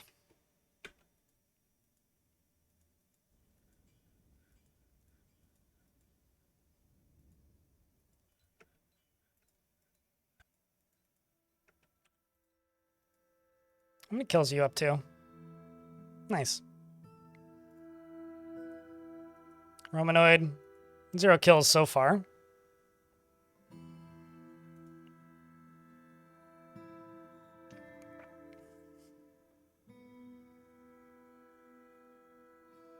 More than 1 million times, most likely.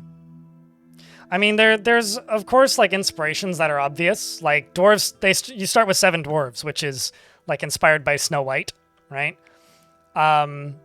But yeah, I mean, of course there's some Tolkien in there. Tarn actually talked about this in the last Future of the Fortress, so the video that I uploaded this morning about it, where he says that there's many inspirations, some obvious, some not so obvious. Most of them were either things that had already existed when Dwarf Fortress development began, or existed long before Dwarf Fortress development had began.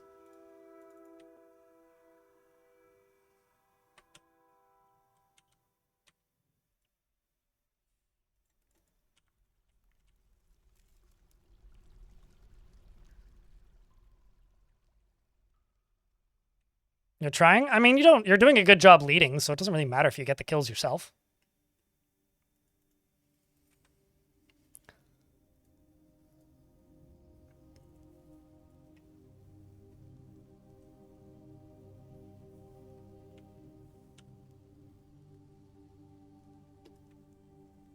So this dwarf here is deconstructing that building. Get all that done. Just go down to here. Yep, all this is good now. This just needs a lever connected to it.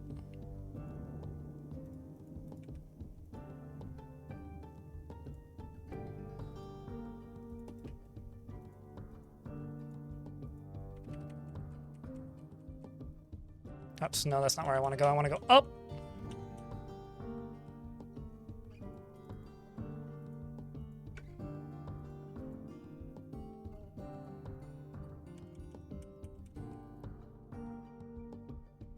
There we go.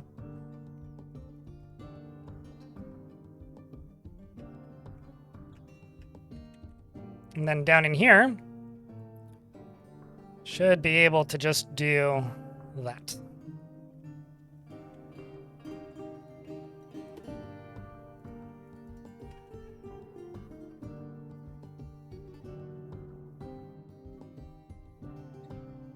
It's obvious now that you mention it. Yeah, I mean, 7 dwarves, right? 7 dwarves embarked into this place. Hi ho, it's off to work, we dwarf.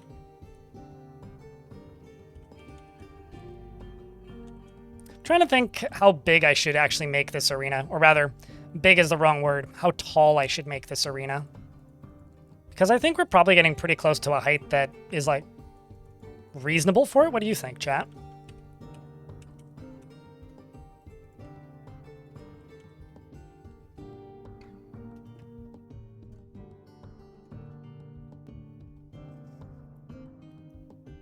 Use the base number 7 starting system and the game displays it in...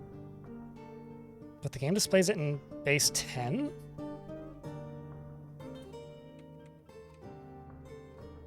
You don't start with 10 dwarves, though? What? I feel like I'm missing part of this reference, joke, statement thing that you're saying.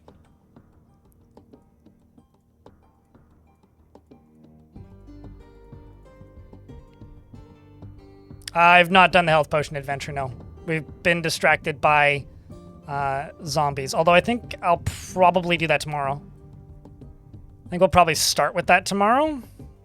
I'm just trying to get some arena stuff set up. And I also need a place for health potions. But that is... Actually, I should go down to...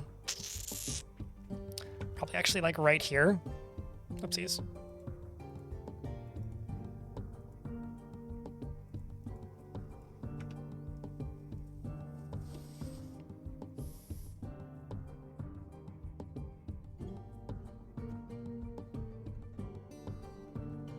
But yeah, that's the plan for tomorrow, bootlegger. Is it bad that my brain sometimes reads your name as bootlicker? Which I realize is a pretty different thing than bootlegger, but... Sometimes when I only glance over at your name, I have to try really hard to not say that.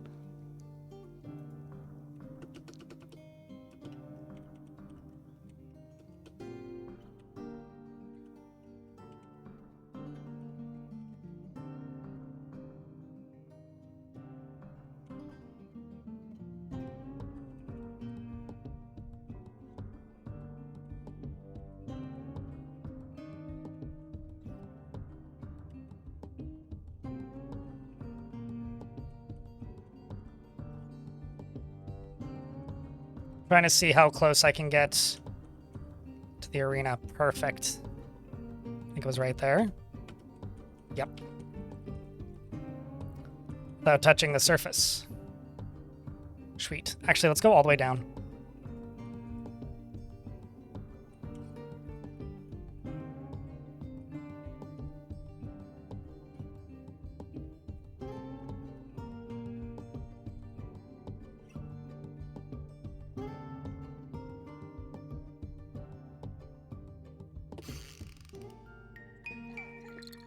Something binary. Solar. Atir, the militia captain, has given birth to a boy.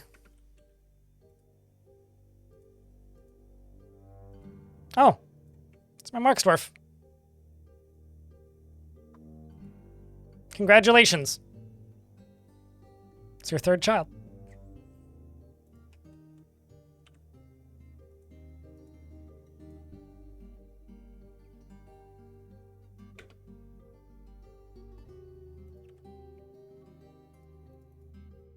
And the walls of color have returned. Let's see how this raise attempt went. This was me sending twice the dwarves. Okay, so it looks like I'm going to need to take over it. So I'm going to make a new squad. Metal armor full. I'm going to go down here and assign somebody who's pretty strong. I'm going to go right here, and I'm going to conquer and occupy with the blotted doors. And I'm going to call it the...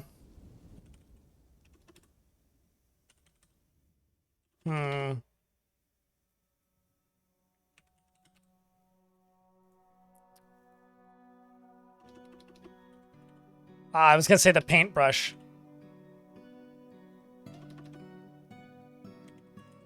Rainman... The bright brush.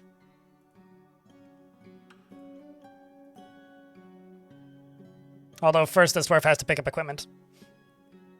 Look at all the children running by, holy shit.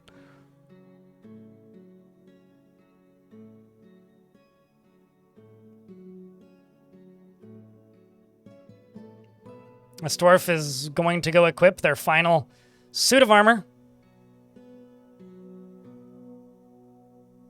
to invade the goblins. Or, I mean, the zombies. Because as far as I can tell, there's no threats left there, as Ankh over here, the Chromite, is simulating a Udar and singing.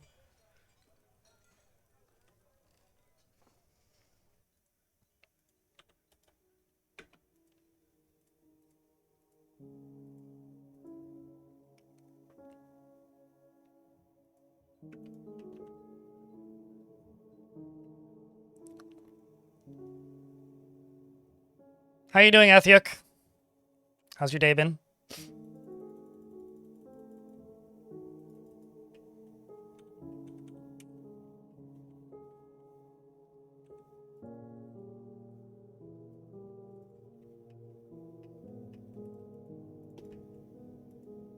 Oh, that needs to be connected to a lever.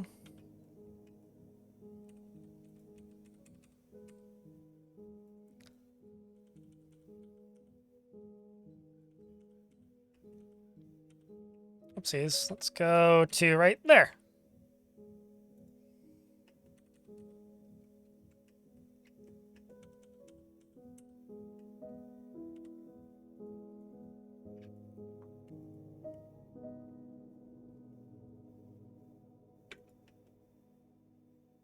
You got absolutely trashed at pinball? What games were you playing?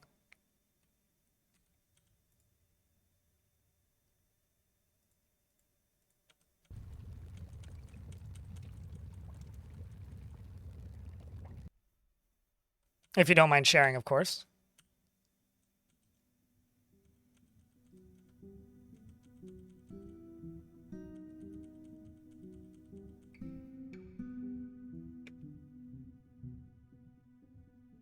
Bride of Pinbot? That's a good one. I like that game.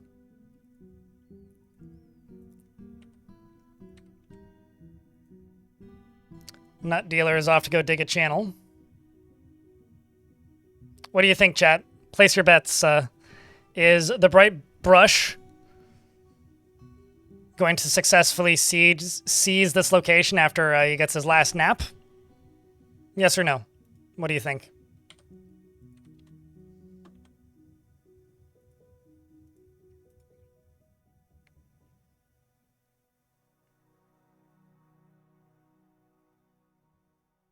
There's a neat pinball game on Steam. You forgot the name. That is the most internet comment I've ever seen, Krampus. There's this cool thing. I can't remember what it's called, but it's cool. Ah! Did you see that? This dwarf? Man, you fucking crazy son of a...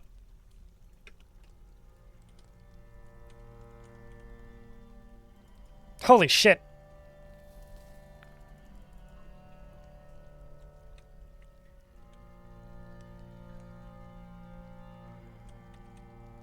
I'm sure they're definitely talking about Sonic Spinball, right? The only good Sonic game? Which isn't even that good, actually. Did he just jump the gap? He climbed across it. He didn't jump it.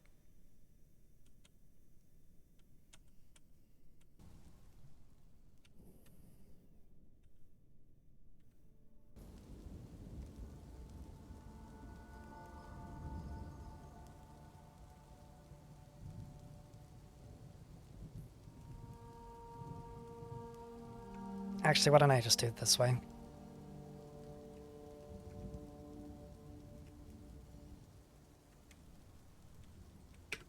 And then right here, I'm going to place a floor grate. Oh.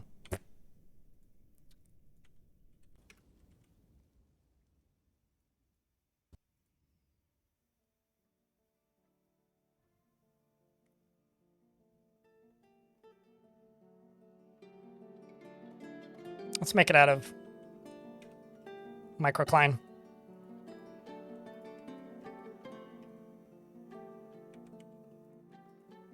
Let's go down here, do that, do this, do that, do this, do that. So that just looks nicer.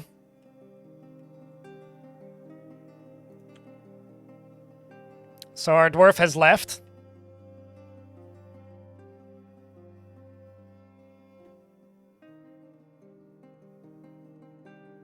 No amount of skill in combat and weapon equipped a giant spider mean death if all you have is a shield and a helmet.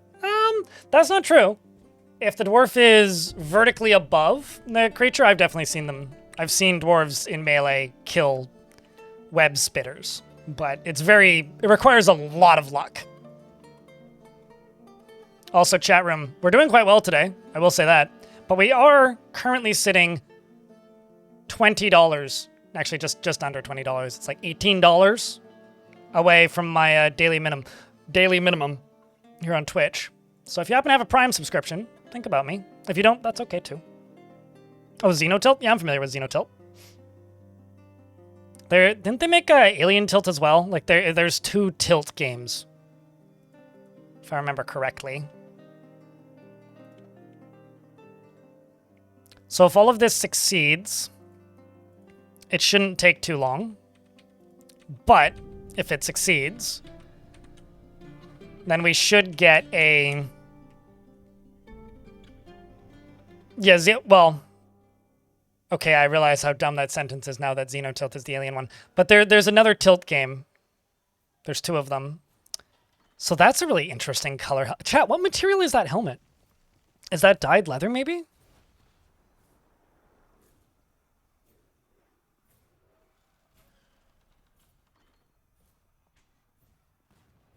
What do you think? Oh, Demon's Tilt is the other one. Duh. Okay, sure. I was close. A Dyer. I've got 1 trillion of them. Would you like a beard or no?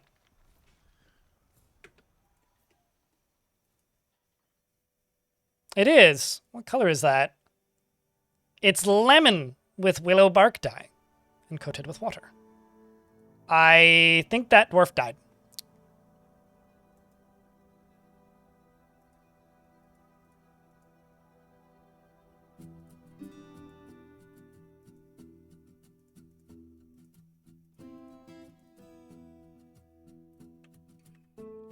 Uh-oh.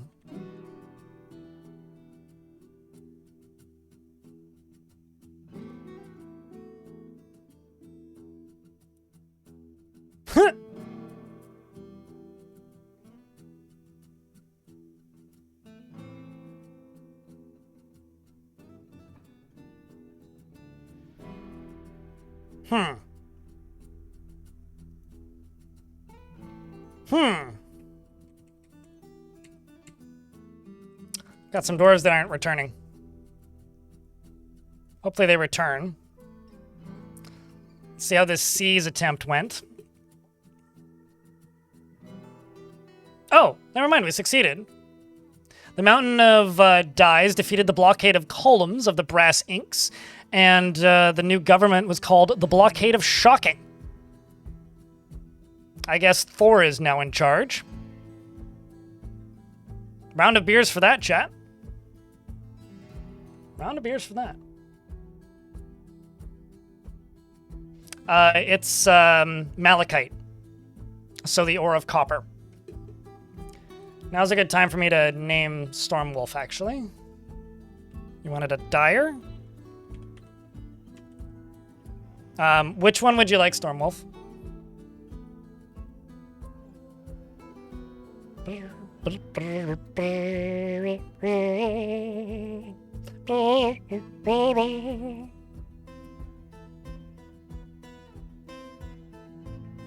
We'd like Rith.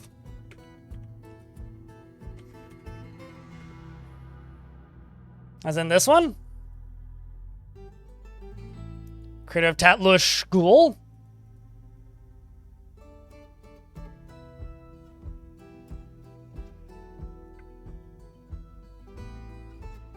Correct. Enemy is right.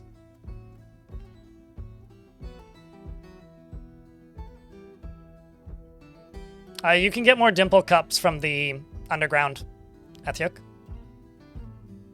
How do you get a dwarf named after you? Get lucky when I select one from the YouTube chat. Otherwise, tune into the Twitch chat and grab the redemption. What did you make? Let me check. I don't know what that was.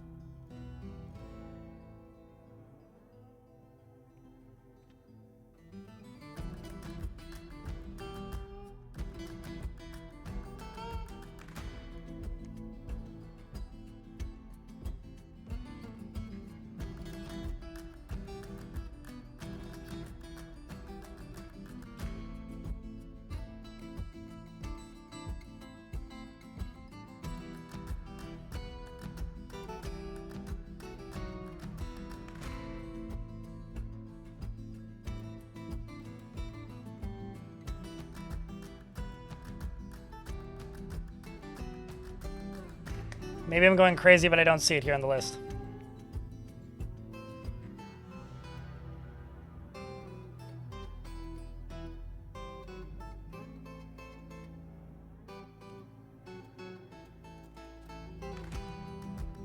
Tatlosh.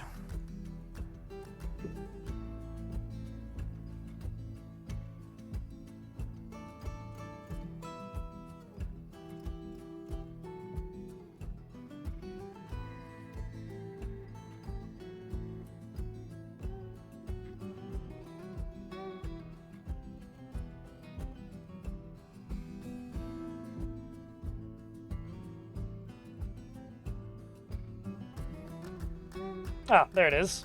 Fish control. It is an asymmetrical cave spider silk cape. Ah, yes, it's the cape that my mayor wears. Which is somewhere in the vicinity. Oh, can you sort by recent? I never actually looked to see if you could sort these. No, you can't. Otherwise I would. That must be a DF hack thing. What was I doing? Right, naming Stormwolf.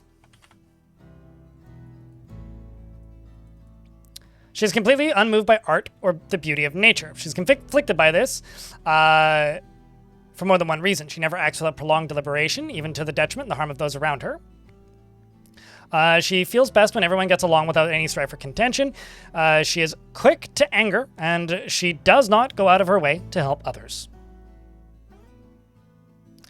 And she often is nervous and she can handle stress. She tends to be passive in discussions. And she does not go out of her... She does not often feel lustful, and she finds obligations confining, though she is conflicted by this for more than one reason. She generally acts with a narrow focus on the current activity and likes a little excitement now and then. She dreams of mastering a skill and personally abhors those that pursue the mastery of weapons and skill with fighting, strongly believes that a peaceful and ordered society without deceit is best, and sees perseverance in the face of adversity bullheaded and foolish, and values nature, and values decorum, and dignity, and proper behavior, and dreams of mastering a skill. Likes bismuth and tin, as well as gold, opal, and giant echidna, leather, and orca tooth, as well as amber and giant tortoise shell. The color bronze barrels and scepters and ballista parts and reindeer for their large herds. The sound of the fuchsia rhythm, and when possible prefers to consume bloated tubers. And carambola wine, and absolutely hates jumping spiders.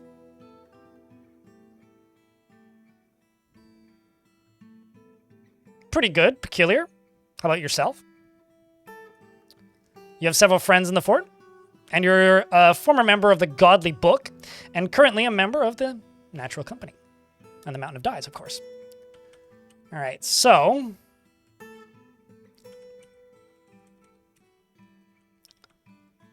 I'm going to move these two squads to right here. And these two squads to back here, so that the ranged squads and the greener squad have backup. I'm going to turn on this, and we're going to go see exactly what we're up against. Oh!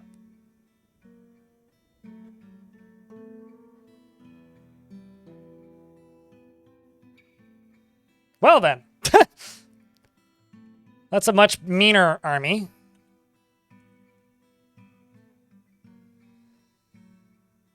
Well, we'll fight them because I want to trade. Or trade, I guess. With my home faction, and I do really hope that these dwarves return.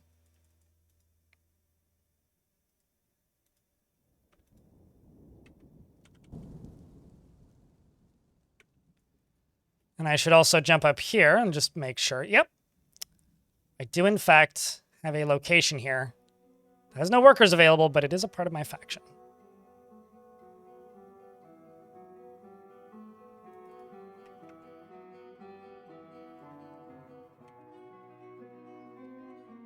But we are besieged by zombies.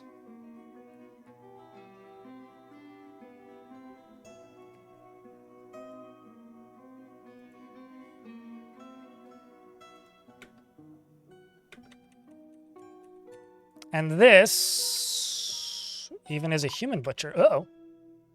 Arga has been missing for a week. That's not good.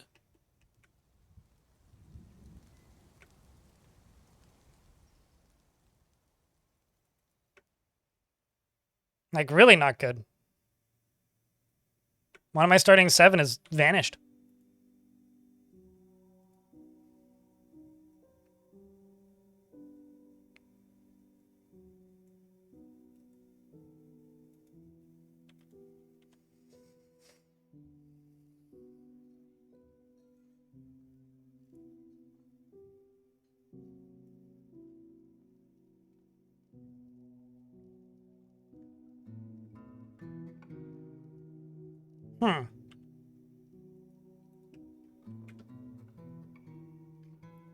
Yes, well, don't worry. The cats are sending themselves. I don't even need to send the cats.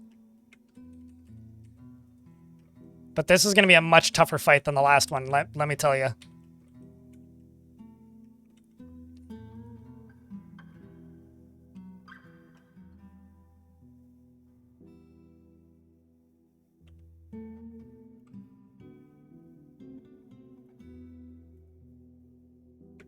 Ah. Well, that answers that. Arga got caught out. I'm sorry, what?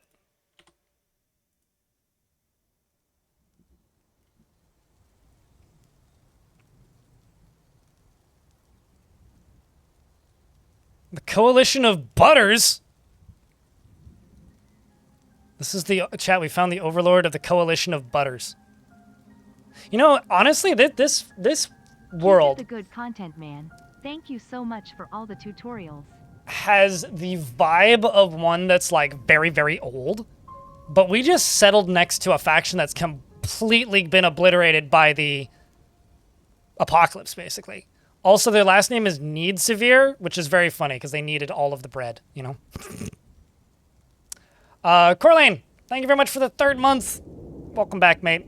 Thank you for continuing to keep the channel supported with that Prime subscription. It really does mean a lot. Like, truly.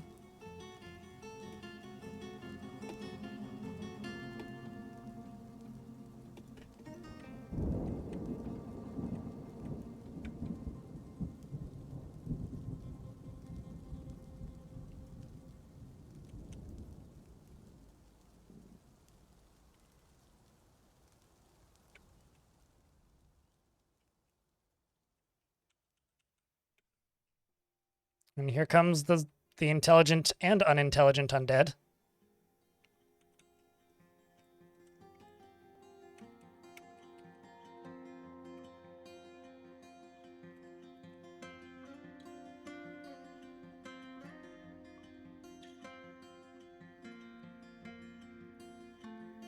Oh, also, I need to change an order.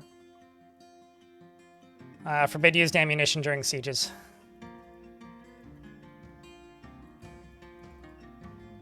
And also, I need to check something. Okay, there are actually no necromancers in the map right now, which is good.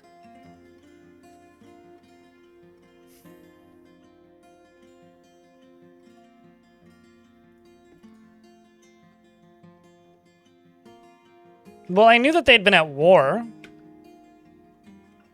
It's just kind of a at war with what, though?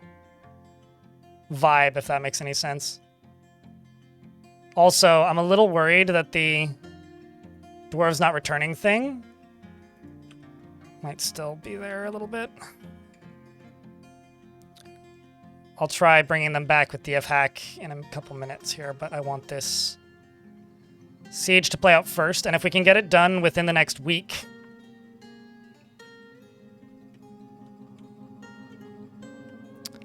that should be enough time for us still to be able to trade with the mountain home.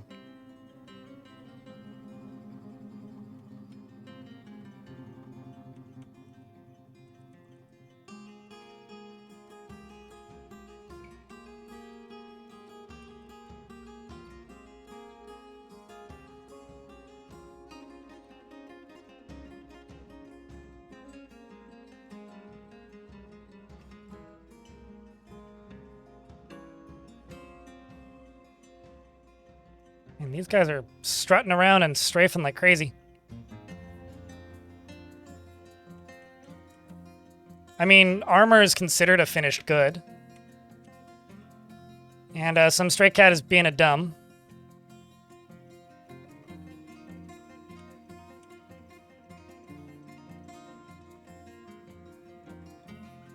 I'm actually going to move my squad back a bit.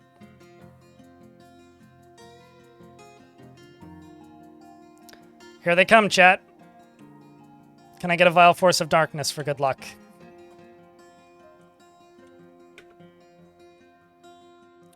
Rockcast the Swords Dwarf Rotten Butcher is the first one to enter.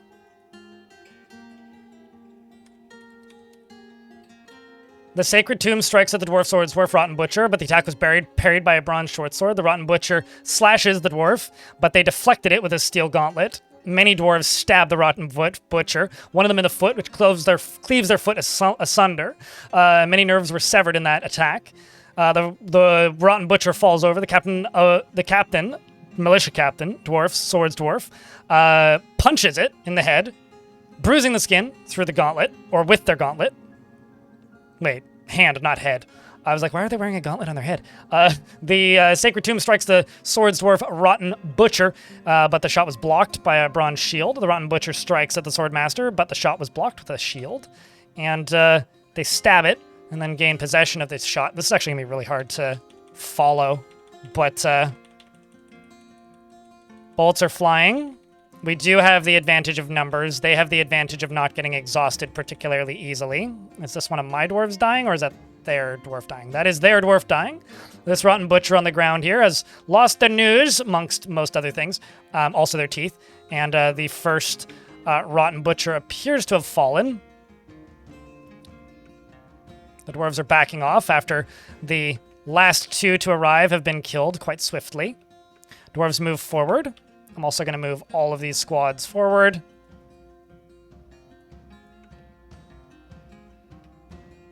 Crossbow human has fallen. The siege is still going. I'm not seeing any more, though. Is this one of mine or one of theirs? That's one of theirs. Tombs Mirrors is vacating the map pretty quickly. Are you actively leaving? Okay, you've turned around too. There's got to just be a cat that he's chasing. Here comes round 2.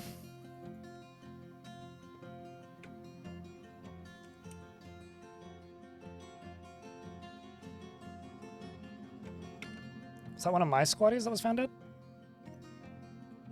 Yeah, one of my dwarves was found dead. Let's just send all of them down and out to here. This should be enough to clean up the last of it. Cog, the Swordsmaster, leading the attack, flying through the zombies left and right. The zombie Axeworth flies to pieces as soon as they arrive. Lanix is bleeding, having taken a stab with a steel spear, which actually fractured the bone in their right shoulder, but could still very much survive this. This Rotten Butcher is skilled, but it was too much for them. This Rotten Butcher is also being shredded, although is doing a very efficient job at dodging. Has killed 4 humans and 1 of my cats, dueling with Cog, who's chasing the creature down as it loses all of its teeth to my dwarves' unstoppable assault. It appears that it is just the dumb undead remaining, which are occupying this far off hill. I will send these squads over to the far side to deal with the remainder. This is going to be a hard fight to watch, but we'll do what we can. Seeing bolts flying. The first dwarf to collide with them is Romanoid, who still has managed to not get a kill yet somehow, surprisingly enough. This is probably your opportunity, though.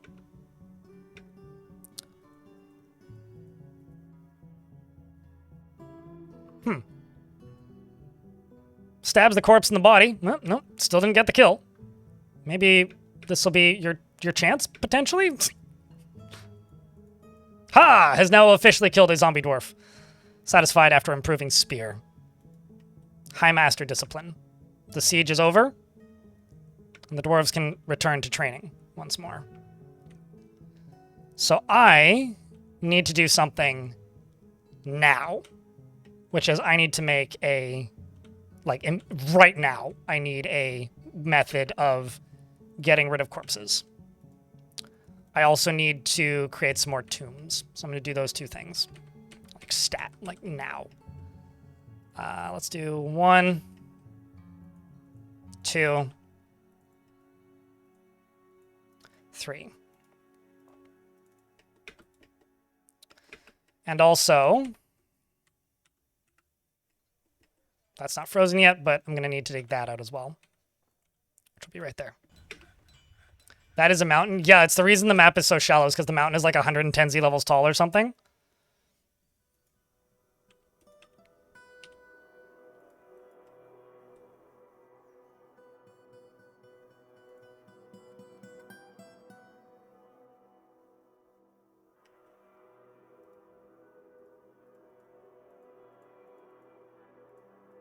Did I screw something up? I feel like I managed to make that burrow without any drink in it. Did I? Did I? Yes, I most certainly did. So I should add all this to this burrow layer so that doesn't happen again.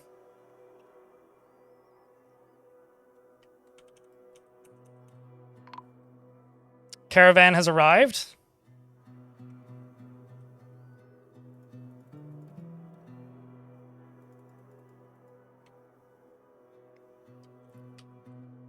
So yeah, I was just threatening to kill my whole fortress with lack of alcohol, turns out.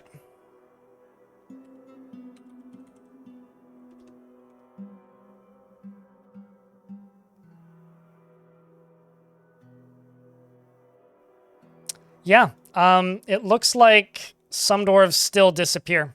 I'm not sure if that's the same bug from previous or if this is new. But it appears that dwarves still disappear sometimes.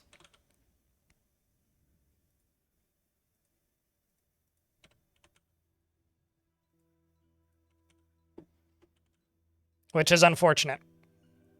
Unless I've done something weirdly unique here, which is possible. But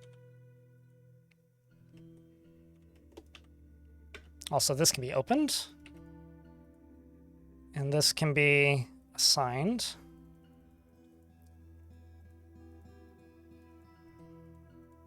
The fortress is now infested with baby turkeys.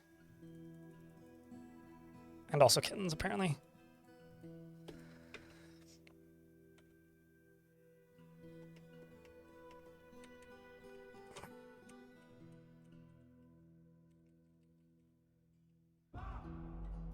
You haven't played it yet?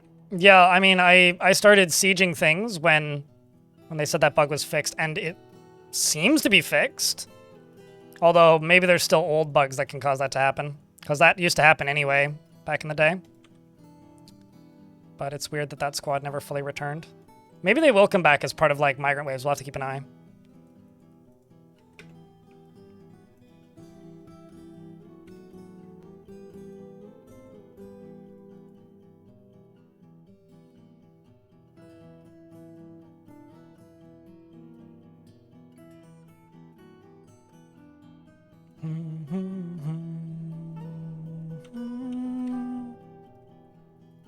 Let's just finish that up.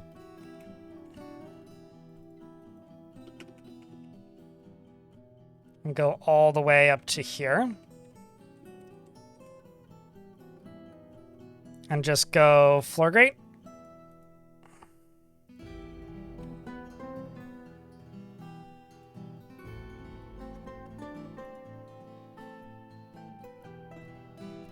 Dig out this.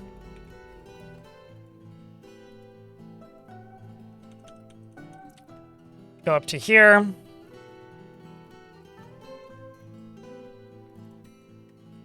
We'll put a pressure plate there. Diplomacy. The Mayor Gig meets with the Outpost Liaison Maffel. I am your liaison from the Mountain Homes. Let's discuss your situation. Mayor deserves reward. I come empowered to establish this colony as official land of our realm. Chat, this one's up to you. Do I become a barony or no? I've been saying no the last few years. Saying, like, you know, we're not ready. I want the arena to be open. But what do you think?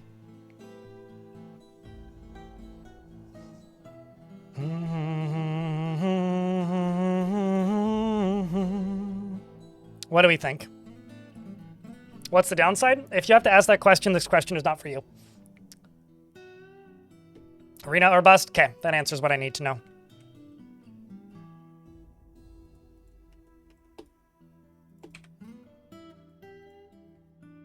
It's not about the upside and downsides. It's purely about RP. Do you guys think this fort is ready to have a Baron? Personally, I don't. Which is why I reached out for a second opinion.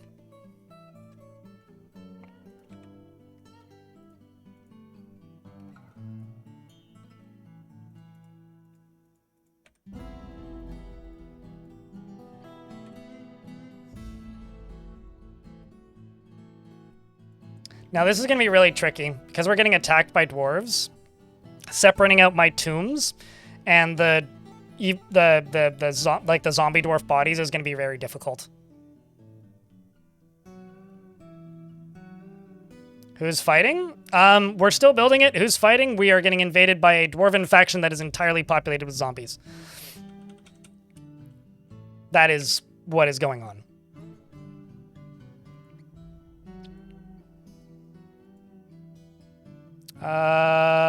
Creatures trigger, citizens trigger.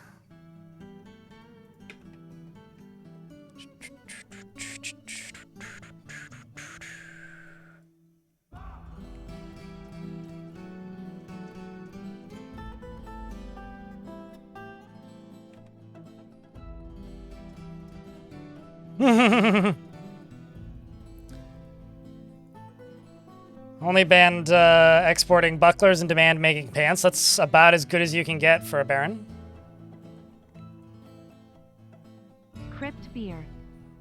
Drakensoul, thanks for the 2 years. Chat, can I please get a big round of beers for the 2 friggin' goddamn years?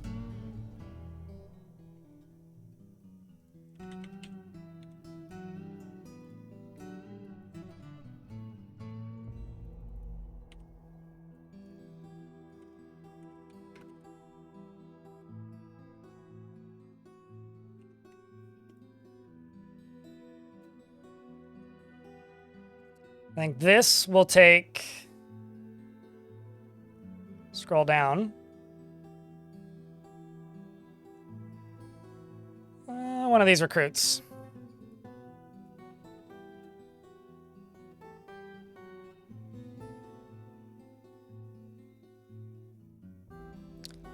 And I'm going to send you to conquer and occupy that location. Good luck, Cuddle.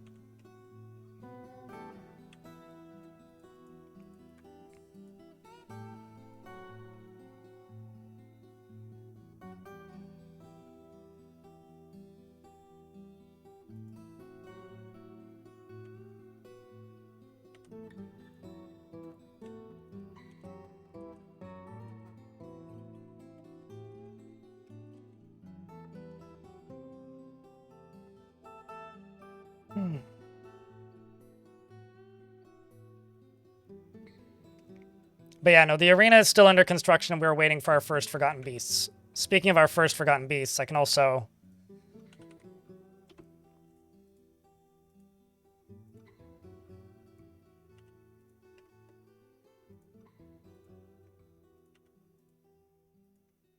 do this. And then I would say we're pretty much ready to start catching Forgotten Beasts.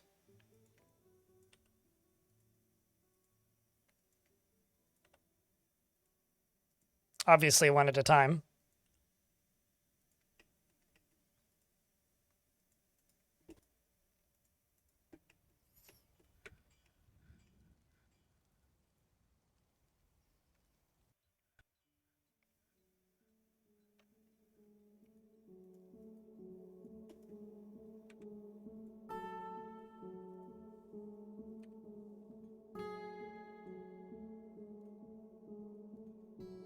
Constructing that.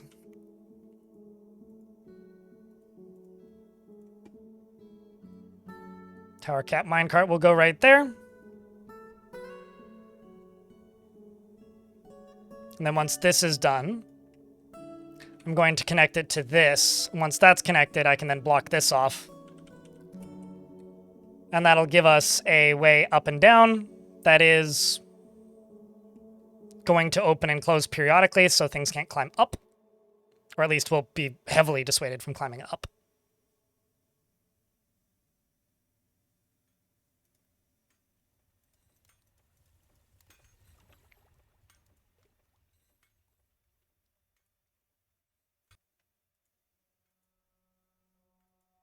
And Cuddle is leaving to go seize. Best of luck to Cuddle. Crypt Holes, which is a damn fine name. 26-year-old dwarf with several family members in the fort, including the marital grandfather, who is Gig. So Gig is setting his marital granddaughter to go take over that location. Best of luck to your granddaughter, Gig. Drakensoul, good win.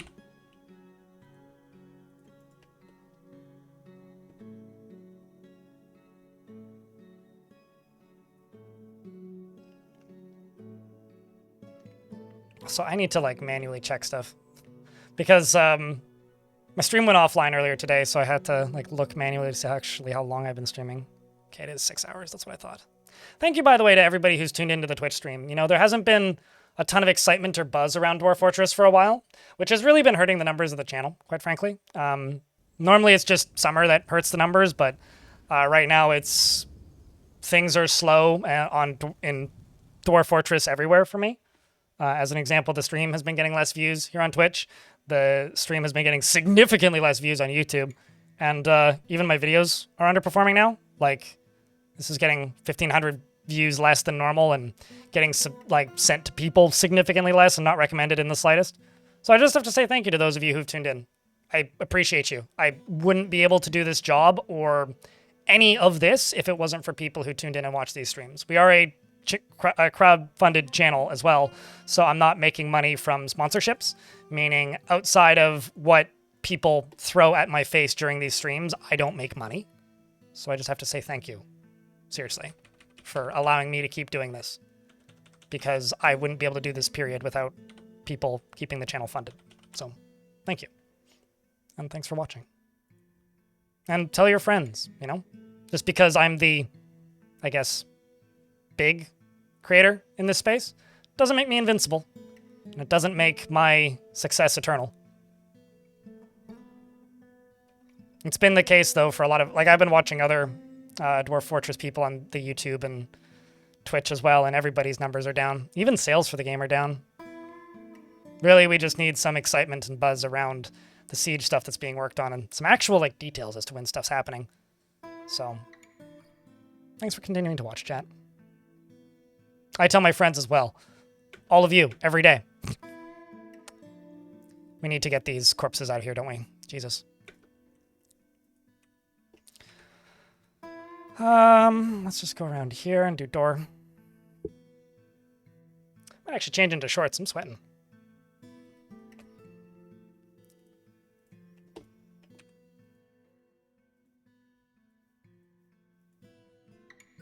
Also need to make more coffins.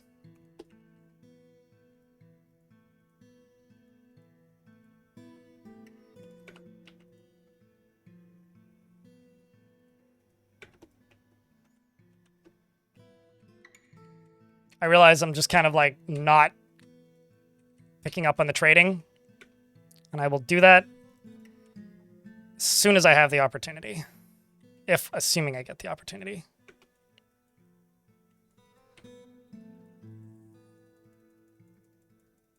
Let's just sell some fancy clothing.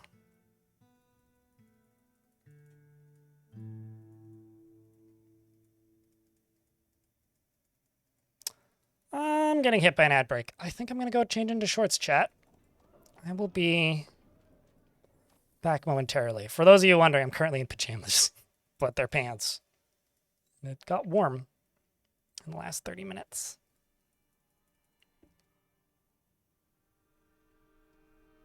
Oh, no, absolutely. I mean, that's certainly been a factor. All right, I will be back in a sec.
All right, now in shorts.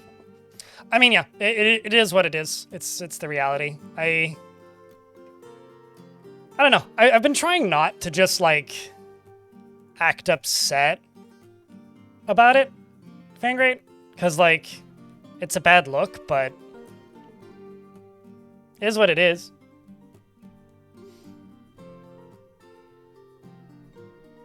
It's just the reality of, you know, an unfair contest, right? Like, we're just little short dwarves trying to compete with a friggin' monolith. Long time no see. Sup, Neezer? I think your kid's still alive. Hasn't been that long. Clearly, because your dwarf's still around. How you been, dude?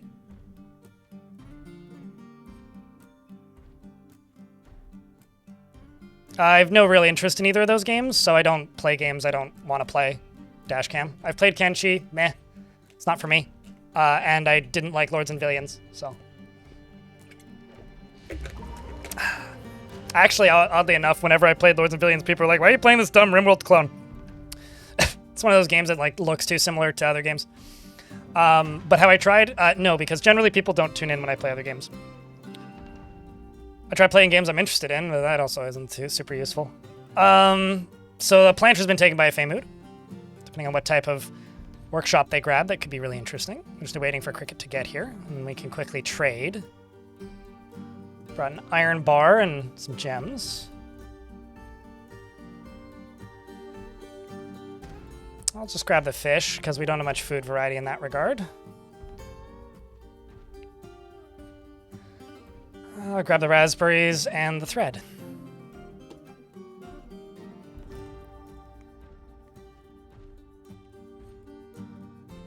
See what they're going for with the strange mood. I hate Factorio. Absolutely despise Factorio. Whoopsies. Where is that strange mood? I lost you. There you are. Claims a stoneworker's shop.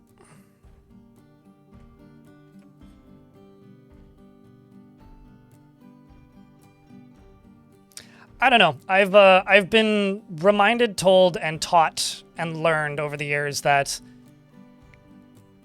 people don't give a shit about me. They just want to watch dwarfs. And even when Dwarf Fortress isn't doing as well, if I play other games, it doesn't help. It really, really doesn't. I know that like that's often like the response, like the brain chemical response a lot of people have to that sort of issue, and it's like not. I kind of wish it was that way, but it's really not. It's mostly just a. I can play other games, and it'll never do as well as Dwarf Fortress stuff. But other games will always do worse than Dwarf Fortress does.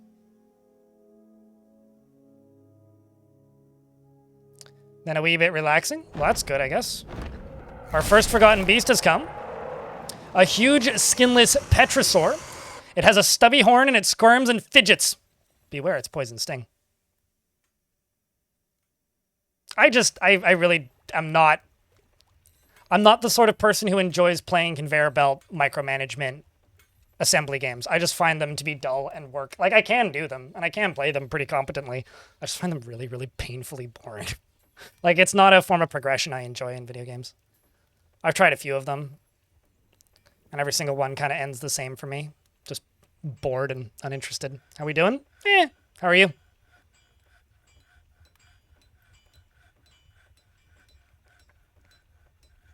Well, happy to help, Dashcam. In the YouTube chat. You gotta take it back from the werehairs. Yeah, you gotta stop them werehairs. But let's see what this skinless petrosaur looks like.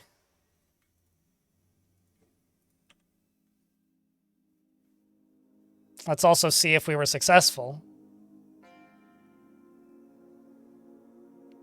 We took over Pointed Papers, and a new government was called the Playful Arrow. So I've now taken over 2 locations.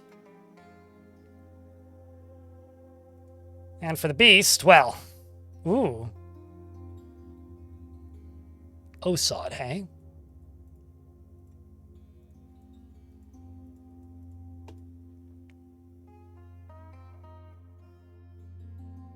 I've seen Where Eye Eyes before. It's been a while, though.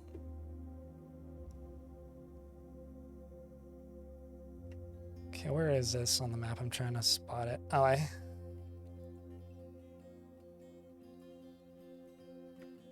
I see. All the way on the far side. That's actually good.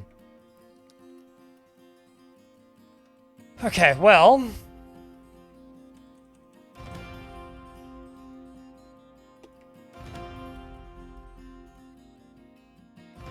Gotta close this.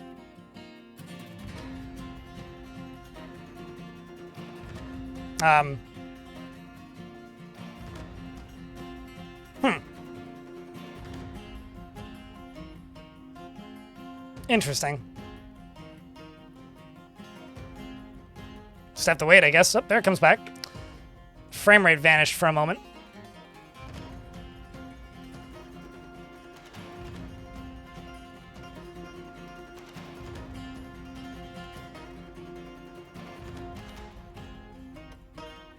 I think this dwarf asked Odad is going to be removed from this.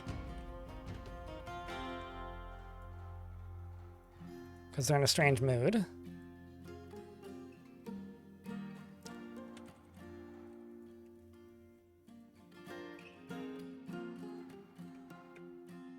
Huh! I was convinced that dwarf was going to get squished right there.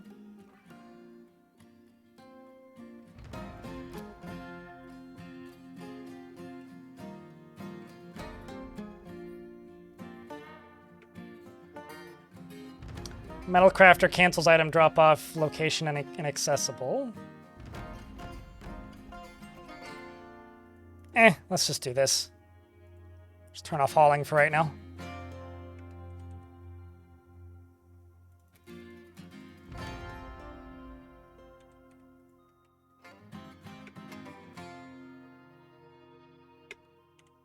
Okay, so where's this beast at?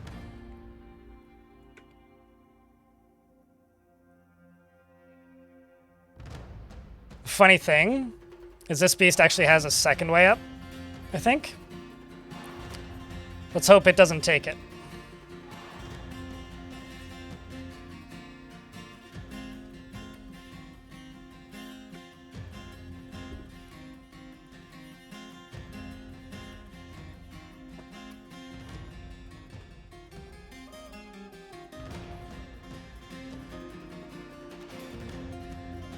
Well, that's a first.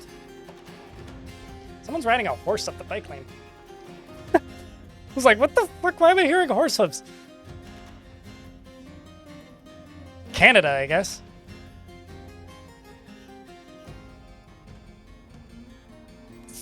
Yep. It's taking the route I didn't want it to take.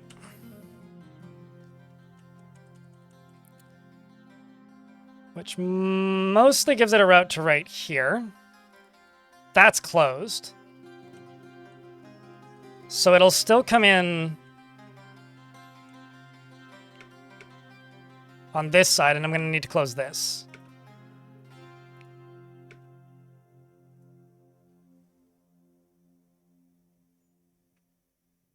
Come on, dwarves. Where are you going?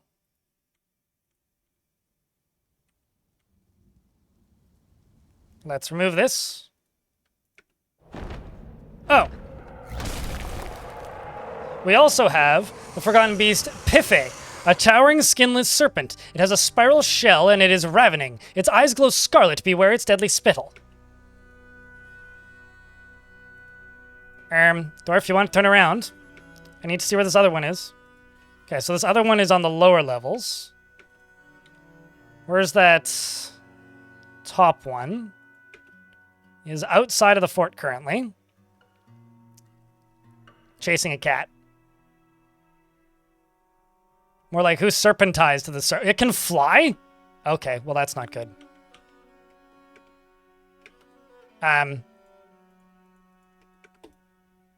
Let's see if we can pull the lever. Okay, never mind. Gotta fight this one. I guess it is a Petrosaur. I kind of forgot because it was humanoid, but let's just cancel that. And this thing is... It has a poison sting.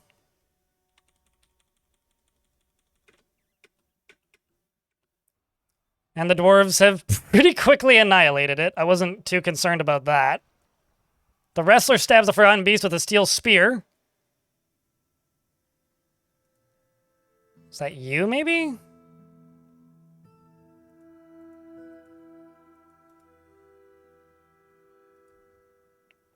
Was it Romanoid who got it?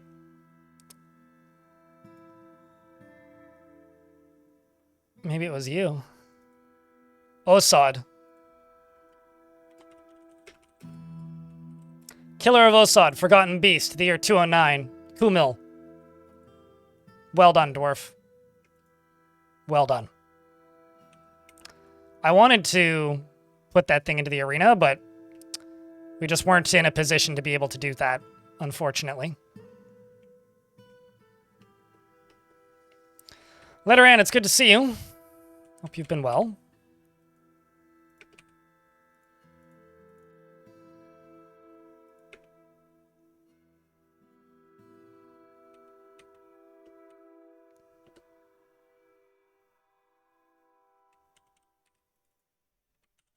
I'm sorry, what? They should kill Smaug and Hobbit the same way in the first film? What, stabbing it? I only watched that, the first movie. I didn't watch any of the others. Alright, so this is going to be a corpses stockpile. And also a refuse stockpile. But, no sheep hair or wool. Or alpaca hair or wool. Or hide. Fresh raw hide. Or tanned hides even. Just rotten. I'm also going to go down to here and get rid of this. And I'm going to go down to here. And do this. Actually, let's just claim everything.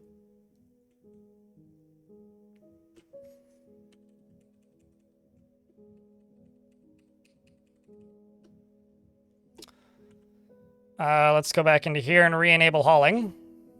Let's go up to here and turn off this.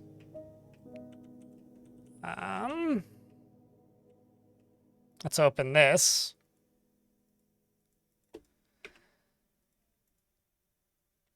And it's going to be a lot of putting corpses away, I think.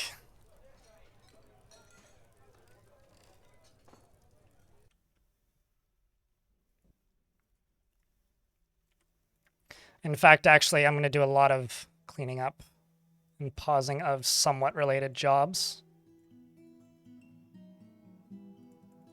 And then probably give these dwarves some mandatory fun for a bit.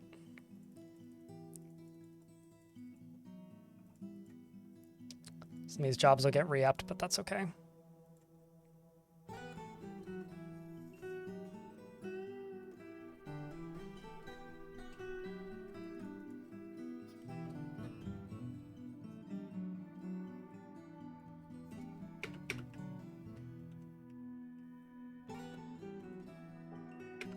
Except, currently the throwaway stockpile is down here, which I can get rid of. Because there's a bunch of bits and pieces of things down there. And this right here can be made into a garbage dump. And hopefully whoever constructs that doesn't go the wrong way.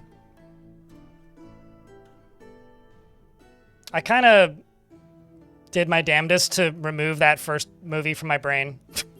I'm very much... It's very rare that I'm this person, but when it comes to The Hobbit, I'm very much a I liked the books, not the movies person.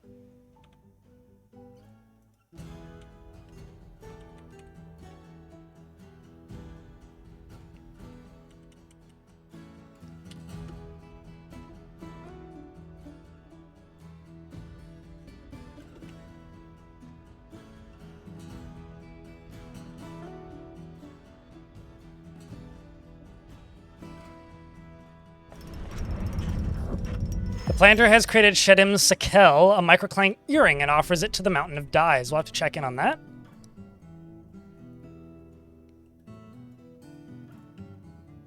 This is a microcline earring. All craft worship is of the highest quality. It is encrusted with emerald cut red flash opals and encircled with bands of bearlet cut milk opals. This object is adorned with hanging rings of iron and menaces with spikes of malachite and turkey leather. On the item is an image of Loot Mortals, the sheep's bone helm, in microcline. On the item is an image of Unib, perplexed paint, an iron figurine of Maffel, Work Lancer, in rope reed. On the item is an image of Loot Mortals, the sheep's bone helm, in milk opal. On the item is an image of Besmer, sounded diamonds, the dwarf in milk opal. Also, if I'm not mistaken, I gave that to the hammerer. Yes. So I think I will give the hammerer the same item, considering it's covered in items for it.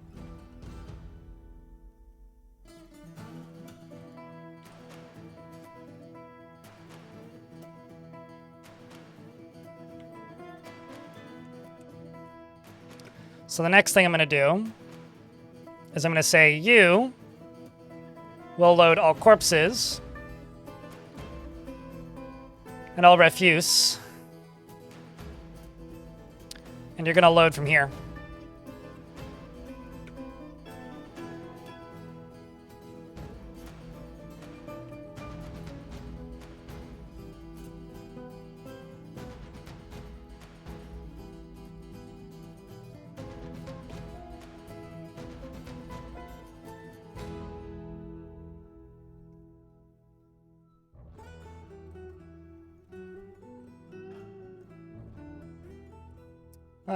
You never watched The Hobbit, but I'm some kind of heretic, you guess? No, there's nothing wrong with not watching The Hobbit. You shouldn't watch The Hobbit. In fact, if you have any interest in The Hobbit, instead of watching it, just read the book. The book is wonderful. The movie is pales in imitation of the book. Like, one of those things is very good, the other one is kind of awful in comparison.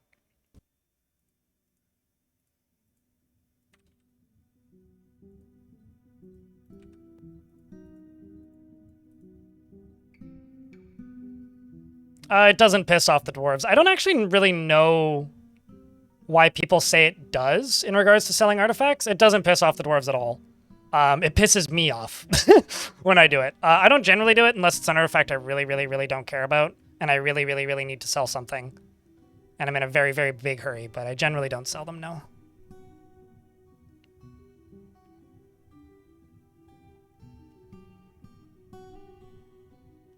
Growing up, I had a huge, beautiful picture book of The Hobbit with maps and whatnot. Oh, that's awesome.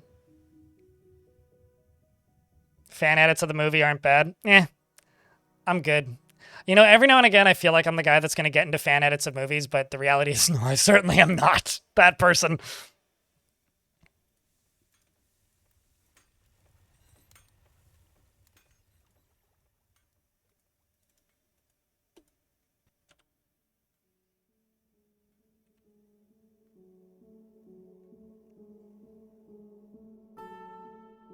So yeah, we're going to do this, and then I think we're going to spend the winter... Oh, hey. A kitten has adopted Krav. Krav is now the pet of several kittens. What's up, Chinose? If you donate it? Not if you sell it? Because I've never seen any negative moods associated with selling it, but I don't think I've ever donated it. Or donated an artifact, so I learned something new if that's the case. Why must you use the most irritating smiley in the game? I mean, in the Twitch chat, rather, not the game. Because that's news to me, if that's the case. I've never seen that moodlet before.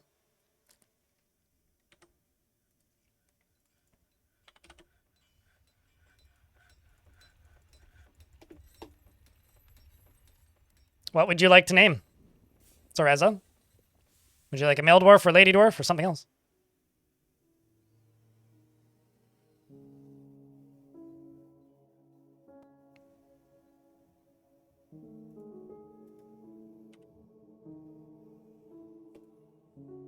I wonder, actually, how far through this are we? We're actually getting further than I thought.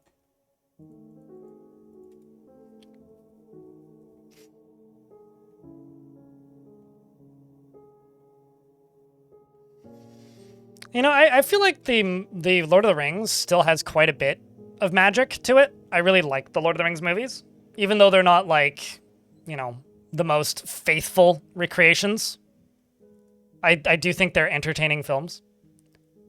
Do not even remotely care for the...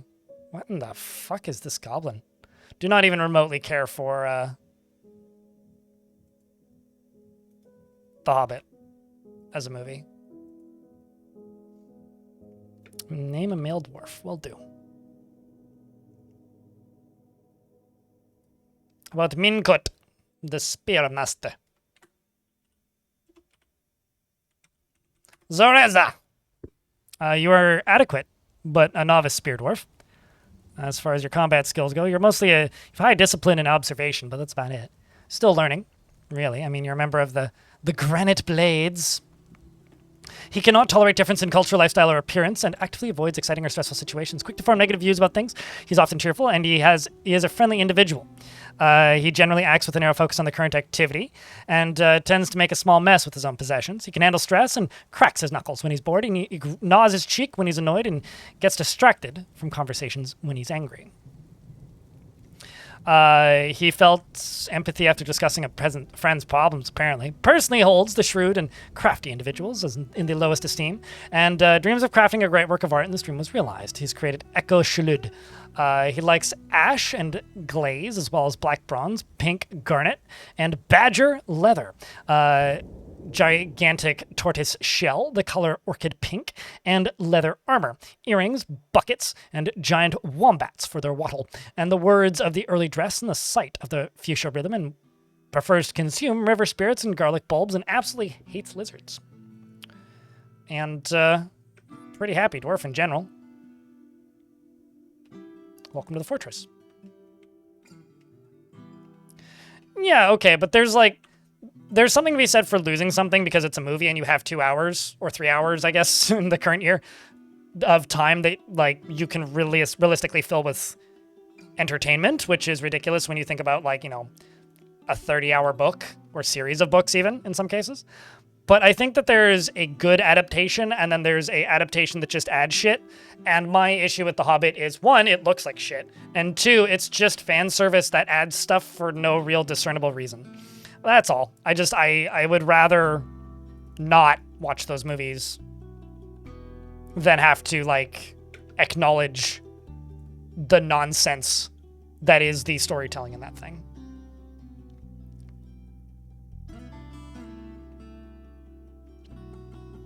Also, I think it's really funny that you said that the gnome... This is going to sound really wild out of context.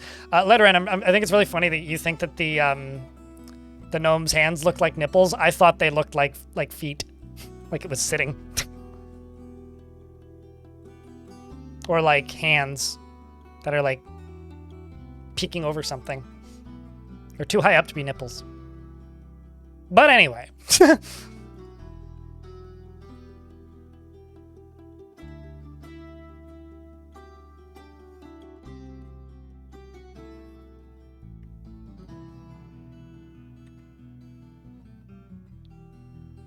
That's kind of what I'm referring to, Zareza, yes.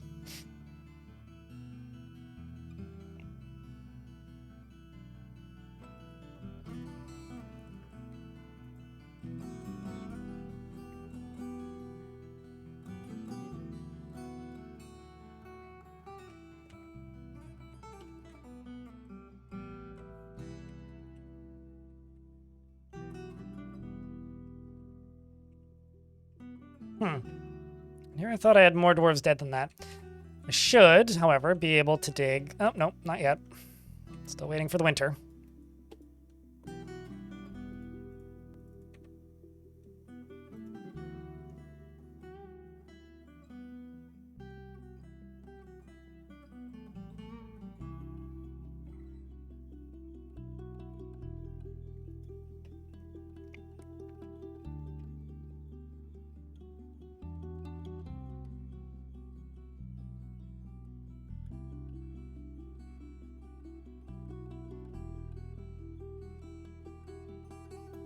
I mean, you do what you want to do. Just said be creative. Alright, now I just wait for that to freeze. I love that there's just vomit floating on top of that. That's just funny. I had a dwarf who just happened to be standing right here during the thaw, and it killed them. Which I think is really funny.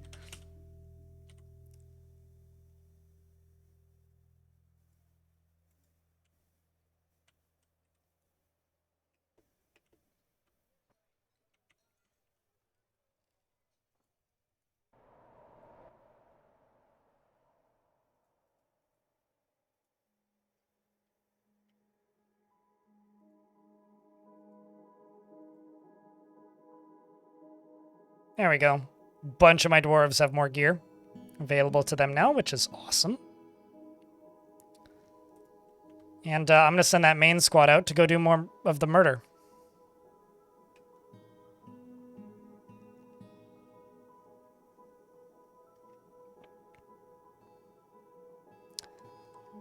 which is this place, which I'm going to attempt to raise.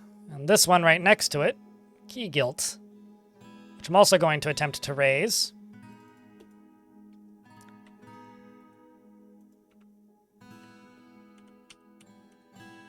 To which I have to say, good luck, dwarves. May the best dwarf succeed. As snow begins to fall on the bridge.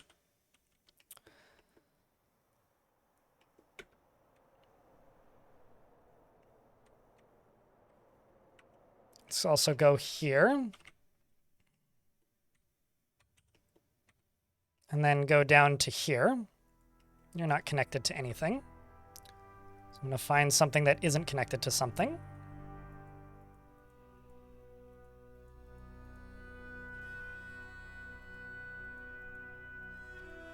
There's one.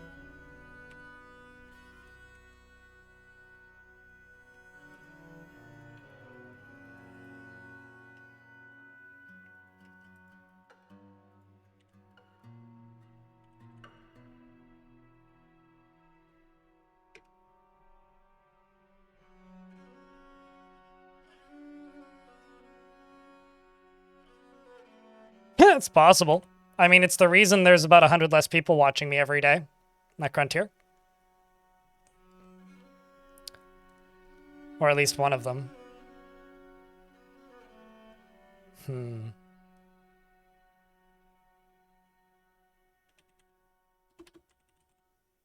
you go.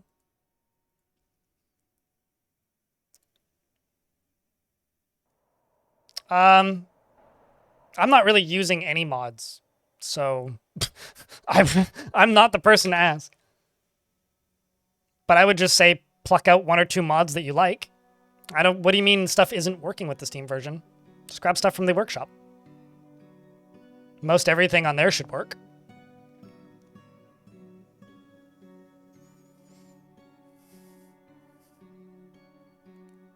We are in an ad break, so I will unpause when the ad break is done.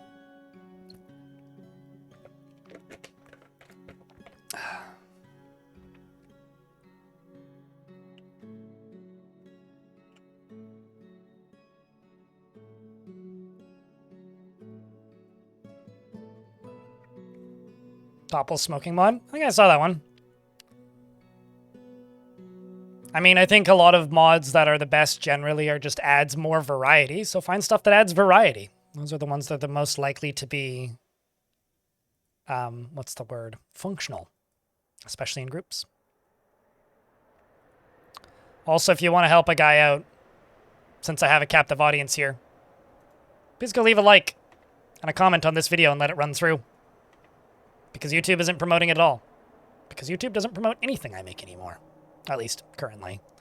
YouTube is not thrilled with my decision to create the type of content I want to make.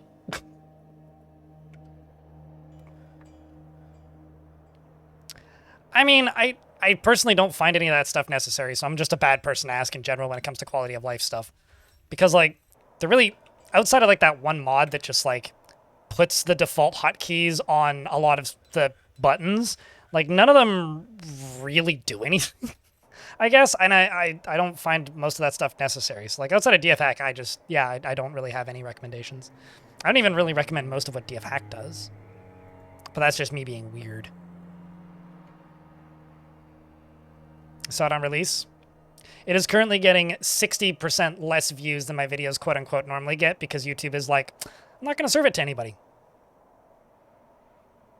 Which, you know, is lovely.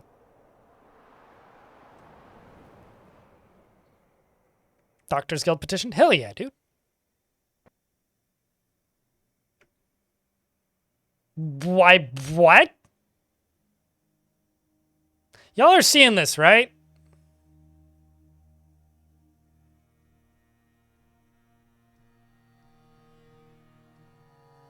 It's good to hear. I mean, I'm just glad that people are playing the game.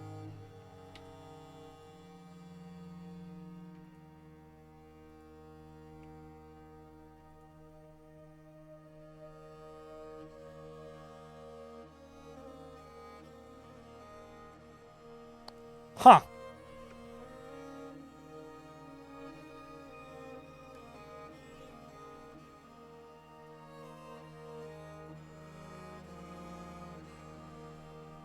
Yep.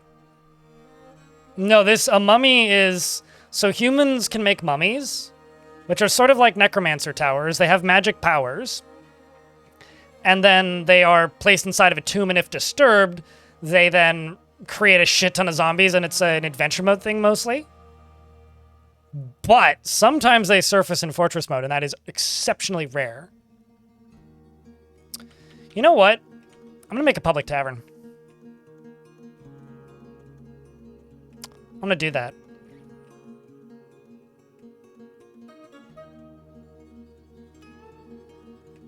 You've never seen one? Yeah, that's not too surprising.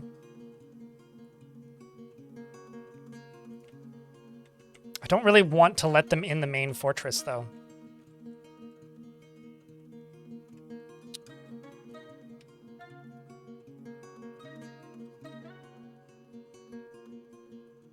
Lock up the artifacts first? Oh, don't worry, they're all locked up.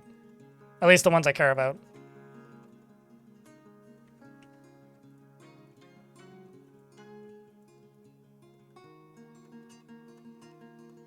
Actually, why don't I use this library, or this, the geared meal? And I'll make that public.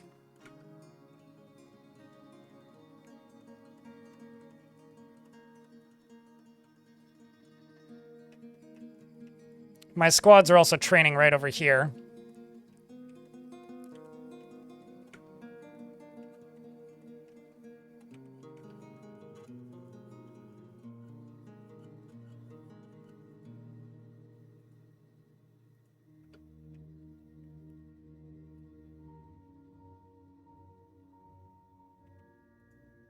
Arena needs concessions. I'm not going to disagree with that.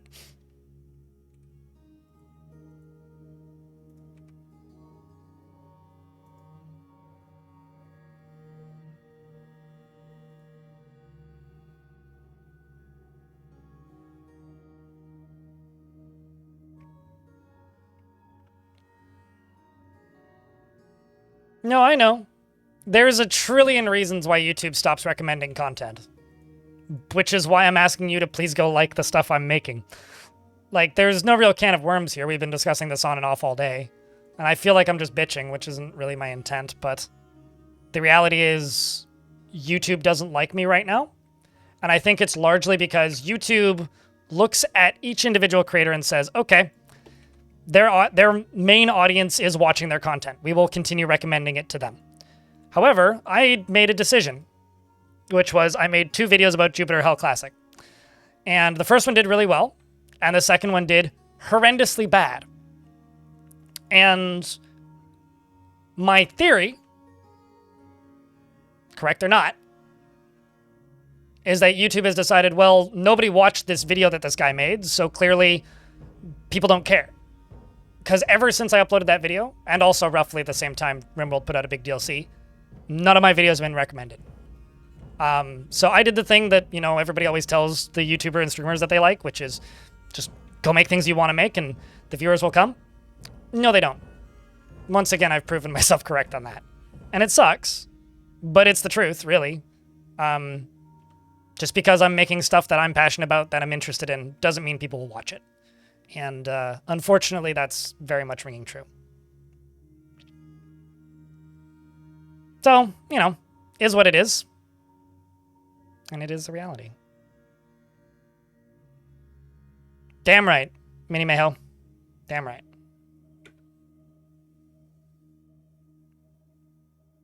Which video is the one that did bad? Every video, if you go look at... Okay, if you just go to my recent content, right? It was right about here. These videos, this was still when everything was doing well, right? A video that did poorly would get 10,000 views. Most of them would get 15 to 20. And the videos that did well got, you know, a lot, right?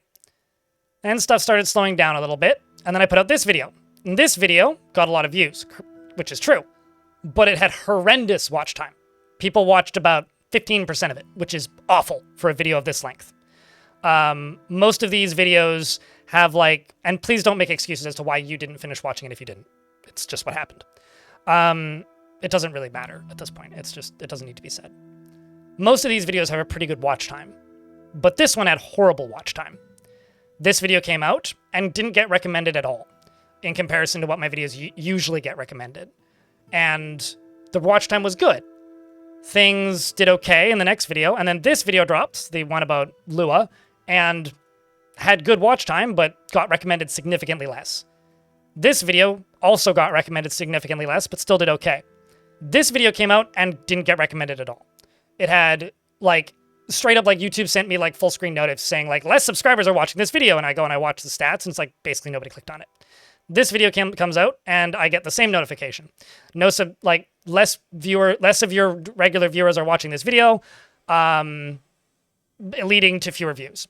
I released this video, and I get the same notification, but this one actually did weirdly well all the same because, like, I've got a lot of subscribers, which is odd, but still same notification. This one comes out, and it performs like what YouTube would describe as terribly, or what I would describe as terribly.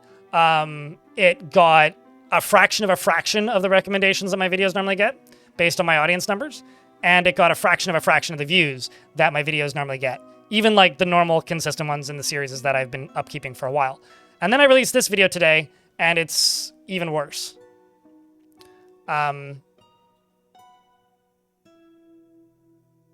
Like, if I actually go scroll down here, it's like, what's going on? This is their AI nonsense bullshit description. Fewer views from YouTube recommendations. Thanks, YouTube.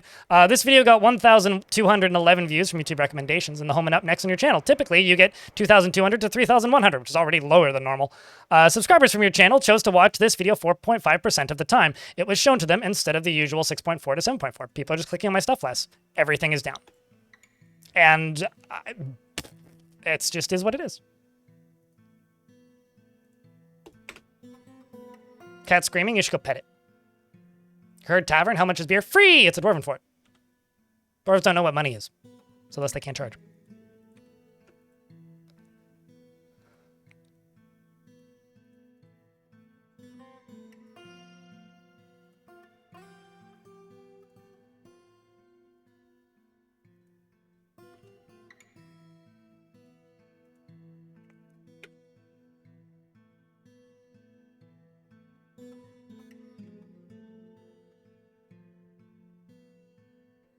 Yeah, no, those are projectile weapons.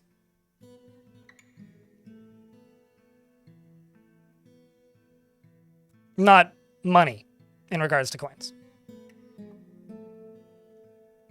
The algorithm seems so fragile. Over this summer, I expect views to be worse because my views always suffer in the summer, especially because of the DLC that RimWorld came out with. And I decided that I was going to use that opportunity for me and make things about games that I'm interested in, things that I like.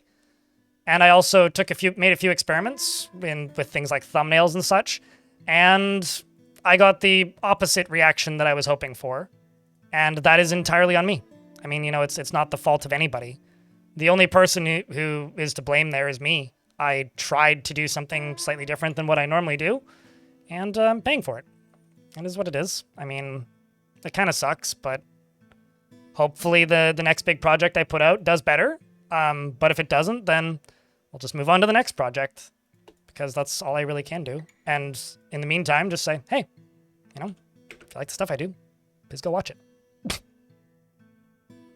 Please don't say sorry. If you're saying sorry, you're not part of the problem because, how do I put this? One, it doesn't really it doesn't mean anything really. But if you don't watch that series, YouTube wouldn't serve it to you anyway. Right? Period. If you don't watch those videos, then you're not part of that seed audience. The issue is people who normally watch those videos aren't watching those videos. That's the issue. It's not like an issue of like, oh, well, the people who normally watch it aren't watching it. It's the issue isn't the people that normally watch those videos aren't watching it. It's the issue is like it's not even making it to the people that traditionally watch it, which I'm saying nonsense now, but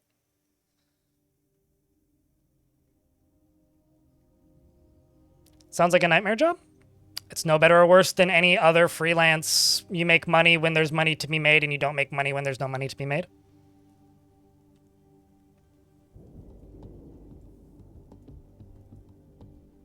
It is kind of like defeating though when you put a bunch of work into something that you really like and care about, and everybody encourages you to make things that you like and care about, and then YouTube just goes, nah. That part is kind of like mentally destructive, but it is what it is.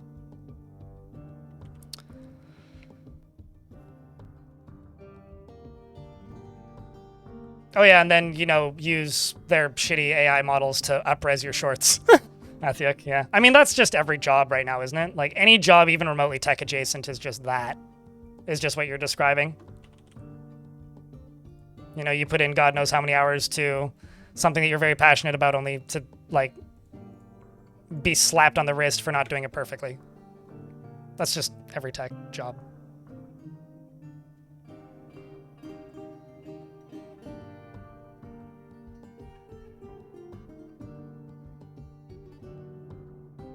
Was it YouTube, though? I mean, here's the thing. It's a combination of a million things, Deanport. I'm not blaming anything in particular. It's a combination of me making a video that people who watch my channel, typically, didn't click on. So that's thing number one. It's also a big DLC for a game that tends to occupy the same viewership space, which replaces my channel with channels covering RimWorld. That's the second thing that happened. Third thing that happened is it's summer, and my audience is above the age of 20. Like 99% of them are, which means people are busy because stuff is busy over the summer.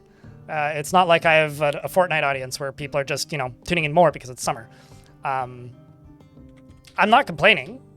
It's just the reality, and it makes it kind of difficult because whenever I bring up this and I say, hey, you know, watch my stuff if you like it. Click on it, please. Let it run in the background.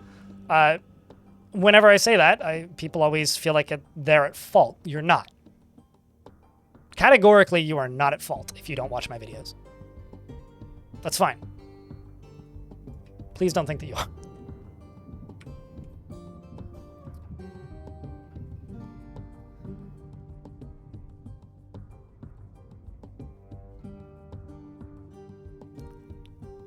I know the feeling, Athiok. I know the feeling.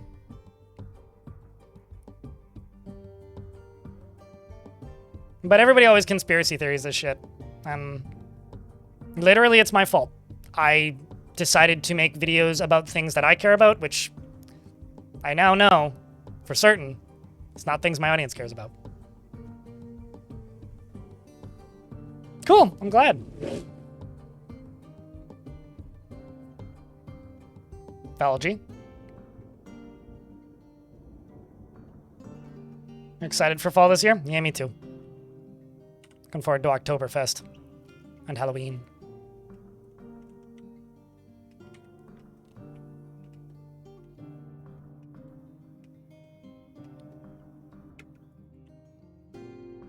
Another squad has returned. Let's see how these attacks went.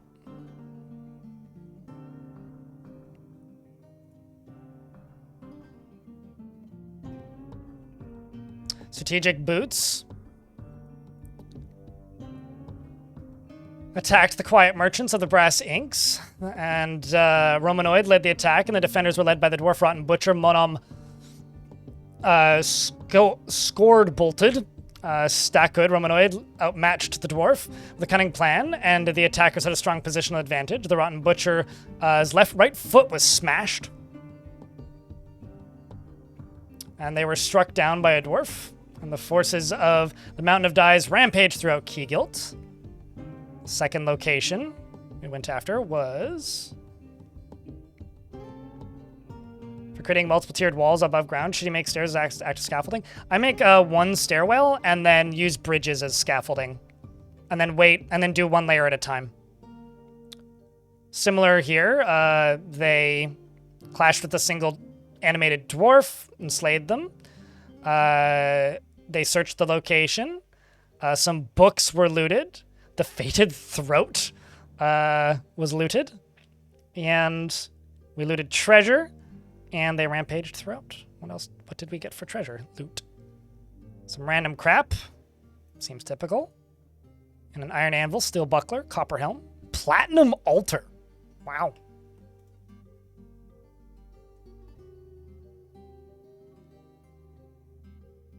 We have destroyed a few of these locations.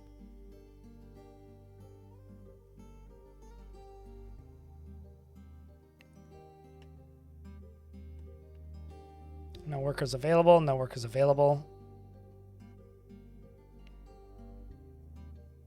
I'm gonna go take out the Dwarven Fortress of Moral Bells.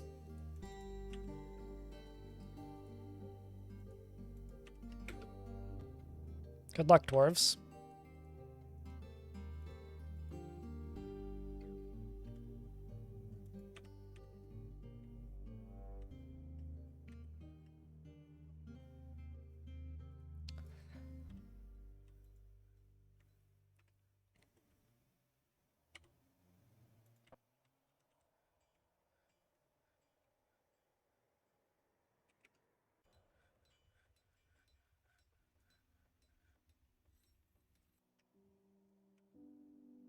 Also, chat room investments are open if you care.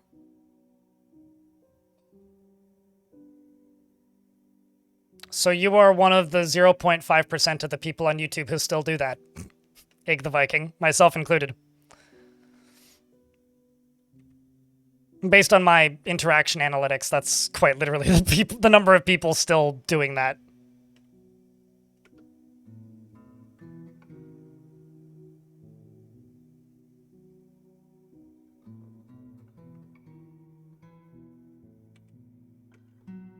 Hello, Clockwork, how are you?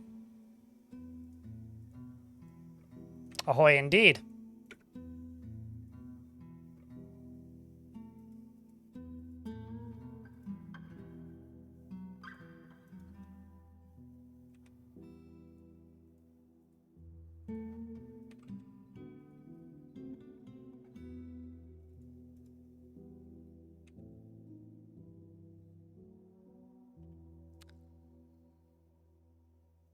Let's turn off hauling items and turn on the burrow.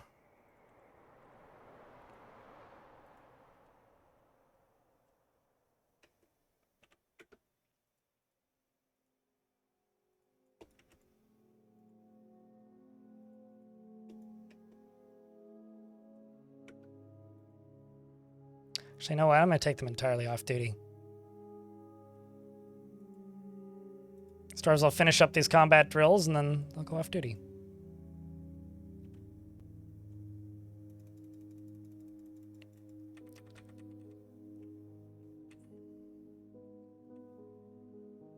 They go down to the library. They're going to go read Fairness Understood. Honesty. Of Honesty is the name of that book. Dwarf's eating a fish. Do we understand beakers? I don't know, do we? Read Sling Join, my love. Mountain Home in Practice. The hidden meaning of combat. Fascinating. The Pursuit of Hardness. Many fascinating books being read. Dwarves telling stories.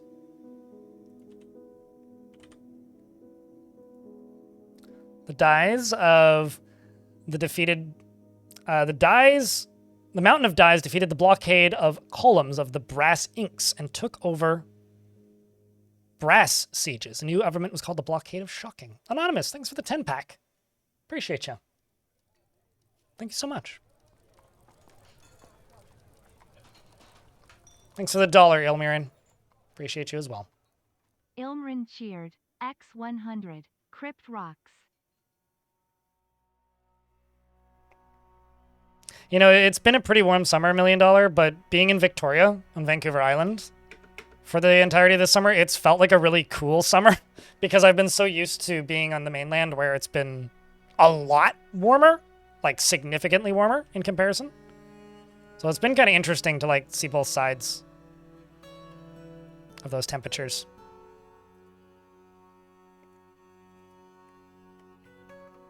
I saw a dwarf tell the story of the defeat of the blockade of columns of the Brass Inks. It's interesting.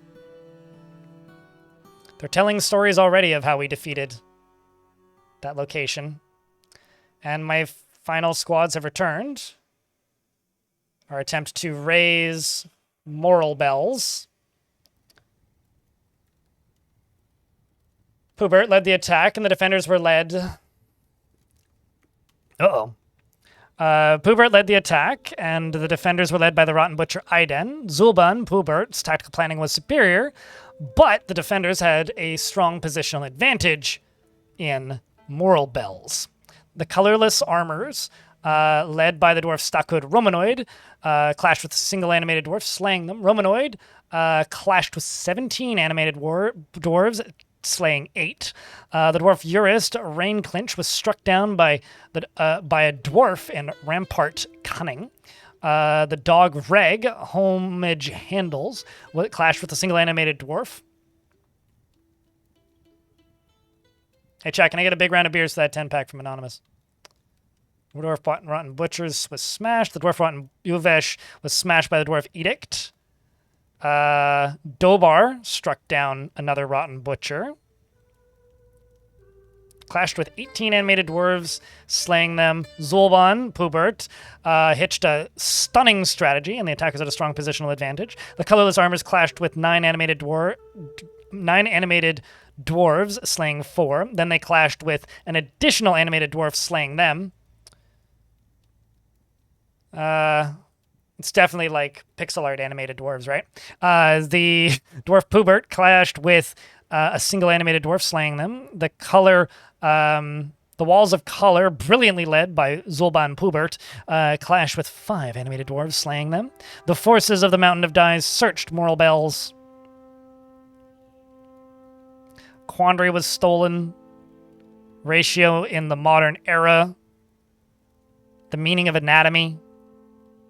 The way with the right was looted. Lots of books looted. Musings on Quandrix. The Dwarves was a book. The Lever for the Palace. Knowledge Exposed. Must expose knowledge. Give me Quadratics. The Minerals Within Reason. And Cantorization come full circle. And then, Romanoid, in the early winter, the forces of the Mountain of Dyes rampage throughout Moral Bells. We didn't get any actual items from there. We just rampaged. I'm going to conquer and occupy this location. I'm just going to see who's the most upset dwarf in the fort. Kosoth?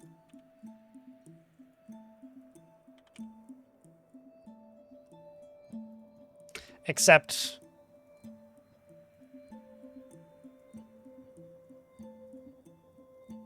this squad is going to have no uniform. Because I don't think there's anything left for them to fight there.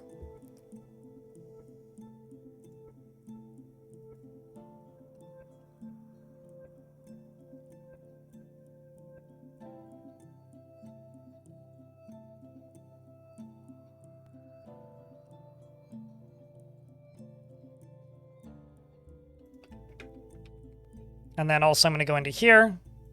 Well, we're going to have to make some more cabinets, actually. I think I'll actually just expand it to whatever rock is close by.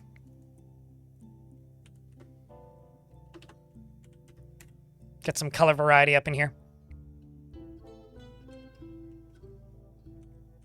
Once they're able to, anyway.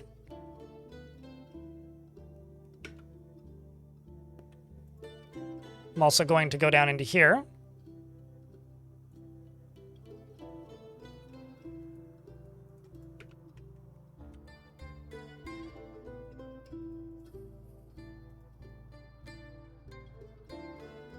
Let's also expand this down here so that they can access all of these food stockpiles.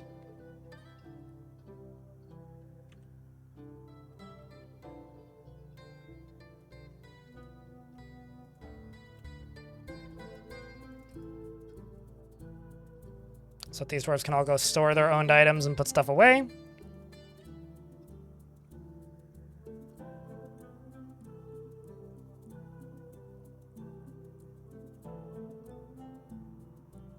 We're actually visiting the Pacific Northwest next month. Not gonna lie, worried about getting caught in snowy weather since it's gonna be driving. Depending on where you are, that's either likely or exceptionally unlikely.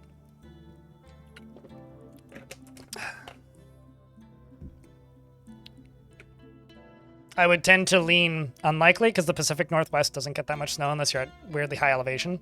Like, I mean, if you're driving through like the Cascades or something, then, or the Rockies, then yeah, probably, but...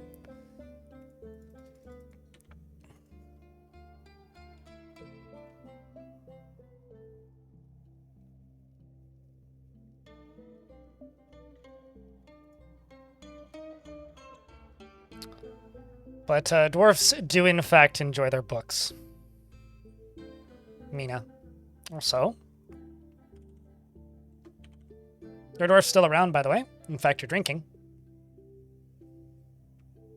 Using a limestone cup and a copper battle axe, you've got river spirits and a pig leather right glove, which is holding that limestone mug. Got several kindred spirits, as well as a lover here. One of the starting 7 still, after all. The Mayor Gig is meditating, as one does. He also really wants to craft an object, so I should give him the opportunity to. Wants to fight and be with family.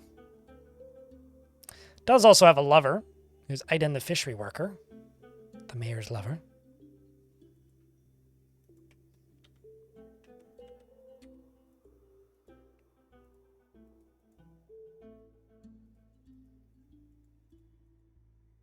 And we are finally back to creating drinks.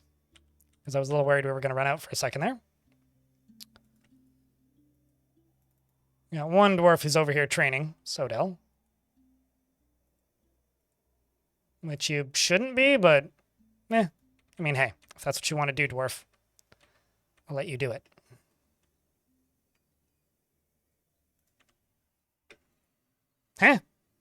Girderburied has returned after an attempt to seize this location. Their tactical planning was superior to the dwarf Ethel, but the defenders had a strong positional advantage. Kosoth clashed with 13 animated dwarves in Moral Bells. Well, whoops. Let's go back to Moral Bells and just pillage this location with 2 squads? Maybe 3? And also,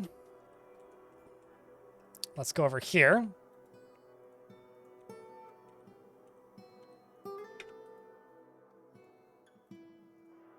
And send a dwarf down here to dig a channel so that we can get this body out of here. You'll enjoy vicariously? Thank you. Thanks for vicariously viewing. I'm kind of amazed that we haven't had any random, like, dwarves die of, like, or not die, sheep die specifically here.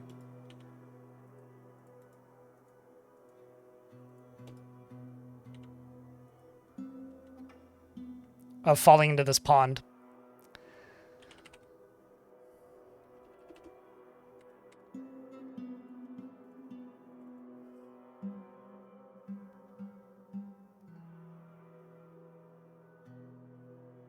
With sun butter and local honey? Ooh.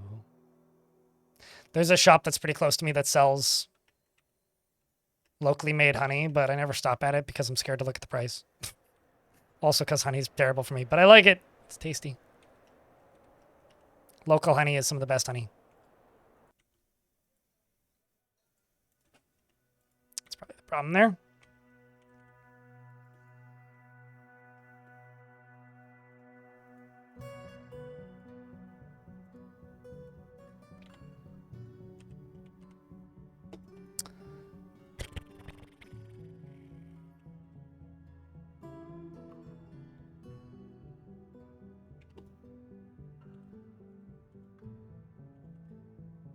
There we go.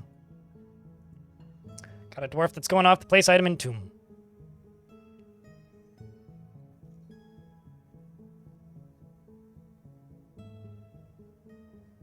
What happens to dwarf children who get snatched? They show up on the overworld as missing, and you can try and recover them with a squad. Otherwise, they eventually either get indoctrinated or eaten.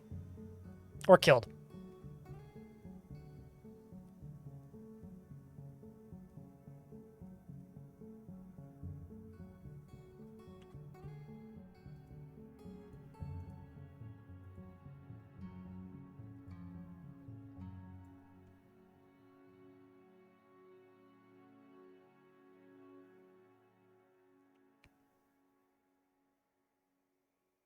Bright side, we are doing a decent job here of recovering the general happiness of this place.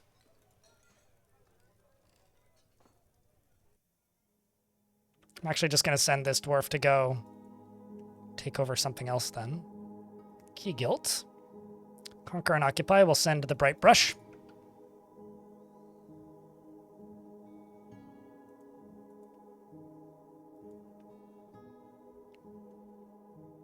It's kind of crazy to me just how this faction works.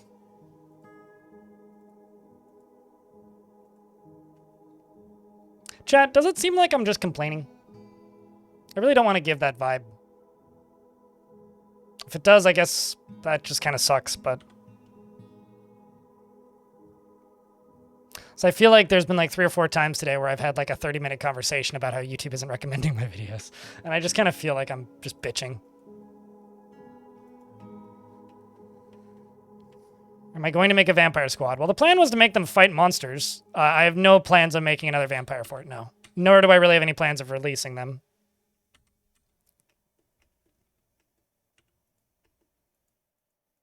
There we go. Sorted.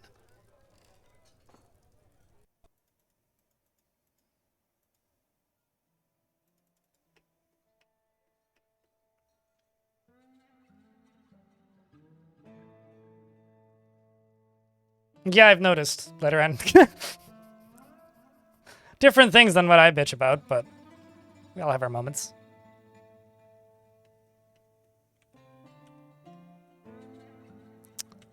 Looking for places with clothing everywhere on the ground. So I can throw cabinets of whatever type. These dwarves can put their pants away.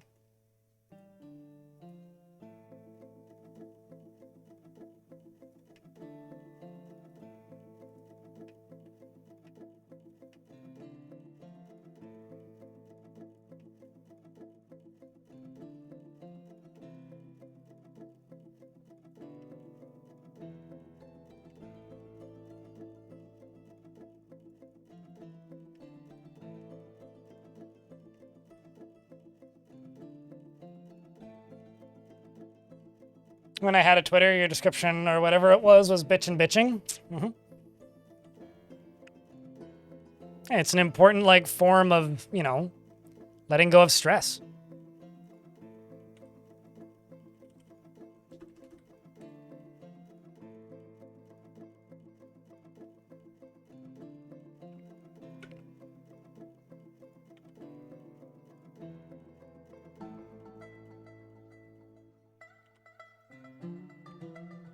I'm gonna go chain up sour grapes once again. As in, like, the guitarist? I've not seen a show with Mr. Bungle, no. I also don't really watch his YouTube stuff. I mostly saw him, or I recently saw him show up in, oh, what was the name of that song that Igor put out? Something falafel?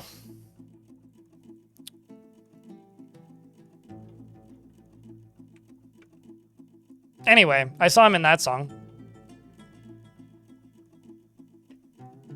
But no, I don't really watch his stuff, per se.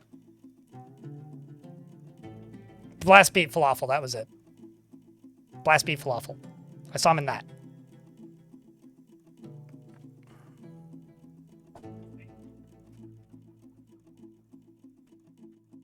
Talk about it not being super warm, and yet suddenly I'm warm, so... I got there. I got there eventually, Zareza. Why do you ask? No, I generally just go see bands. So unless he's in a band that I've seen, I have not seen him play. Store-owned item. This is one of my favorite tasks that dwarves do. So they just go grab their stuff, like this shoe, and they go put it away.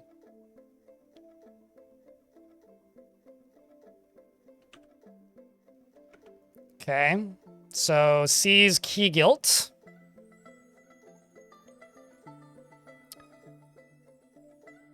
The Mountain of Dies defeated the quiet merchants of the Brass Inks and took over Keygilt. The new government was called the Young Banners.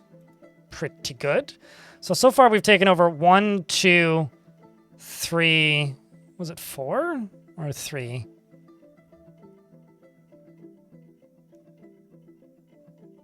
Looks like it was just 3 so far.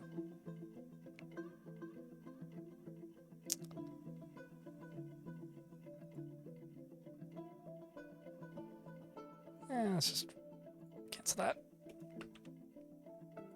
Let's make sure everybody's left the map so far. It's just this dwarf who's got to leave the map now. Who's on their way out, I think.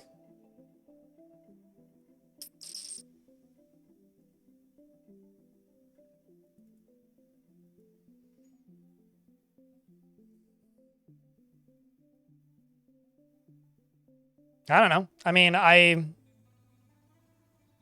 Yeah, I don't know. I guess I'm not the person to ask. If you like the music, it's always worth trying. Do you know who else is touring with them?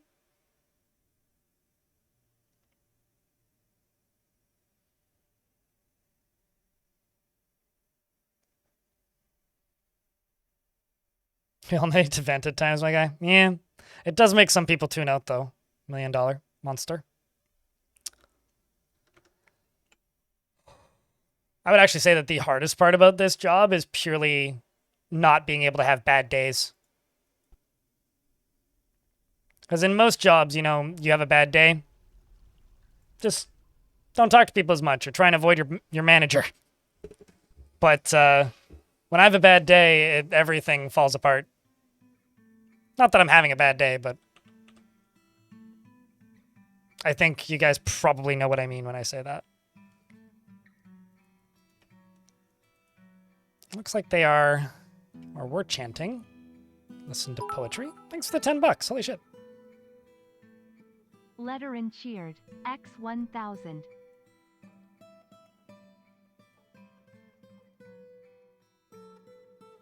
Do I ever played Factorio by chance? I was asked that like less than an hour ago. No, I find conveyor belt management games to be insufferably dull.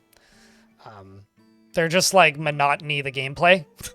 I find them like borderline unplayable, if not directly unplayable. Just because they're so samey and repetitive. Yeah, they're not for me. It was actually kind of funny. One of my mods gifted me Factorio before it released on Steam. And I'm pretty sure that was the last game he gifted me.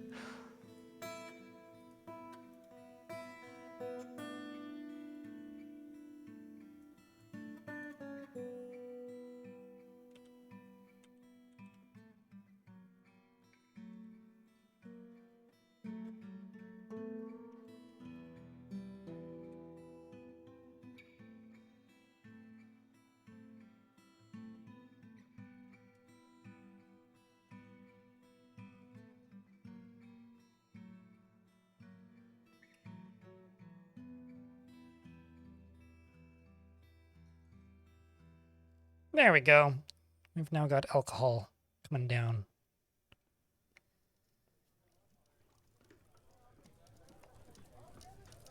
You can't comment on repetition. Fair enough, Radis. Yeah, I mean, for me, it's like, it's not just Factorio. It's like, it's all of those games. Like, I feel kind of the same way about, like, Factorio as I do about Satisfactory or any of those games, really. So it's not like a Factorio specific thing for me. I find conveyor belt management games where it's like, I have to build this interlocking thing of spaghetti to connect this to that, only so that I can then rebuild half of it because there's 2 more interlocking things of spaghetti I need to micromanage to increase the output now that I have the arbitrary unlock. And it's just, I don't know. It's just like, it just feels very slow to me. We went and pillaged yet another location, and I sent another dwarf to go take over a place. The Brass Inks at Moral Bells. Dwarf Pubert, Bright Seeds, led the attack, and the defenders were led by the dwarf Athil. Pubert outmatched Craft Wish with a cunning plan, and the attackers had a strong positional advantage. Athil Craft Wish was struck down by Lennox in Moral Bells.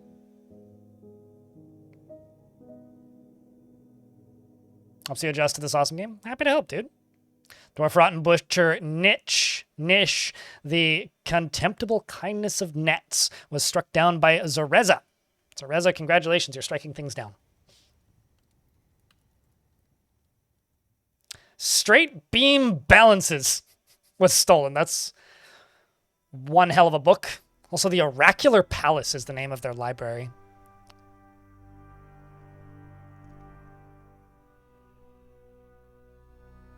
I mean, for a while there, like, I think for about 40 hours, so not that much time, I had a Factorio server that I ran. Or not Factorio, Satisfactory server.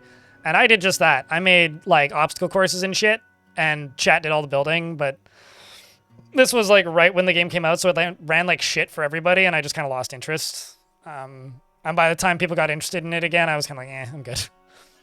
Been there, done that. Don't need to do it again.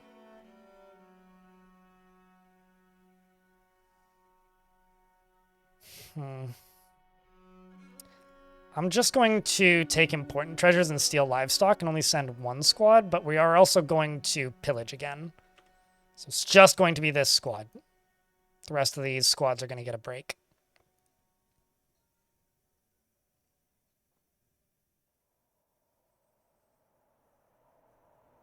Yeah, no, Dwarf Fortress is genuinely one of the nicest communities ever. Like, it's... I know it feels like I'm just kind of... Maybe, or maybe not feels like, that's the wrong word, but it sometimes can sound like I'm just, like, buttering up the people that watch me, but genuinely it is one of the most helpful games-related communities I've ever seen.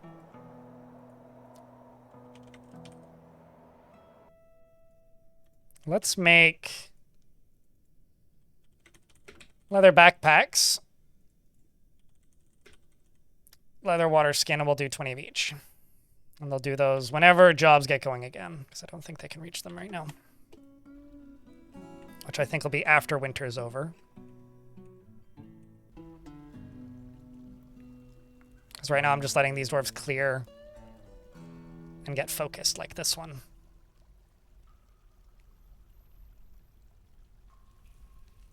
Interpretations of glue. Well, sometimes it's a beverage. Usually it's an adhesive. Let it dry and it's a snack.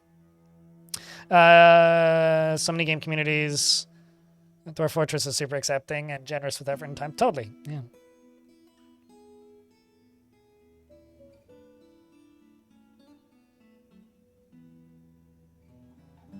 Do I watch Rift Tracks? Nope. I've heard of Rift Tracks many a time, though. I tend to end up watching Rift Tracks movies without even realizing I'm watching Rift Tracks movies, though. Because I just watch weird, old action movies kind of a lot. Not so much in the past couple months, but that's just because it's been summer. It's very much a winter activity for me.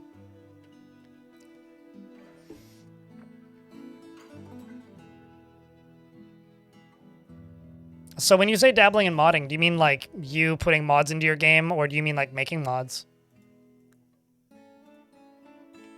Just out of curiosity.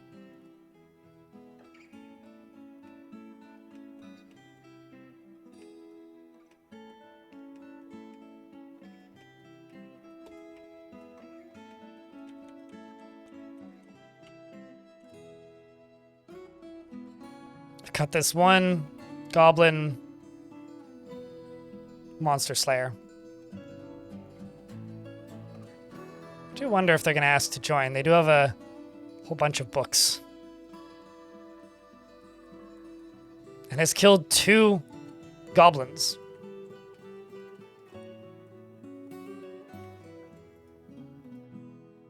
Which is always fun. Making plump helmet roasts. Gotta love it.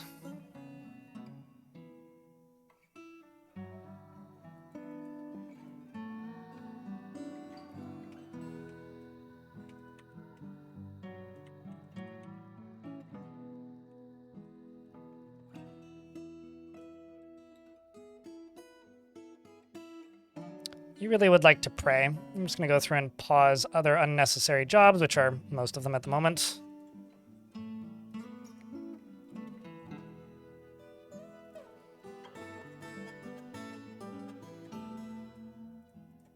I realize I queued some of these jobs up since, but let's get those stairs made.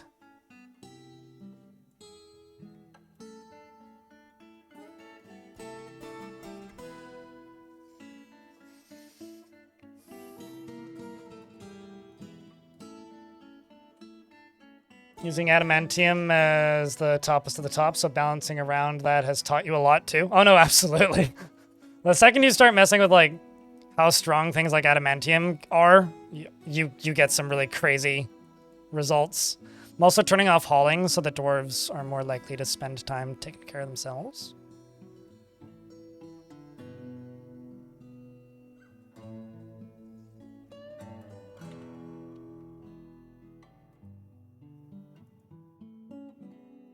I just mostly want dwarves to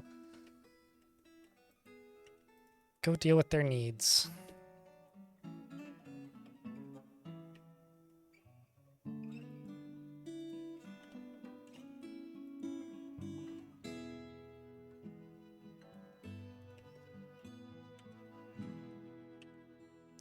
And my last squad is now back. They went and pillaged once again.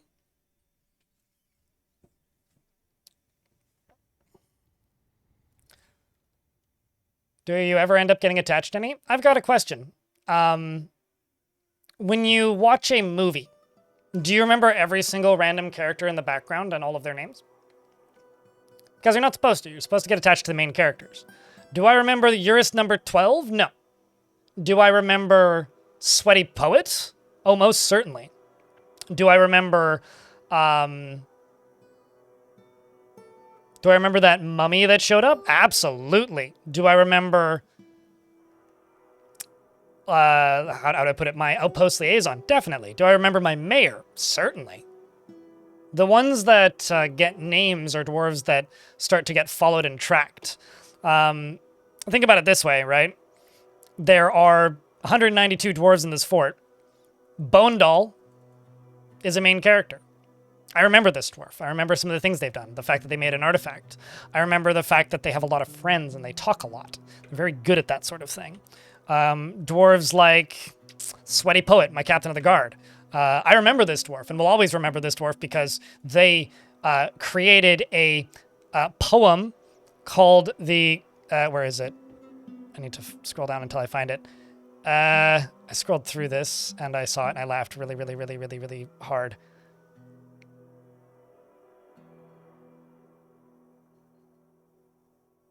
They know too many poems now.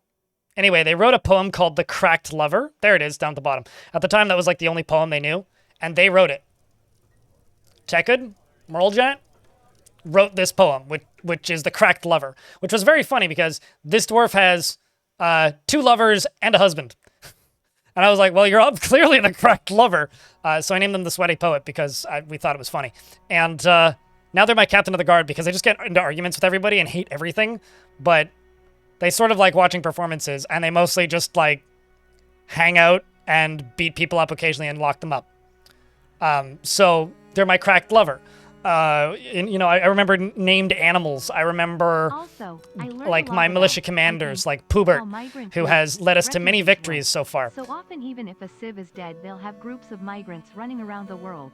So when you make a fort for a dead civ, it pulls from a pool of non-historical migrants. Correct. If no historical figures are left. Yes, that is correct. Ratihis.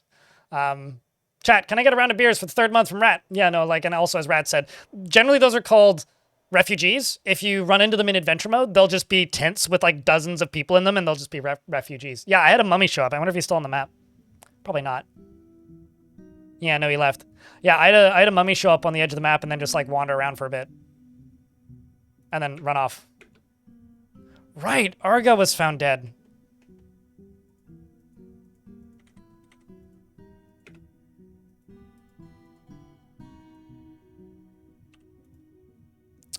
Let's just turn this off. Just genuinely bizarre. Oh, do I not have any slabs, maybe?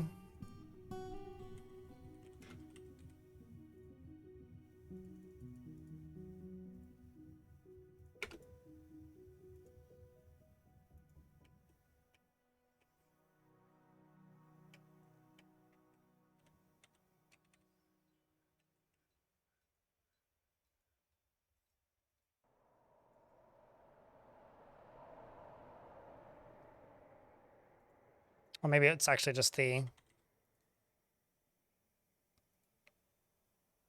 Yeah, okay. It's just the workshop I was using.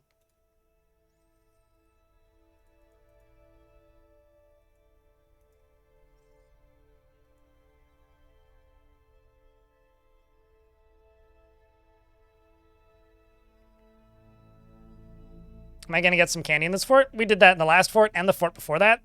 Maybe. It's not really in the plans, though. The plans for this fort is to just make a memorable fort. Digging too deeply and greedily is not always on the to-do list. The goal for this fort is to build this grand arena, which is slow going currently, but we'll get there.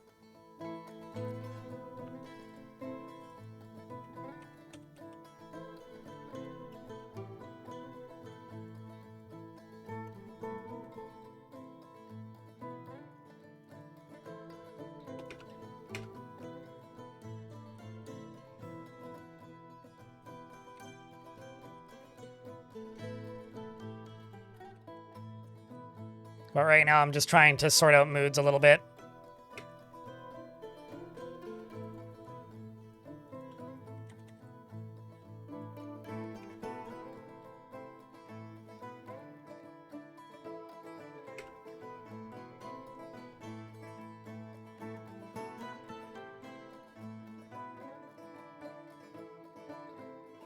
I mean, I did that, like I said, in the last two forts. And I'll be honest with you, if you rewatch those VODs, I'll explain many times why I don't generally enjoy doing that personally, at least not in the current game. So I'd recommend watching those VODs. But it's not generally something that I enjoy in the current game.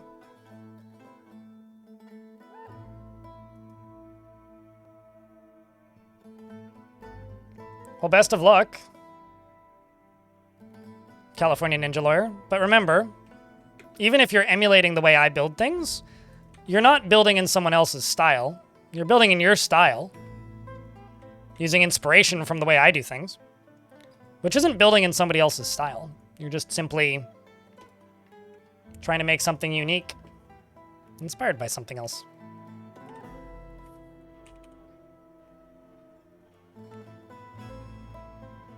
This is another dwarf I'll remember, who's killed a whole bunch of things at this point.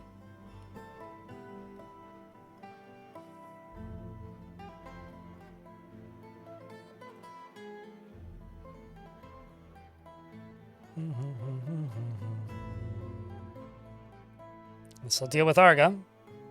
Still genuinely not sure. Wait, Sweaty Jr.? Oh. Built the wrong one.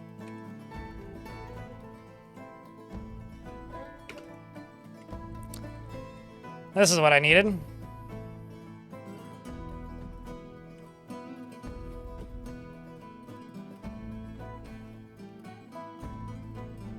Shall release the dwarves. We're now into late winter.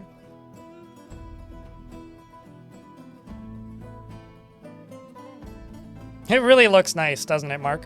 It's mostly malachite, which is the ore of copper.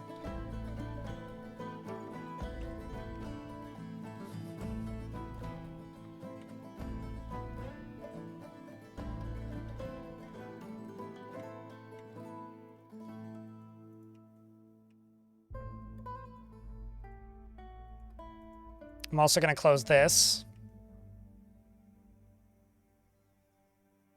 Yep. I better turn around there, dwarf.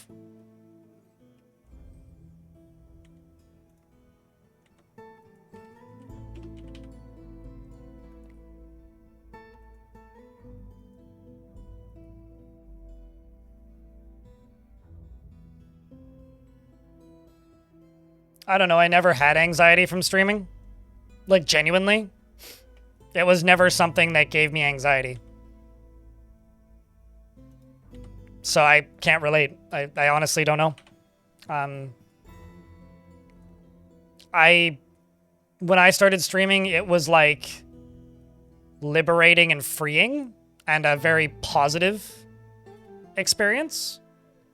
Because I did it to try and rebuild a social life when I had a friend, I was living with my girlfriend at the time, and I didn't like her friends, so I never hung out with them. And I didn't have many friends, and the few I did have worked conflicting hours versus mine, so I never saw any of them. It was literally like a form of escapism for me. It was also in an era where you didn't make money doing this unless you were partnered. So I wasn't trying to make any money or felt I had anybody that I needed to live up to or satisfy. It was just a hobby that I liked doing. So I looked forward to it. I never had anxiety when it comes to streaming. I realize that's not everybody's experience, but that was mine. It was a hobby that I looked forward to, that I did in my free time when I wasn't at work.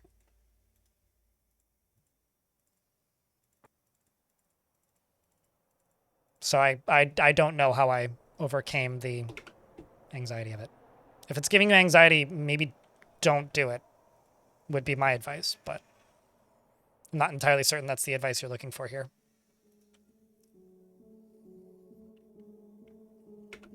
We're in an ad break, so I will pause.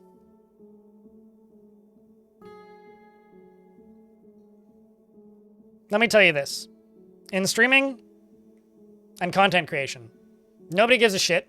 You'll get replaced immediately, and nobody will watch your content, and nobody cares. Which means you have nothing to lose. Just stream. Like, if you have the doomer mindset, who cares? Amazon could decide to turn Twitch off tomorrow and delete the whole site. YouTube could become an AI-only platform and remove the ability for you to upload videos. Like, everything could go to shit tomorrow. If you want to stream, do it because you enjoy the process of it, not because you expect an outcome. And don't get anxiety from it, because the worst that could happen is you look silly. And who cares? It's the internet.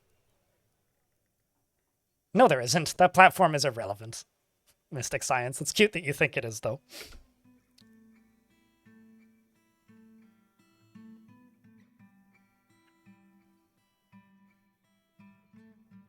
Now that would give me anxiety, streaming on a platform as trash as that, though.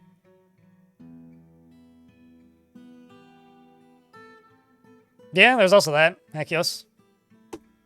You also don't need to spend any money on it whatsoever.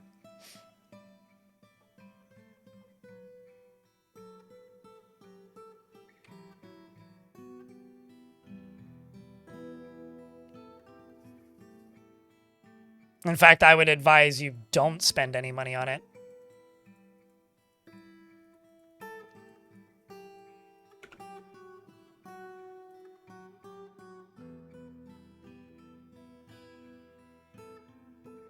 So literally, like, find a friend or two who you either know in real life or know through the internet, rat.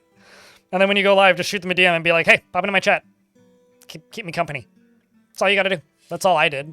Like, the first year, I had one friend who I would just send a text saying, hey, I'm streaming, and he'd be like, yeah, okay. And in between, like, League of Legends matches or whatever the fuck he was playing at the time, he would just pop in and let me know if he won or lost. And it would give me 10 seconds of conversation, and then I'd wait for 40 minutes until he came back. But it was enough. That's all I really needed. That and, like, nobody watched me for, like, 2 years. I streamed 7 days a week. I didn't get above 10 average. C'est la vie, though. C'est la vie.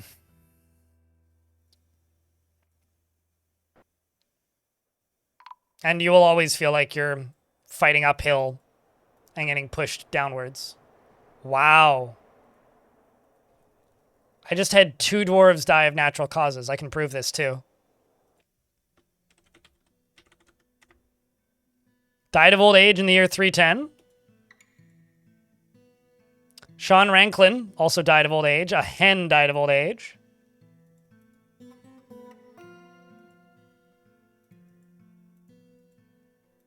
Wow.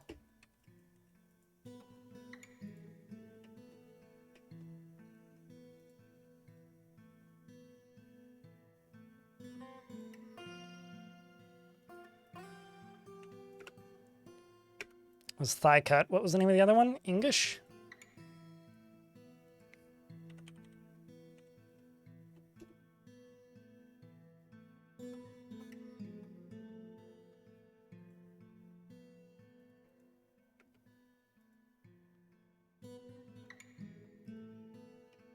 Chat, can I get a round of Fs for 2 dwarves who've been found dead of natural causes?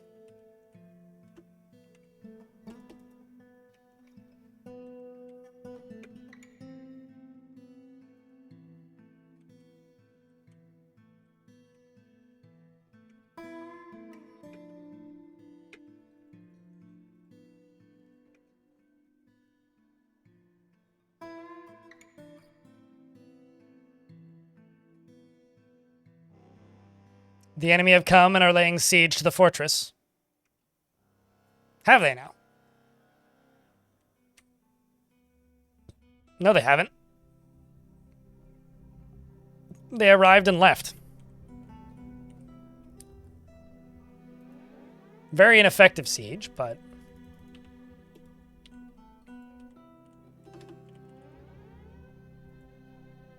they certainly tried.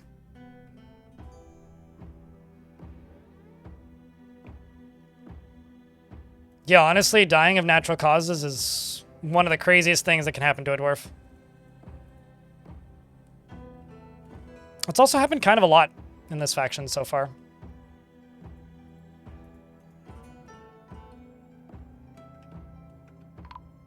Intruders! Drive them away. Really now? We've got Iteb, who's got old little Borush, which is a silver mace. All craftsmanship is of the highest quality.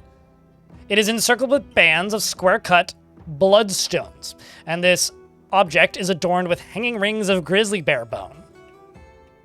And a cat saw them first. And Philly is right behind the cat. Do you want to know why they're doing that, Elf? It's because the way Dwarf Child AI works is they complete a task. These are called chores. And then they play where the task is completed. So if you go to labor, you go to standing orders, and you go to chores, and you turn off burial, and usually, where's refuse hauling? There's refuse hauling. And refuse hauling, they won't haul stuff to body piles and then won't play on your pile of bodies. Like, you kind of want dwarves doing chores because, like, it's just useful having the extra hands to complete some of the more simple tasks in the fort. That being said, it is likely that you don't want them hauling bodies. I'm actually just going to tell these squads to go kill this guy, and the rest are going to station there. Suddenly the past can say...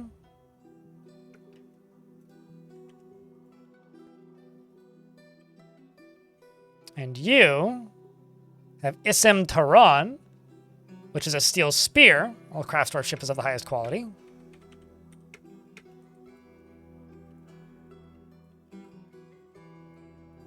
Creator of pillars, suddenly the past can say. Oh, man. Okay. One bust! All right. Sorry, dude. You've now got a name. Because your last name is One Bust. One bust to kill them all, I suppose. This dwarf over here. Brush Orbs. Orbit. Now I'll remember your name, too. Oh, you're married. Got it. So they're a married couple of necromancers, in fact. They've got many family members. None of them are here, though. That would be funny if they were. How about you? Do you have any family members here? Nope. Ah. Oh, well.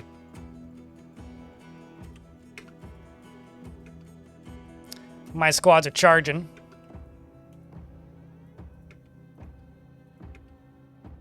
I don't think they'll catch them, though. Unless they turn around and hesitate. Life, death, and love. Yeah, pretty much.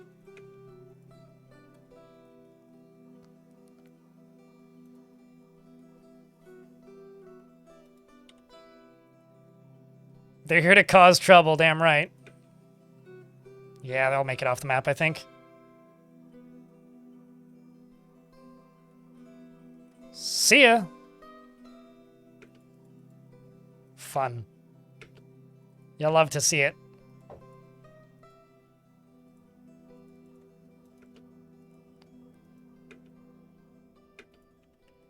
Yeah, go re-equip your stuff, dwarves, in case you need it.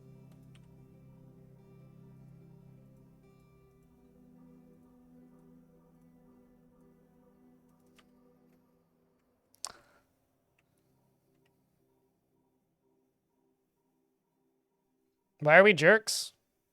Bert, what did we do?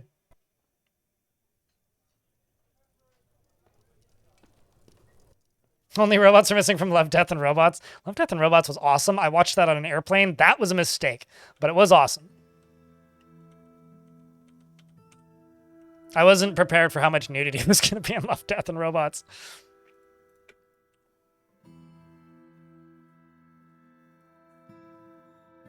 Oh, okay. I thought you were tuning out and telling me and chat that we were jerks. That's how I read that, but Mobby. All right, so speaking of Mobby, let's go down to here and then a little further. And I'm going to go dig through this.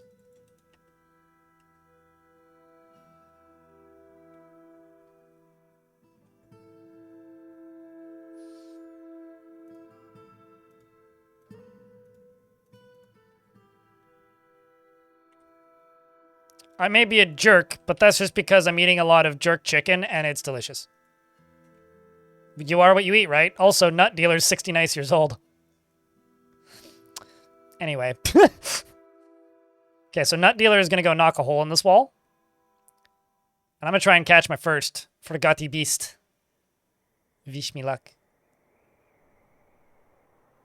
Wish me luck, chat. Wish me luck.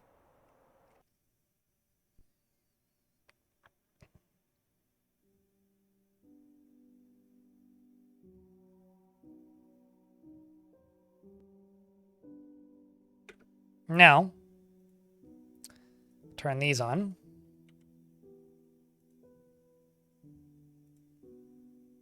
And the angry noodle over here.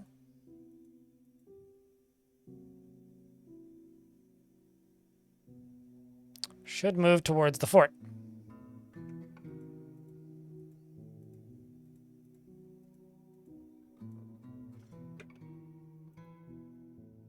And hopefully not kill anybody in the process. Or get killed by anybody in the process. Up she goes. Up it goes? Up it goes.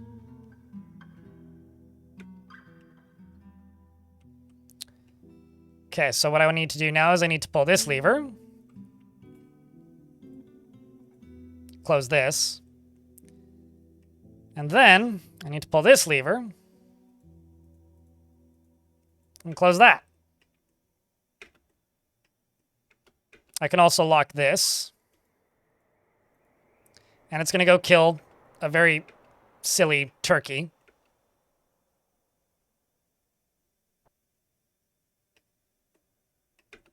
And then I just need to try and lock it in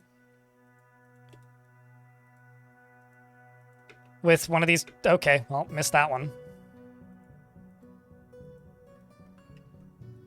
Which one are you going for next? Okay. I don't have a lock on that one yet. Do you shoot fire? No, Deadly Spittle. They've got nicer animations now. You going for this one? Nope, you're going for that one. Of course, you're going for all the ones that I can't actually lock. Are you going for this one? Nope. Are you going for that one? Okay, well, go clear out all the turkeys then. All of the turkeys.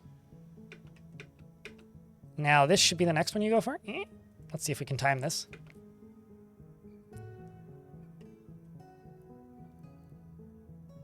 Come on. Don't be like that.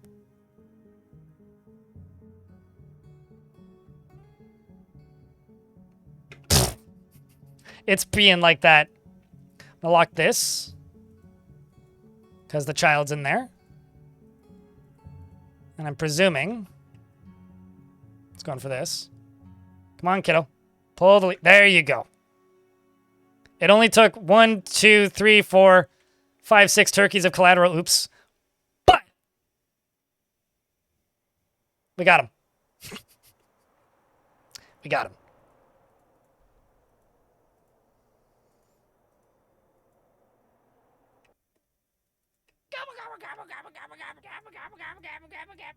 Yeah, they all got gobbled up, unfortunately.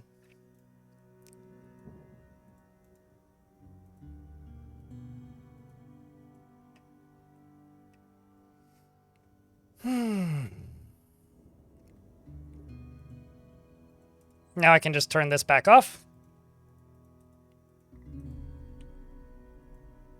Hauling is in fact enabled. I can unforbid that.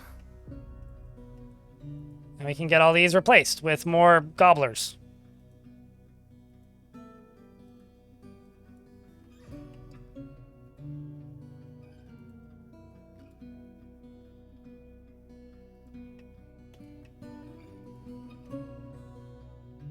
But should the cells be bigger? Probably. Probably.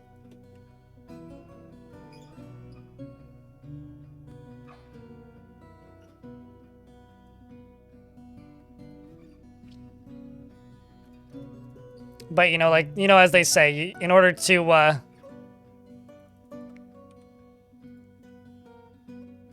win a quest, you must crush a couple turkeys, right? Okay, moral bells. Try and conquer and occupy with my bottom squad dwarf thingy. Who's the most upset dwarf in the fort? Oopsies, that's not what I wanted to do. The most upset dwarf in the fort at the moment is a baby. Well, that's not useful. Rigoth the surgeon.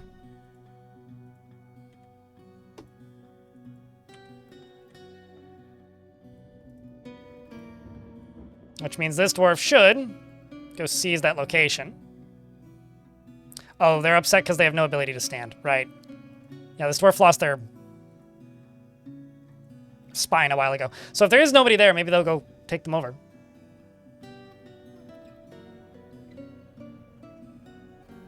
For Turkey Dwarf Miss? Well, thankfully, Turkey Dwarf Miss is over.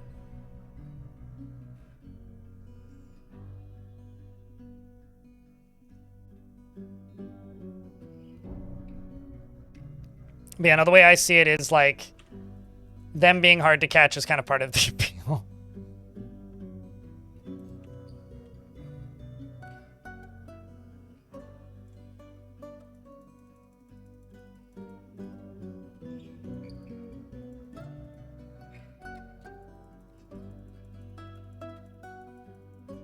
Oh, geez. Well, that's fine. And all the tasks should now be back up and running.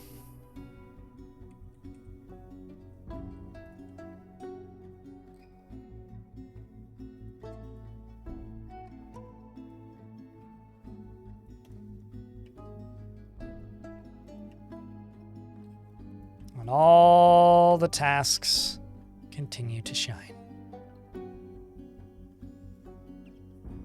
This guy needs a skateboard or like a wheelchair. I mean, we have crutches, like, their own fault for not accepting them.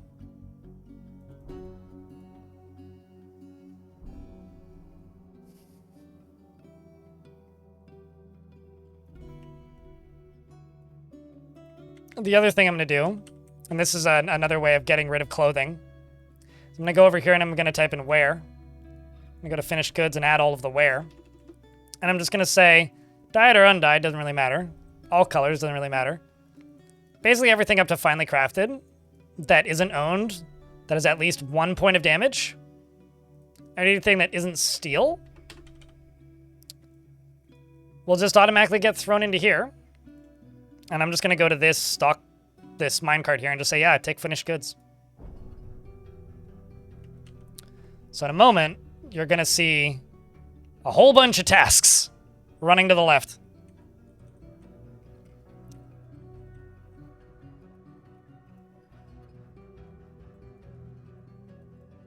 We're also going to open this gate back up, allowing the dwarves to go back into the caverns.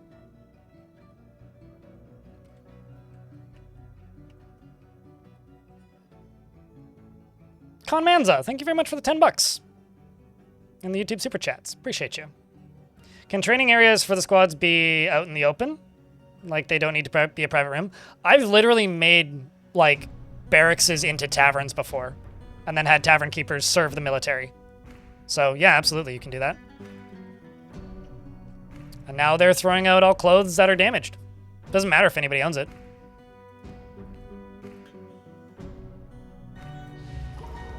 Irvad, the dwarven child, has been possessed.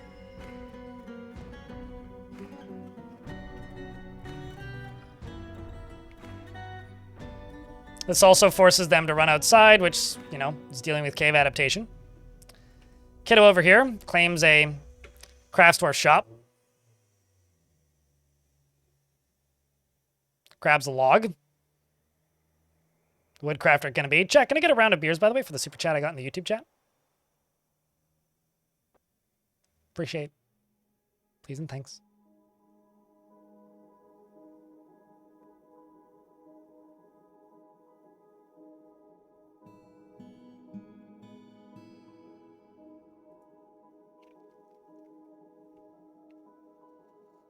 So tree life, 1, 2, bones, okay. You need me to butcher something.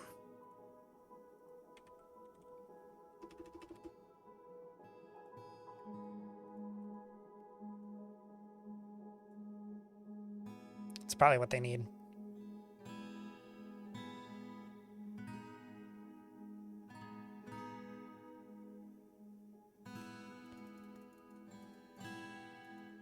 Especially considering a lot of the clothing and such is just being thrown away. Like, this will get thrown out probably, although this may actually be a little bit too high quality. This door can also be opened.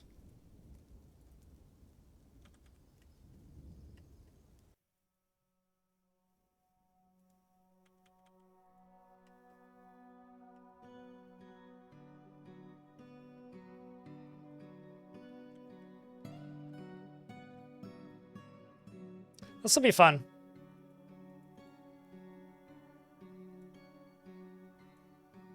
It's gonna be our first challenger.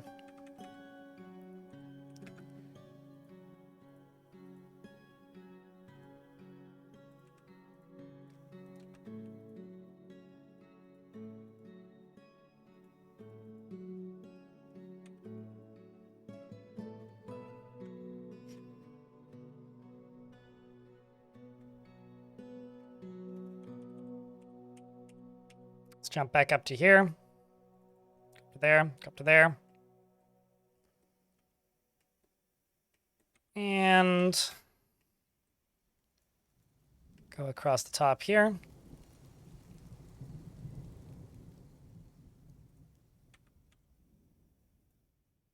Should just be able to go all the way across.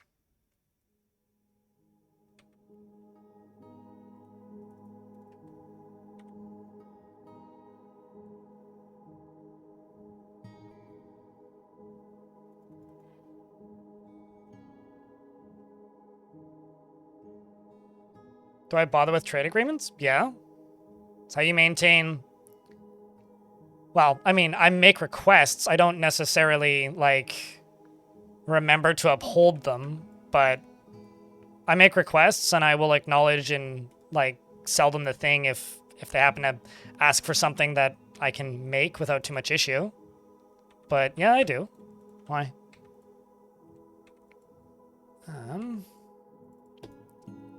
It's one of those things that's like, I kind of try my best, but there's only so much I can do.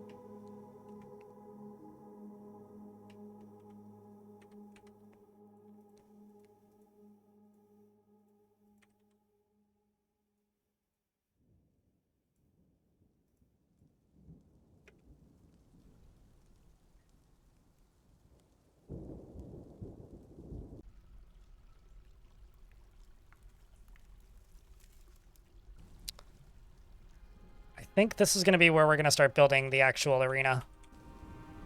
I just need to get this top area removed.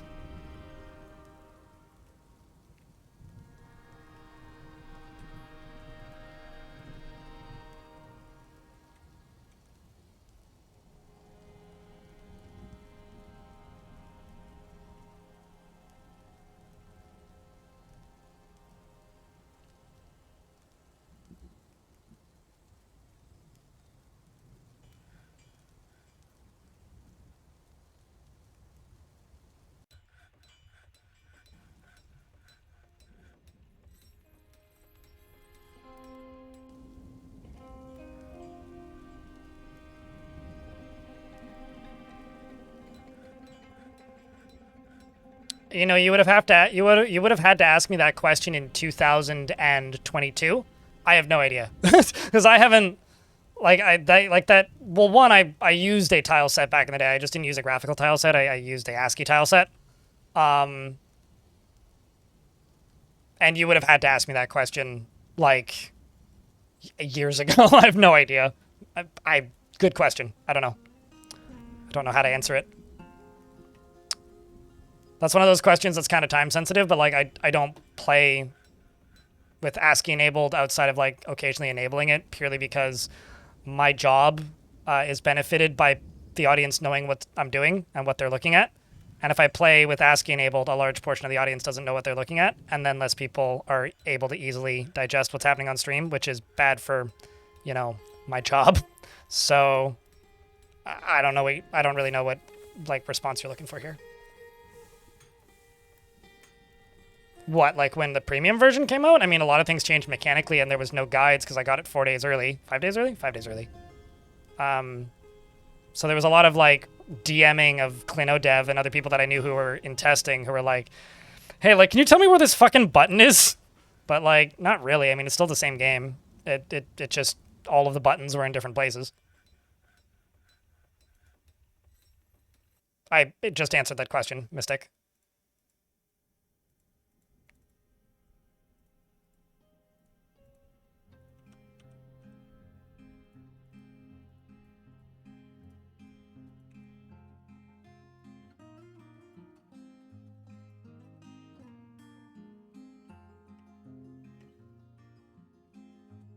Still play on Linux? Why would I reinstall Windows? So, yes. I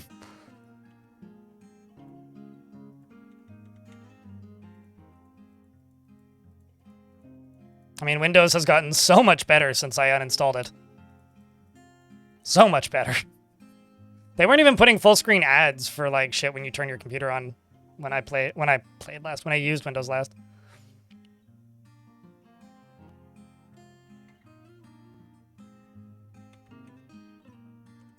But yeah, no, I'm using Linux and I have no intention of stopping.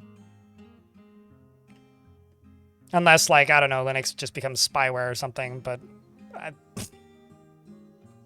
that would be mighty strange. At that point, I would just distro hop. I'll probably stick to Debian, though. Just Debian-related systems, because it's just, like, the least legwork you have to do to get things running, because a lot of stuff's prepackaged.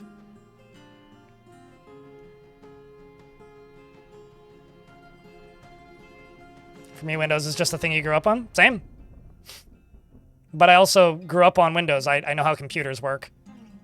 And using Linux is just like a comforting, easy blanket for me at this point. It's like what I remember computers being like when I liked them. And when they liked me and respected me. That's all, really.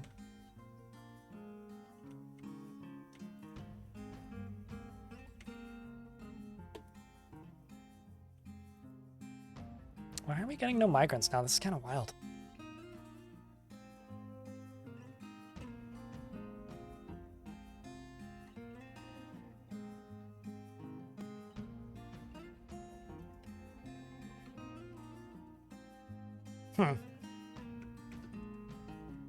It's weird. Haven't gotten migrant waves for a while. It's starting to get a little concerning, actually.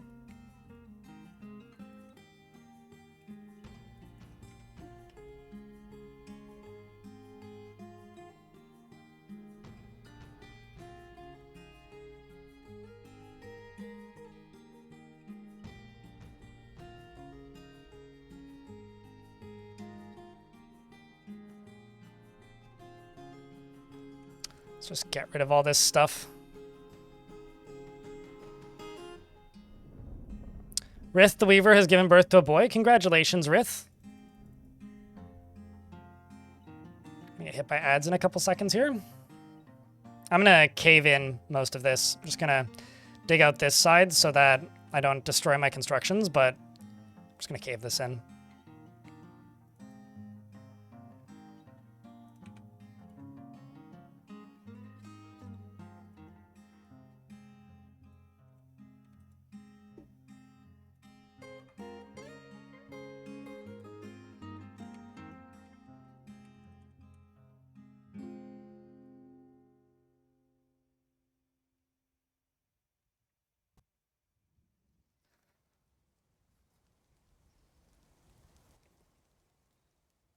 I mean, if you used Windows pre-Windows 7 or even Windows 7, remember how you could like modify things? Using a like user-friendly distro of Linux feels more or less the same as that. Like there's a little bit of a learning curve, but really it's like if you used computers before 2011, you're fine. It's not as hard as people make it sound. And if you want it to look like Windows 7, you can. That's very easy to do, in fact. I used Windows 11.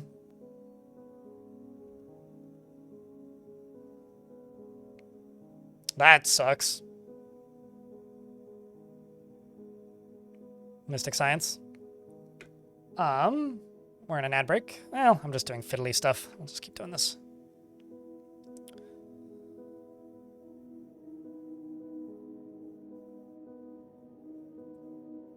What, you mean Cinnamon? Yeah, Cinnamon is like a GUI user interface that's supposed to look and act like Windows. Or at least be easy to pick up if you're used to Windows.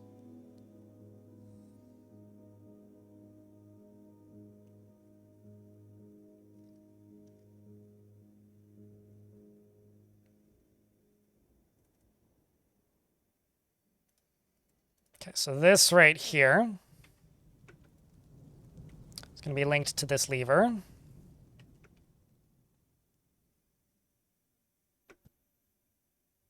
And I will wait.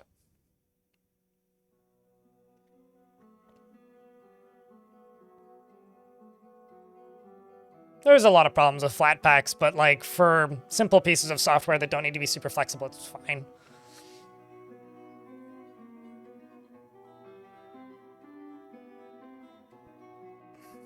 Previous job needed anything plus dog. Really? Wow, okay. That's a first, actually. Actually, that's not totally true. I used to know somebody who worked for AOL, like dial-up service, and he had like fucking stories of the shit that their software needed. So, although I haven't talked to him in a long time. I presume he's unemployed now because I think AOL is shutting down, like fully gone now. They're finally shutting down their dial-up service. I remember him once saying, he's like, yeah, we have 6 employees. I was like, what? They're like in major city hubs. I'm like, so what do you do? Like, what's your day-to-day at AOL like? He's like, I sit in my office and I play games on my Switch. Like, cool.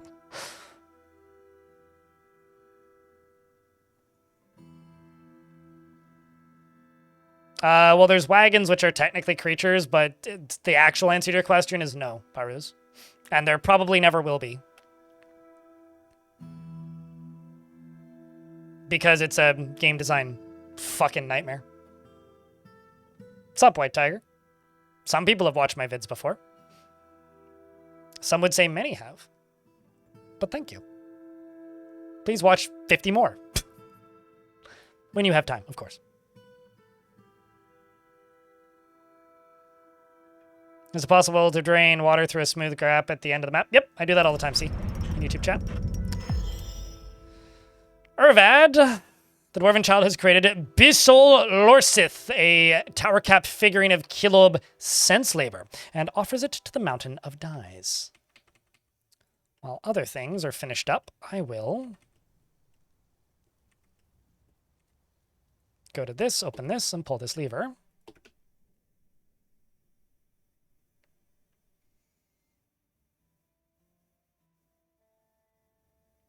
I think the main problem with Linux is genuinely there's just too much random terminology that scares people away. Because, you know, people are very used to Windows technology, or terminology, not technology. And I think that if people were just less frequent about talking in tongues when it comes to Linux, I think people would find it less overwhelming. In my case, it was always I need certain pieces of software. And thankfully, I was able to just find alternatives. Although a lot of the software I used already was already completely compatible. GIMP, VLC, Audacity. And that's a non-issue then.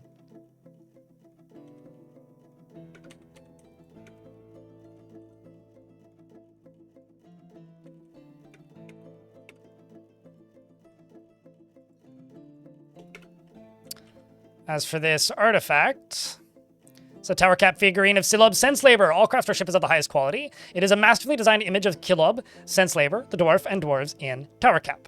By Ervad Ficod Togaz. Silob, sense labor, surrounded by the dwarves. The artwork relates to the ascension of the dwarf Silob, sense labor, to the position of Baroness of the strategic boots in the year 175. It is studded with steel, decorated with tower cap, and encircled with bands of tower cap and sheep's bone, and sheep wool. This object menaces with spikes of sheep bone and sheep's wool and steel. On the item is an image of a crossbow in amber opal.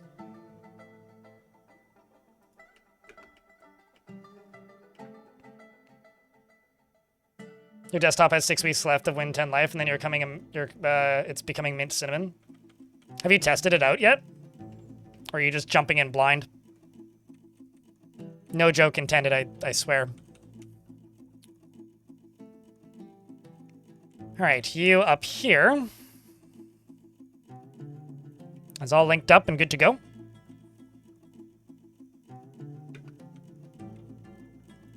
I'm gonna go dig through this. You're running it on your laptop? Well, that's good.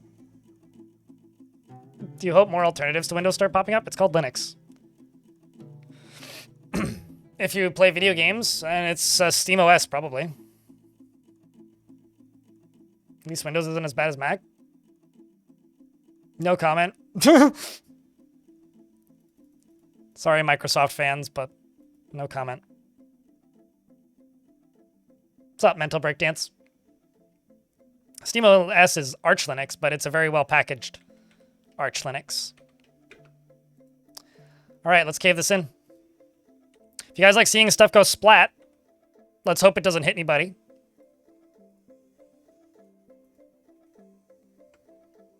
Locum the Unibrow Miner. Spearmasters, what a last name. Is running for the lever. And as he pulls the lever, there it goes. Uh-oh. You good there, Ezem? Ooh, okay. You didn't go splat, just got knocked unconscious. That's fine.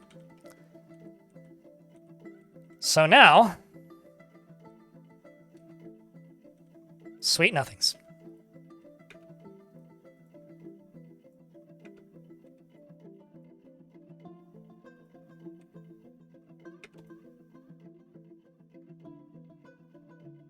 Are you on holiday?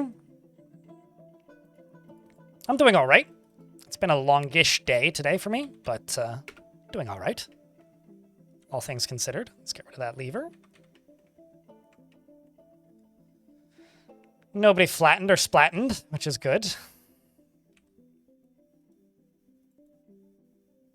It's dolomite. Don't want dolomite.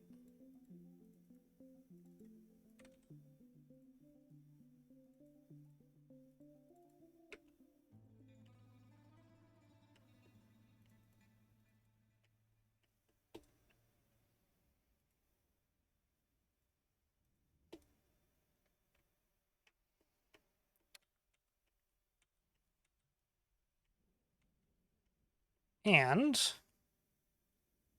we've made some pretty great progress today, I'd say. We took over a bunch of sites, which is always good. Ah. Oh, did I disable farming? Haha, that would do it. Maybe not everybody, just only selected.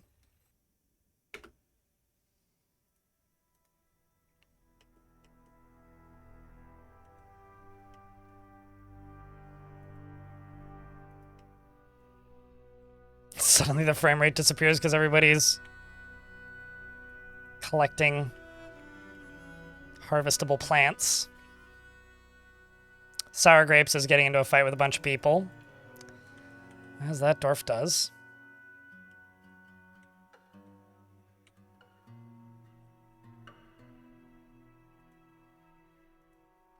A lot of equipment is being equipped. It's just faster and honestly safer to just cave stuff in a lot of the time. Because I don't need to worry about screwing up the cave in. I just build it and it's done. It's just a quicker solution in a lot of cases.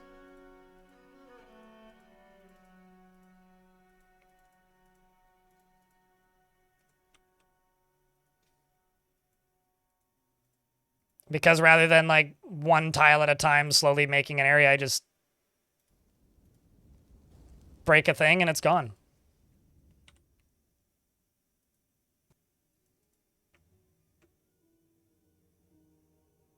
Stream's still going? We're getting there.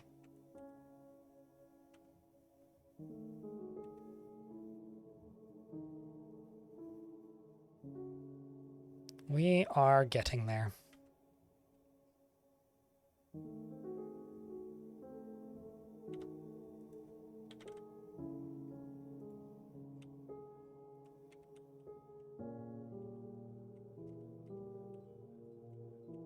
Let's also gather a bunch of this stuff. Hack down a bunch of that stuff. Let's also just set this to everybody does this for the time being just so that we can catch up. Give these dwarves a hand, shall we?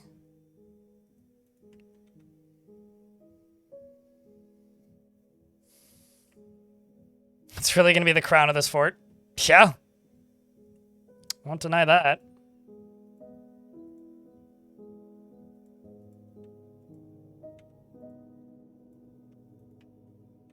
Will not deny that.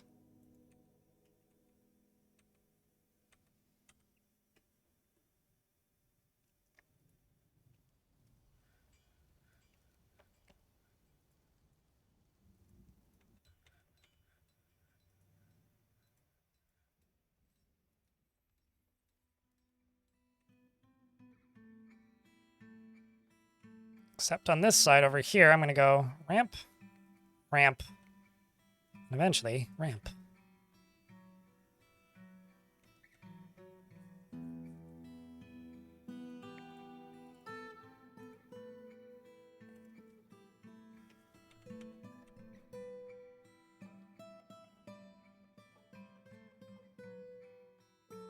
Got back from a mountain trip today? You admired andesite deposits. I climbed up a mountain, not yesterday, but the day before. And then down. Well, no, I climbed down the mountain the day before yesterday. I climbed up it the day before that. One of my Mark's dwarves has had a baby.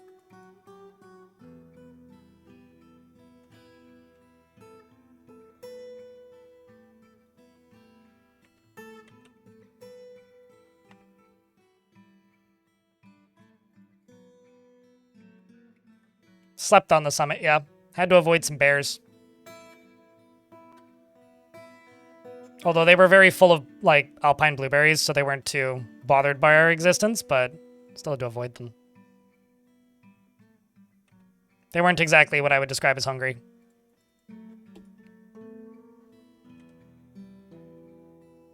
Yeah, I'm not much of a climber. Just purely a backpacker. So I only go to foot accessible peaks. If I can't access it on foot, I generally don't go.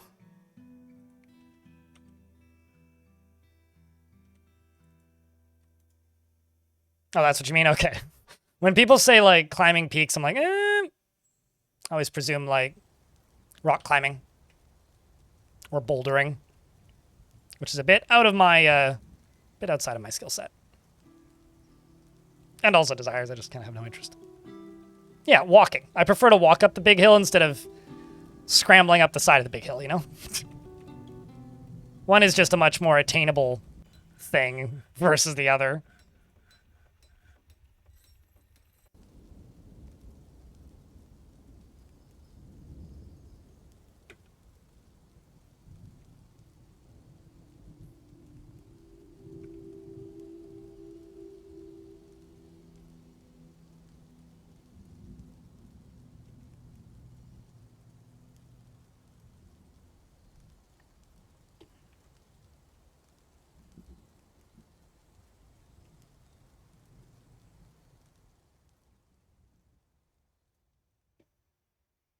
Now we're building up.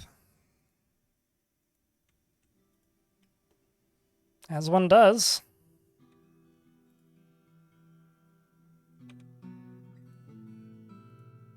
And continue to make the ramps. Also, if you're curious, I went up Mount Seymour and slept overnight this past weekend, and a couple weeks ago I went up Mount Frosty in Manning Park. Although I didn't camp up Mount Frosty because it's annoying to book camping up there. There's a lot of competition, a lot of tourists go up there, so it's kind of a little bit tricky to get a campsite. You're not allowed to camp outside of the campsites, so didn't bother.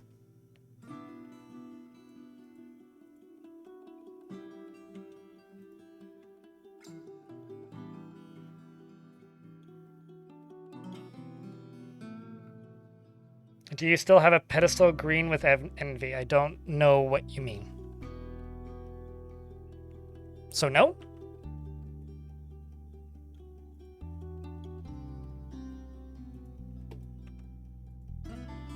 Presume this squad went and died because there's nobody there.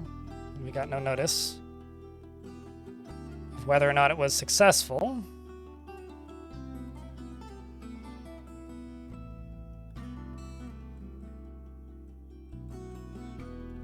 I'm going to send this dwarf here to attempt to raise this location. Good luck, Boobert and friends. Go raise them. Chat room, though. I've been live for, what, 8.5 hours at this point? I'm hungry. I've got some things I got to do for this evening, and I've got editing that needs doing, so I think I'm going to call it. We caught our first contestant. Rip squad? Why? That bug's been fixed. Oh, the one that disappeared? Oh, that was just a singular dwarf that I sent out to try and take over a spot that's abandoned, basically. Not only that, but we took over a bunch of locations. We built up the military pretty consistently. We did a lot of work on the arena, which now I'm building up. And then we're going to need to finish up this lower level tomorrow. Build in the wall on this side. And once all that's done, we can have our first fights. And when the first fights are completed, we will then head out in some adventure mode. That'll either be tomorrow or the day after. Aside from that, just to go get some potions so that we have ways to heal the victors, if you will. Aside from that, I do have to say a huge thank you to those of you who've tuned in today. But don't run off, because we are going to raid somebody. So if you fancy